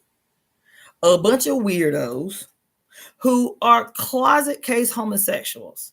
And I don't have no problem with homosexuals. When I say no problem, my problem is when your ass is a homosexual that is in the closet in a day and time where it is very safe, not only safe, very progressive, not only progressive, baby, you might get rich because y'all got access to spaces we ain't got access to. You got access to resources we ain't got access to. It's easy for a homosexual male to be socially, upwardly mobile. You live in a world and a period of human history that you should be actually happy about, where you can be yourself, where you can be you, where you can be comfortable in being you. But what your malignant ass will do, that even as a gay man, to prove your manhood to other men, because you love men and hate women, your ass will seek out like a predator to prey. Your ass will butch it up, seek out a well-adjusted woman, you understand? Preferably a black woman, so you can get from her what you need to get from her before your ass bounce. You will get with a black woman, or any woman for that matter, and live your life as a closet case homosexual, but be feeling guilty because you hate your wife, but you don't feel confident that you can live out loud. And so to prove your manhood to others who might be suspecting some shit, the only way that you can prove your manhood is by how much you can narcissistically abuse, gaslight, take up space and time, because if she wasn't with your ass, she could find true love, but she think you the one because you quote butching it up and hiding your true self from her. Don't do that. Stop doing that shit. I know too many men personally, because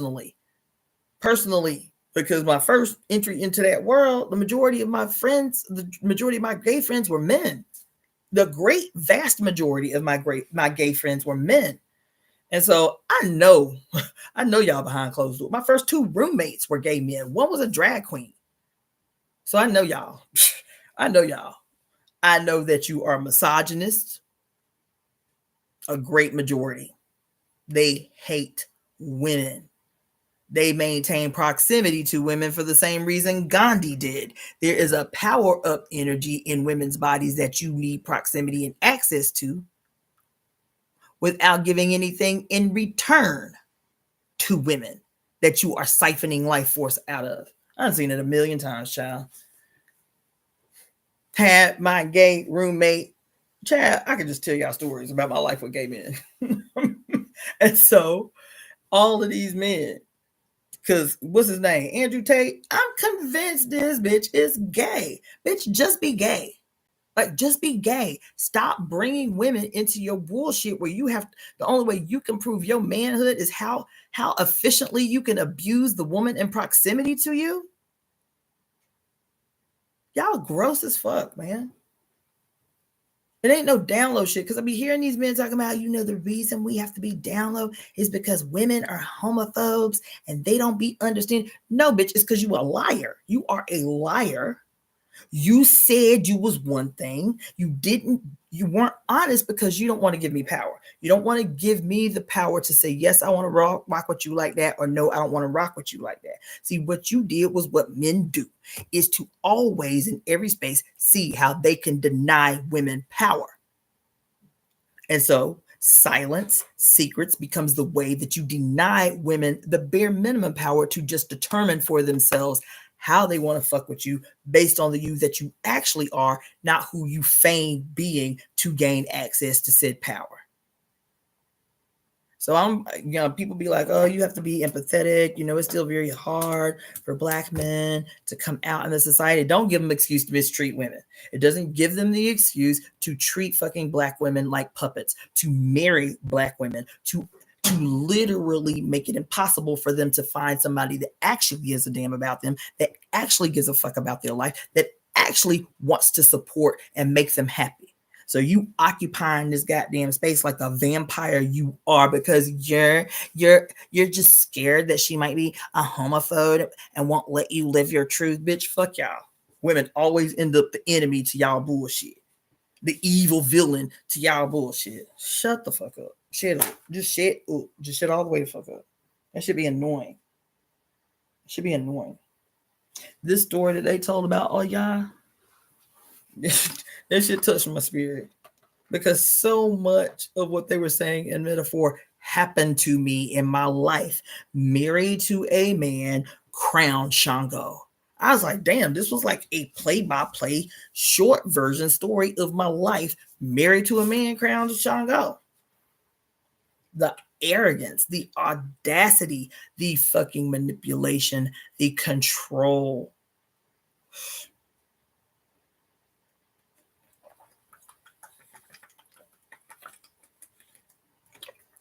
And when I finally, because even though I told him who I was, he really didn't believe me. You know what I'm saying? I'm a big bitch. You feel me?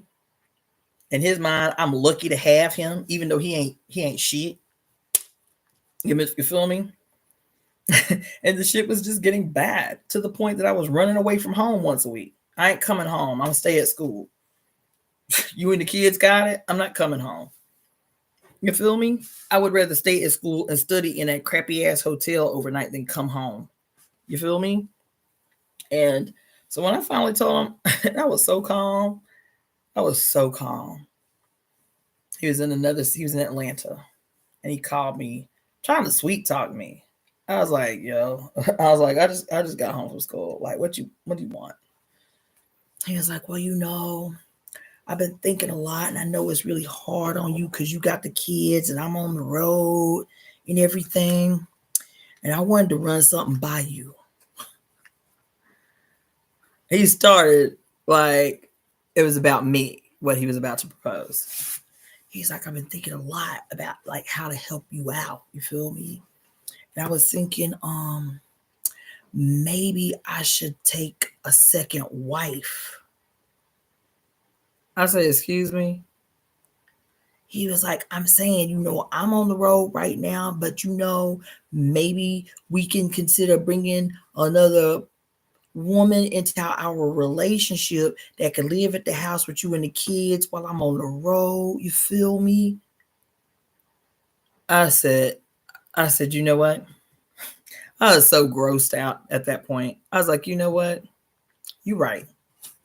You're right. I think you do need another wife. I think. He's like, really? You agree? I said, I do. I do agree. I said, I do agree. I said, as a matter of fact, why stop at one? Why don't you be looking for maybe 2 or 3 sister wives? Okay, be looking for about 2 or 3 sister wives. Oh, you playing right now. You just being funny. I said, no, I'm not. I said, I'm being deadly serious. I said, I agree with you. I think you do need another wife. I was like, but honestly, I don't think another wife gonna be enough.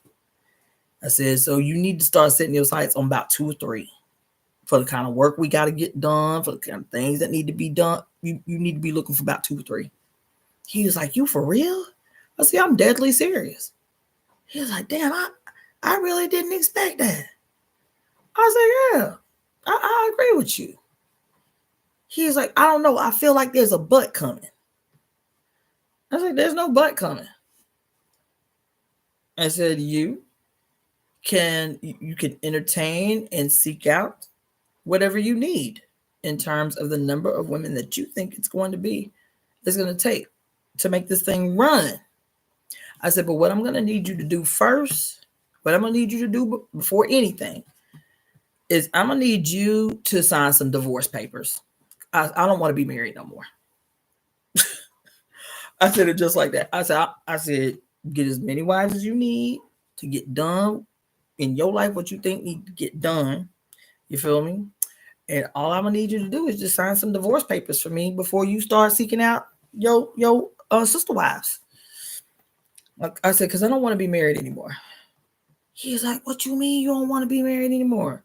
I said, I thought I was clear. I said, I do not want to be married anymore. I don't understand. I said, let me clarify. I do not want to be married to you anymore. I don't want to be married to you anymore. He was like, that ain't what I meant, Iapo. That ain't, you my first love. Okay, I hear you. You understand? But even you asking this question is not what triggered it. I said, shit with us has been fugly for a long time.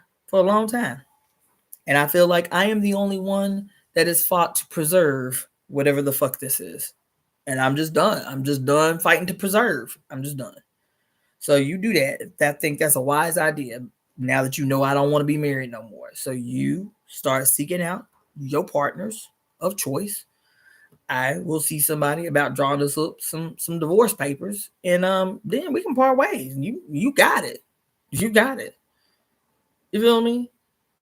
So I don't know why I told y'all that story, but I don't remember how I got. Oh, because this story of Oya and Shango. Oya and Shango. Watching that story and that moment, she was like, yup. This nigga ain't gonna let me be me. He ain't gonna let me fly. He ain't gonna let me soar. Like this nigga ain't. When she's sitting by the river contemplating, she was like, "Yep, this about to be a problem. This about to be because as long as he the only one shining, it's cool. But as soon as a bitch acquires any ounce of power, it's a problem. This nigga ain't gonna let this shit go light. He ain't gonna let this shit go light. He about to give me some problems. And I gotta power up. I gotta make sure I can respond accordingly. That shit touched me. That shit moved my spirit. Even as terrible as shit had been with me and my ex-husband, shit was terrible when I finally said I don't want to be married no more. Like I have endured all I intend to. I don't want this shit. If you need to leave the kids here, that's fine. I'll keep your babies as long as you need. But you can't come back. You can't come back. You cannot come back. And when I told this man that I did not want to be married anymore, do y'all know what the fuck he said to me? He was like, he didn't even say it. As a matter of fact, it was like his whole mannerism. His whole mannerism was like story I told you about the white girl, but like, bitch, I'm me. Like, what you mean you don't want to be married? He feigned confusion. He was genuinely confused. But I'm me. Like, I don't understand. I don't comprehend. I'm me. What you mean you don't want to be married to me? You don't want to be married to me? Child, that should be going to their head. That ego shit where she talked about his ego, talked about his pride, and how he was staging a contest with her where he was ready to take her life, Shango. He was like, oh no. And he was trying. She's like, not up in here. Not the fuck up in here. Not the fuck up in here. She's like, let me remind you of the power of the storm, bitch. You ain't got no power here. You ain't got no power here.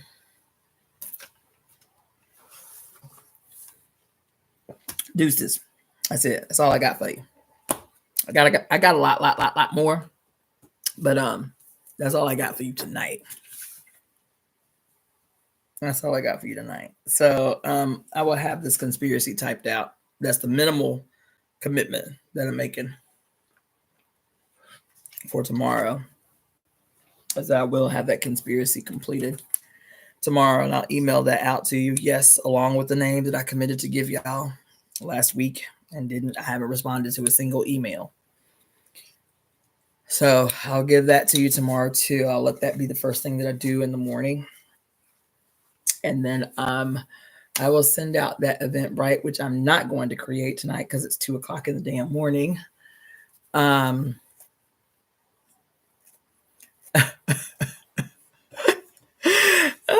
Diamond said, forget all that. Just make us a new show. Do what Spirit tells you. Listen, if I had my way, this is all I would be doing. I don't know about y'all, but I get so excited. Excited is not a big enough word. It really isn't. When I am face forward in like studying and just big thing, not small shit, like big thing after big thing after big thing after big thing is just just making itself available. Just like, you remember that scene? Does anybody watch The Wheel of Time? In that scene where the 5 witches in the city have to rescue the whole city from the scores of thousands of herds of the whatever them things was, the little weird looking things that was about to destroy the whole city. And yeah, was it Crown's? It was Crown's Leap. I thought it was Crown's Leap. Anyway, and these 5 witches channel the light, man. That scene when the one who was the leader of the city, the sister of the leader of the city, and they're all like, what do they call it? Linked. They're all linked. She calls down this lightning bolt from the sky that comes down into the top of her head and spreads out into her fingers. And she tells the other sisters to link with me now. And so the one power is being funneled primarily through her. And it's like this giant, massive bolt of light that's just plowing down all these monsters, right? And there is a moment where the one power, because it becomes overwhelming, and she is channeling the one power, and they are linking their power with hers. And she says, oh my God, I can see and feel everything, every fiber, every force, every breath. She is overwhelmed. When I tell you, I weep every time I see that scene. to see what can only be a glimmer of the possibilities of what we will experience once our power is fully embodied and unleashed, man.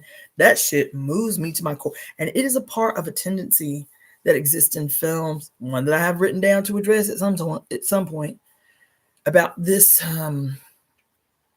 this kind of insidious narrative in movies about witchcraft or women with power to fear power. This little wicked, insidious narrative about fearing power, women fearing power. So you must restrain, you must hold back, right? This fear of power. There's another scene in the movie Indiana Jones with the crystal skulls, I think it was the last one that was done. And they go into this Mayan temple and they're being chased by these Nazis. And the leader of the Nazis is this woman. And while the Nazis want the artifacts, this bitch was like, bitch, I want power. That's what I want. The only reason I made this trek across the globe from Germany, it's the only reason I'm in these motherfucking jungles, bitch, is I want power. That's all I want. And so when it is revealed that the crystal skull that they find is part of a group of 7, these aliens whose skulls are crystal, and one of the alien skull had been removed so the aliens could not return home. You feel me? And so when they are all in there, Indiana Jones and all the SS Army bad guys and the chick, right, who leads the SS Army, she is the one that replaces this crystal skull on the neck of this alien.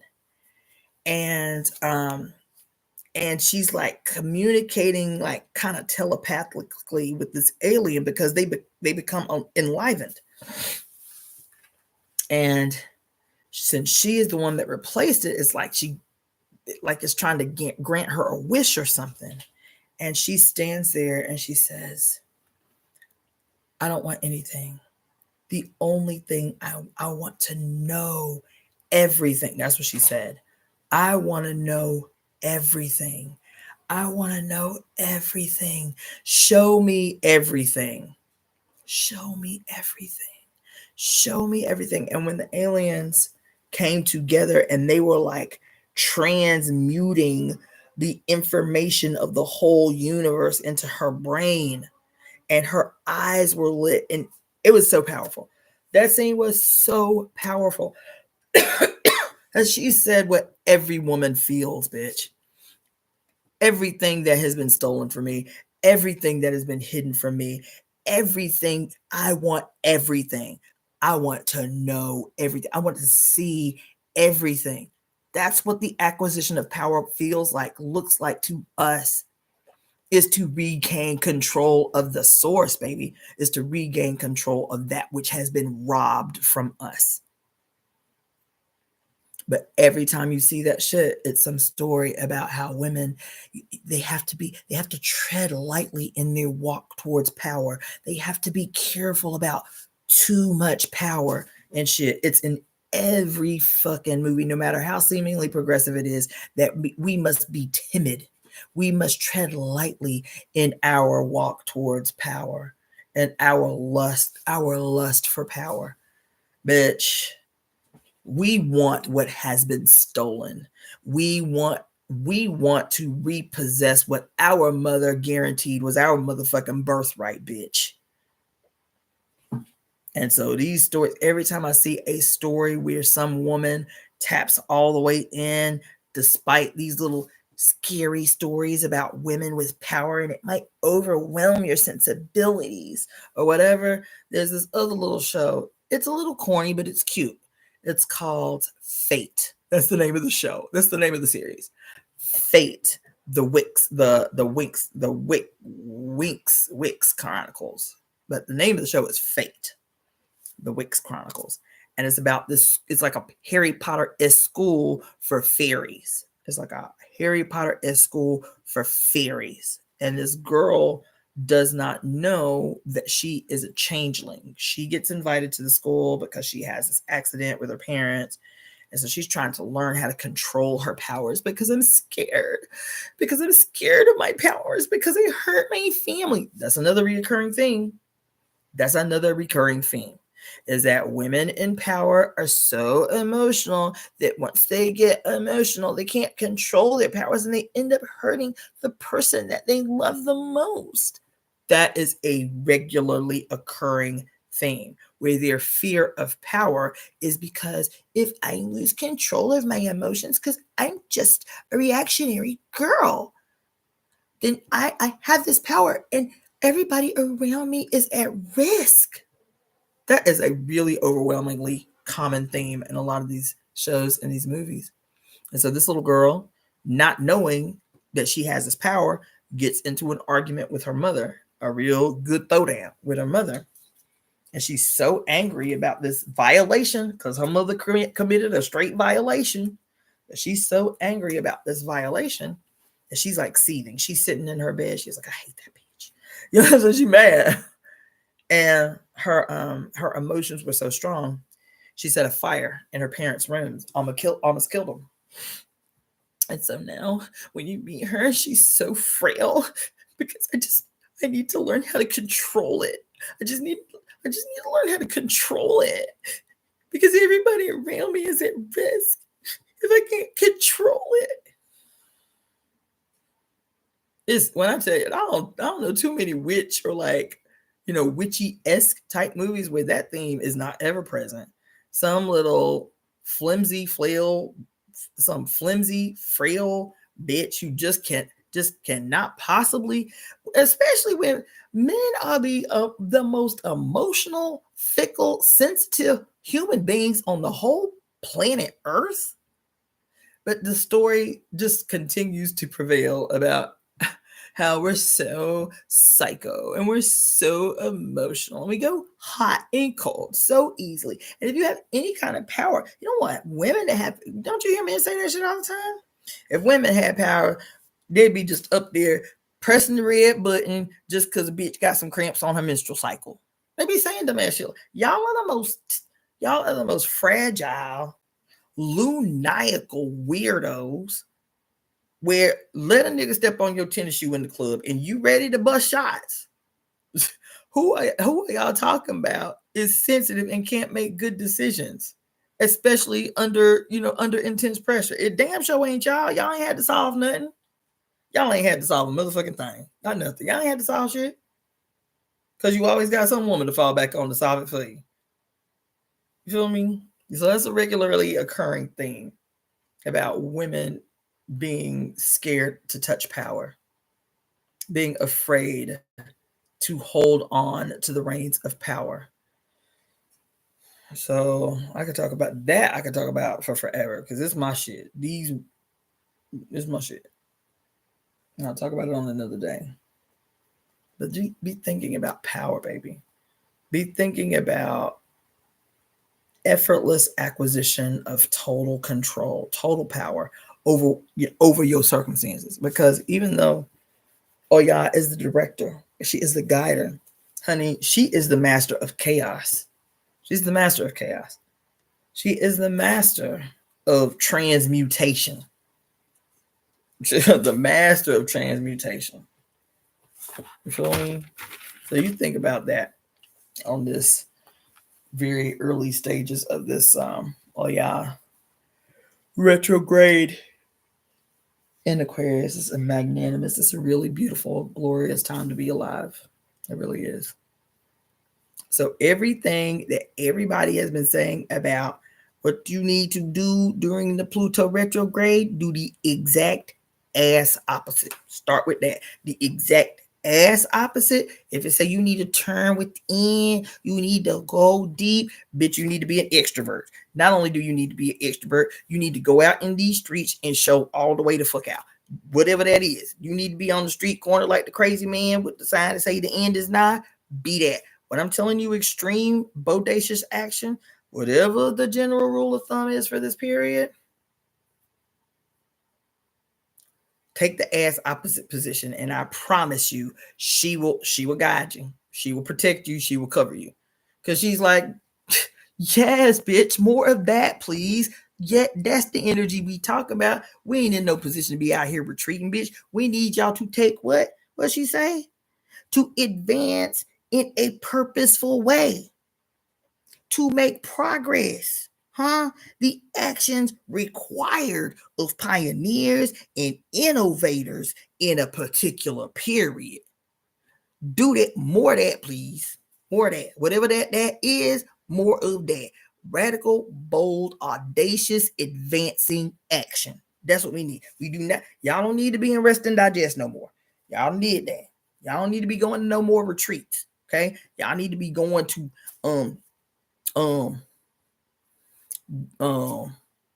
I don't know. We have to give it some cool name. But y'all need to be going to advances. We need to figure out how to collectively advance in a purposeful way to show progress in our contest of dueling contending powers.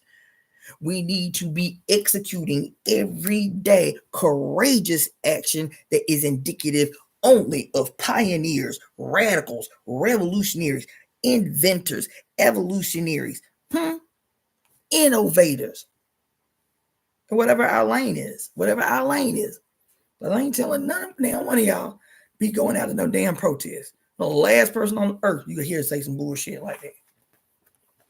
Because everything that we do still has to be guided by passion. It still has to be guided by ecstasy and passion and the acquisition of pleasure. Everything that we do still got to be centering our pleasure.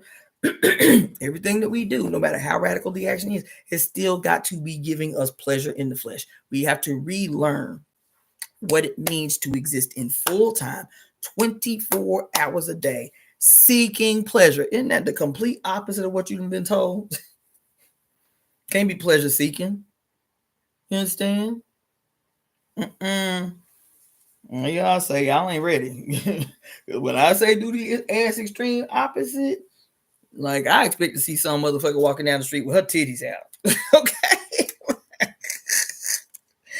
Yo, I mean that. Like we got to be doing something that is equally evolutionary, revolutionary, and governed by an audacious, unapologetic, full both feet forward leaning into my pleasure on my terms first. That's the first discussion we have. It my pleasure on my terms. How are you going to comply? That's it. That's all.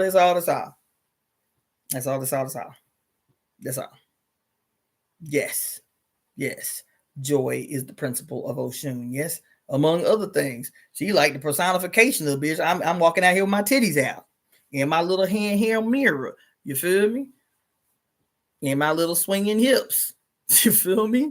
In my cute little apartment with all my little knickknacks and shit, so people know exactly how much I love beauty and art and shit. Yeah, she the personification of that. Yes. So anyway, yes. I appreciate all of you.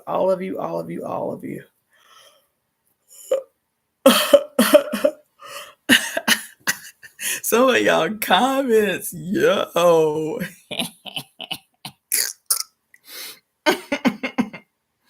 Diana Boss say, I don't do Harry Potter. I never have.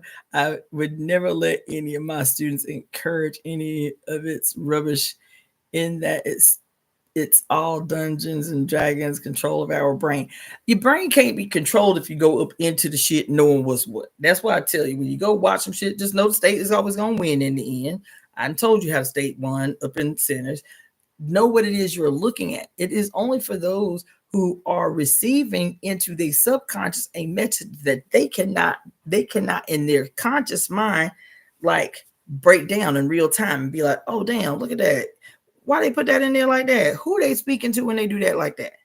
You feel me? I love Harry Potter. I ain't gonna front. We was fanatics around my house. We got all the books. I still got all the books. We got all the books. We went to every movie opening night of every Harry Potter movie. Then we would go right out after going to the movies and find the neighborhood bootleg man who already had the movie. You feel me? So we could watch it several times before it came out on official DVD. So we was Harry Potter fanatics. We was up in there. As a matter of fact, I just watched the Goblet of Fire last night, which was like the fifth or the sixth one. And I'm telling you, there is nothing that you can watch. I don't care how many times you watched it, 100, 200 times. We're with these fresh new eyes that I'm trying to instill y'all with. The duality of the red and blue, the duality of the black and white, the political implications of yin and yang theory. You know what I'm saying? Like all of these things, how every religion on earth has as its foundation the 7 great benefics of heaven. Those planets that were able to be seen, those structures in the sky that were able to be seen in the ancient world by the naked eye. Every religion, these 7 principles, these 7 planets, these 7, bodies in the sky are the basis and the origin for every religion on earth. Not a one does not have that as its foundation. And so once you see that, you cannot unsee it. Once you see it in the movie, you're like, holy shit. If I had heard this girl do a 10-hour goddamn breakdown on centers, I wouldn't have seen none of that shit. Oh, yeah, your subconscious mind would have seen it. And it would have contributed to another layer of patterning. What to accept, what not to accept. How we can't be mean to white people. We just have to understand and welcome them into the space. All of these fucked up conclusions we come to, child, that shit is programming. So, yeah, that shit is programming. But this, I could do this shit all day. But this is a good one. Eventually, I'm going to do this thing called, I'm calling it something about like the like, I don't know, something like the something like the dark side of fight or flight theory or something like that. Y'all, because we all talk about fight or flight. It's your fight or flight. This is and yeah, I'm thinking about doing something like that, like the dark side, of fight or flight and how it's been used as a weapon against us. That's the bottom line. So I want to teach you to see how fight or flight theory, as you understand it, has actually been used as a weapon against you. That shit is gonna fuck y'all brain up. That one right there is gonna fuck y'all brain up. Yep, surely is. And I'm here for it. So anyway, now I'm definitely gonna get up off here. I'm not even gonna fake like I'm gonna do something progressive now that it's 2:30 in the morning. I will say good night. You want to say good night too, little baby? You want to say good night too, little baby? This is my little Tempest. This is my little Tempest. Oh, she's so squishy. She's so squishy. Wait, girl, you so busy. Oh, you so busy. She's so busy. What, girl? You didn't want me to pet you, or hold you, but you just want to be up all on my stuff. Ooh, she's squishy though. She's squishy. You squishy, girl. Oh, you cute little baby. You little snuggly thing. Oh. Child, she is appropriately named too. It's a wild woman. And thank you for the donation. Very happy Mondays. This cute little pair. I know I've already been dealing with my addiction to suffering after listening to you. Yeah, that's a deep one, man. That's a deep one.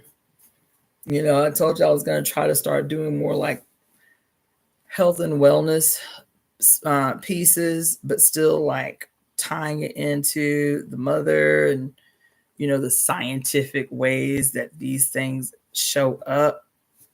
And we can still use the language of the mother to like explain it.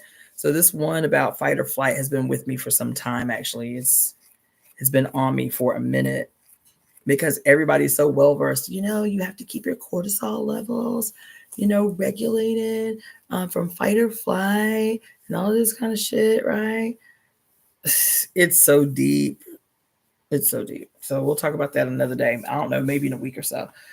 because I still got so much other stuff to do. But anyway, this is fun. I got some much needed things off my chest. They probably ain't gonna monetize my shit because this one was a little bit rowdy. And let's see, I think somebody sent me another donation. Yvonne Riles, thank you so much for the donation, my dear. Faith, thank you for the donation. How generous. Thank you so much. You done? Little rowdy self. Okay. Yeah, thank you so much. That's one thing I will make a commitment to. I haven't read the donations lists for a little minute. So I'll write those down and read that tomorrow too. All right, this is so much fun. I'm tired, but I could do this all night. But now I got other shit to do. Thank you so much. Thanks for hanging out and riding out and for another 4 hour another 4 hour live. But I'm telling y'all, I see for the future that this is going to be an ongoing occurrence. The world is changing so radically right before our eyes. I might need to be y'all full-time news broadcaster, aka analyst, how to see the things in the world happening without internalizing it as a crisis for yourself. The only people on earth that should be in crisis right now are the people who currently run the world and have destroyed every square inch of it. These the only ones that need to be in crisis right now. History is on our side. The future is on our side. The mother is steering this bitch. Like, they're the only ones that need to be in crisis. We need to be positioning ourselves with shovels and all the other tools and supplies we're going to need to make sure this shit stay well buried. That's all. This shit is exciting, and she guarantees it. So think about that. Meditate on that. Good vibes. Audacious action every day, even if it's just saying something you always wanted to say and couldn't spare it. This is the time for that. We up in this relationship. Pluto retrograde in Aquarius until October 14th. So let's go. All right. Good night. Peace. All the things.